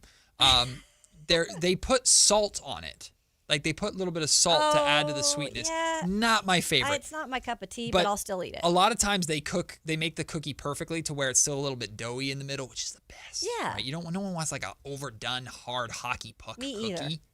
But I'm a fan of oatmeal raisin, so I'm good with oatmeal raisin. Although I get made fun of that all the time. It's kind of a grandma cookie, but I get it. Wow, called me a grandma. I think that they can be good on occasion. You're a dumb media grandma. That's crazy. Dang. Well, this grandma wants to make your Valentine's Day special, so how about that? You have a chance right now to win a $50 gift card to Madison Avenue Florist for the perfect Valentine's Day bouquet, and you can give it to Grandma. But wait, there's more. You'll also win a gift card for a dinner for two from Roosters on the River, and there's more. $100 to Gazetta Jewelers. Did they just add this? Apparently. I think that's the Drive Guys one. They get an extra thing? Yes. Why? I don't know. Yo, Whitey, why do you get extra stuff to give away? Yo! Put your thumb down. He didn't hear you. All right. So no jewelry unless you get it from the freaking Drive Guys. Flowers and dinner is what you get from us. Listen, we actually care about you, okay? We actually do. We would give you I'm not buying you jewelry. We'll give you the shirts off our back. Well, maybe Matt should. Well, I mean, what do you mean? I have a T-shirt. This is Nike. This is expensive, kind of. Well, you know what else is expensive? Jewelry. But that's why the Drive Guys are giving away $100 worth of it. Which you don't get. You get $100 of jewelry from the Drive Guys. You don't get none of that from us because apparently we just want to make it out that we don't care about you on this show. Sorry about that. I also love that it says Drive Guys on the read and you just moved right past it. Hold on. Oh! Yeah. Yeah. The Drive Guys, well, they want to make your Valentine's Day more special than us, apparently, because they like you more, according to our sales team. What's crazy is you didn't notice that, but you also didn't Ron Burgundy it. Whatever. Like, you still said Matt and Kayla. Because I am a very talented... He's a professional. Whatever I am. But I'm not getting you jewelry, apparently. Dumb media grandma. Yeah, dumb media grandma here. Sorry, no audience. jewelry for you, but you get a Valentine's Day bouquet, and you'll get a gift card for dinner for two on Roosters on the River, and that's it. Don't ask for anything more. We're looking for lucky caller number 4 at 916-339-1140 to win this Valentine's Day bundle. Again, that's caller number 4 at 916-339-1140. And don't worry, if you don't win, you'll get more on the other show. And they're joining us next on Sactown Sports. Time to check out Capital Casino, conveniently located at 411 North 16th Street in downtown Sacramento. All Americans should do what they can to prepare for the future. Donald Trump Jr. here with an important message. More and more Americans are looking for ways to diversify their hard-earned money, and gold is the perfect solution. For example, a gold IRA from my trusted friends at the Birch Gold Group lets you diversify your IRA or 401k into physical gold with zero taxes and zero penalties. You stay in control with a tangible asset that's held value for thousands of years. And right now, Birch Gold is offering a free info kit to help you understand how it works. Just text the word SECURE, SECURE, to 989898. There's no pressure, no obligation, just the facts. You can't predict the future, but you can be prepared, but only if you educate yourself. So take that first step right now. Text SECURE to the number 989898 today. That's SECURE to 989898. Welcome to the Bar None Auction. Bar This None time- Auction is selling thousands of items this Saturday, February 14th in Sacramento. Large framing and construction equipment, cars, trucks, and industrial supplies, all sold to the highest bidder. Always open to the public. Visit barnoneauction.com. Get in the zone, AutoZone. Welcome to A to Z Savings, our biggest sale of the year. Happy to be here. Can I get some rotors? Would you like brake pads with that? How much are the brake pads? Free with Duralast rotors. Free. Really? Really? Free. I also need some oil. Would you like an oil filter with that? Yeah, how much is that? Free with the oil. Free. Really? Really? Free. It's part of A to Z Savings with hundreds of deals. From A to free. Get in the zone, AutoZone. Ends March 9th. Restrictions apply. Why choose a Sleep Number smart bed? Can I make my site softer? Can I make my site firmer? Can we sleep cooler? Sleep Number does that. Cools up to 8 times faster and lets you choose your ideal comfort on either side, your Sleep Number setting. Enjoy personalized comfort for better sleep night after night. And now, during our President's Day sale, take 50% off our limited edition bed, plus free premium delivery with any bed and base. Ends Monday. Only at a Sleep Number store or sleepnumber.com. What if the greatest player on the court wasn't who you expected? This February, experience heart, hustle, and a whole new kind of hero in Sony's GOAT, the animated sports adventure for the whole family. Only in theaters February 13th, rated PG. Hi, I'm Michael from the War and Treaty. You know the jingle. Now discover the facts about Ozempic, a GLP-1. Only Novo Nordisk makes FDA-approved Ozempic. Learn about the real thing. Talk to your healthcare professional today. Call 1-833-OZEMPIC or visit Ozempic.com to view the medication guide and to learn more about Ozempic. Semaglutide injection 0.5 milligram, 1 milligram, and 2 milligrams.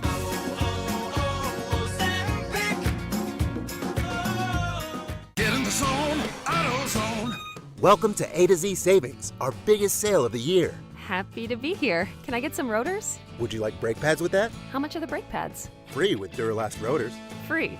Really? Really? Free. I also need some oil. Would you like an oil filter with that? Yeah, how much is that? Free with the oil. Free. Really? Really? Free. It's part of A to Z Savings with hundreds of deals. From A to free. Get in the zone, AutoZone. Ends March 9th. Restrictions apply. Coach Christie here for Folsom Lake Ford, letting you know the President's Day Sell-a-thon is on. And with your approved credit, get 0% financing plus 0 down on select new Fords. Hurry to Folsom Lake Ford today. FolsomLakeFord.com. Interest accrues from date of purchase.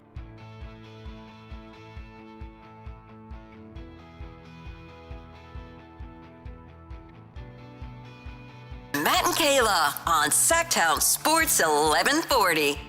It's been one heck of a show here today from Jason Anderson of the Sacramento Bee joining us at noon after that horrible road trip and horrible game last night in Salt Lake City, Utah. We appreciate Jason joining us. Then we had a shortstop, Jacob Wilson, on with us at the top of this hour. Made me even more impatient and more excited for baseball season. Now, to wrap it all up, we're joined by the Drive guys, Whitey Gleason, Alan Stiles. Guys, I don't know if you heard the interview with Jacob, but how excited are you for baseball season? Let me just say this. I appreciate you bringing up baseball because we do have the Diamonds today. We're giving away some jewelry, which this show is not giving away. So I got right, so Alan? excited. That's right. Point that out. I So heard thanks. jewelry, and I was like, wait, we're giving away jewelry? Thanks for pointing that out, Matt. I appreciate that. Once you get the jewelry, then you go to the Kimpton Soy.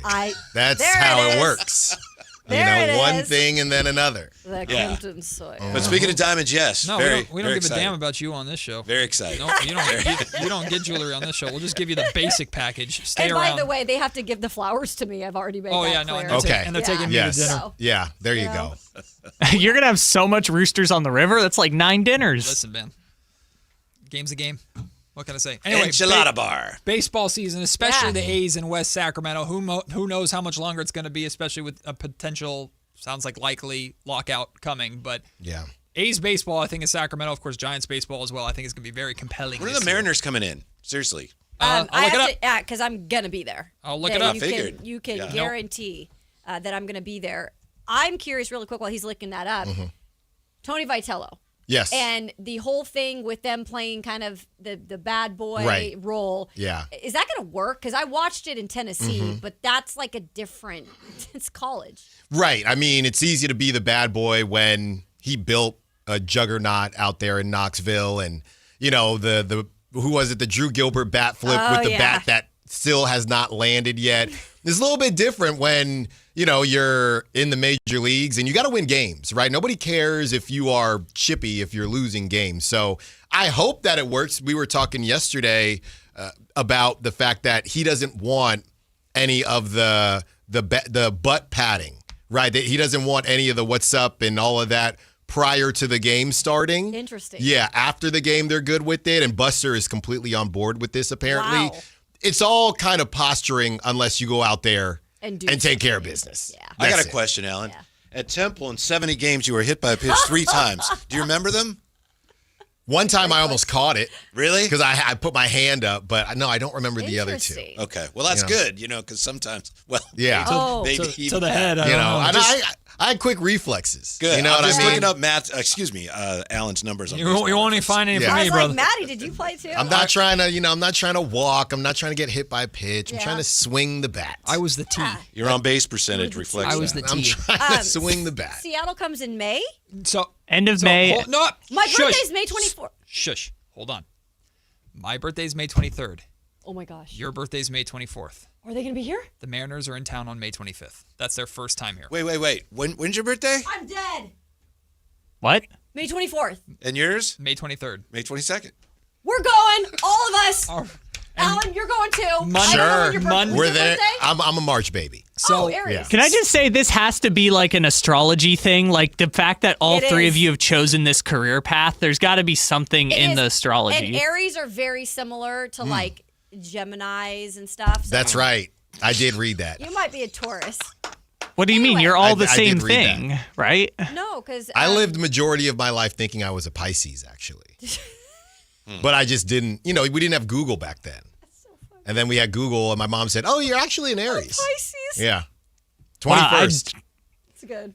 I can't believe that you guys are all within those 3 days. This has to be like the universe. This is what your career path was supposed to be. You know what's funny with Whitey as well is during those 3 days, his birthday, May 22nd, the A's are in San Diego taking on the Padres. Whoa. Your Padres. So the A's play the Padres 3 straight games in San Diego to We wrap have up. to make a trip to Southern California.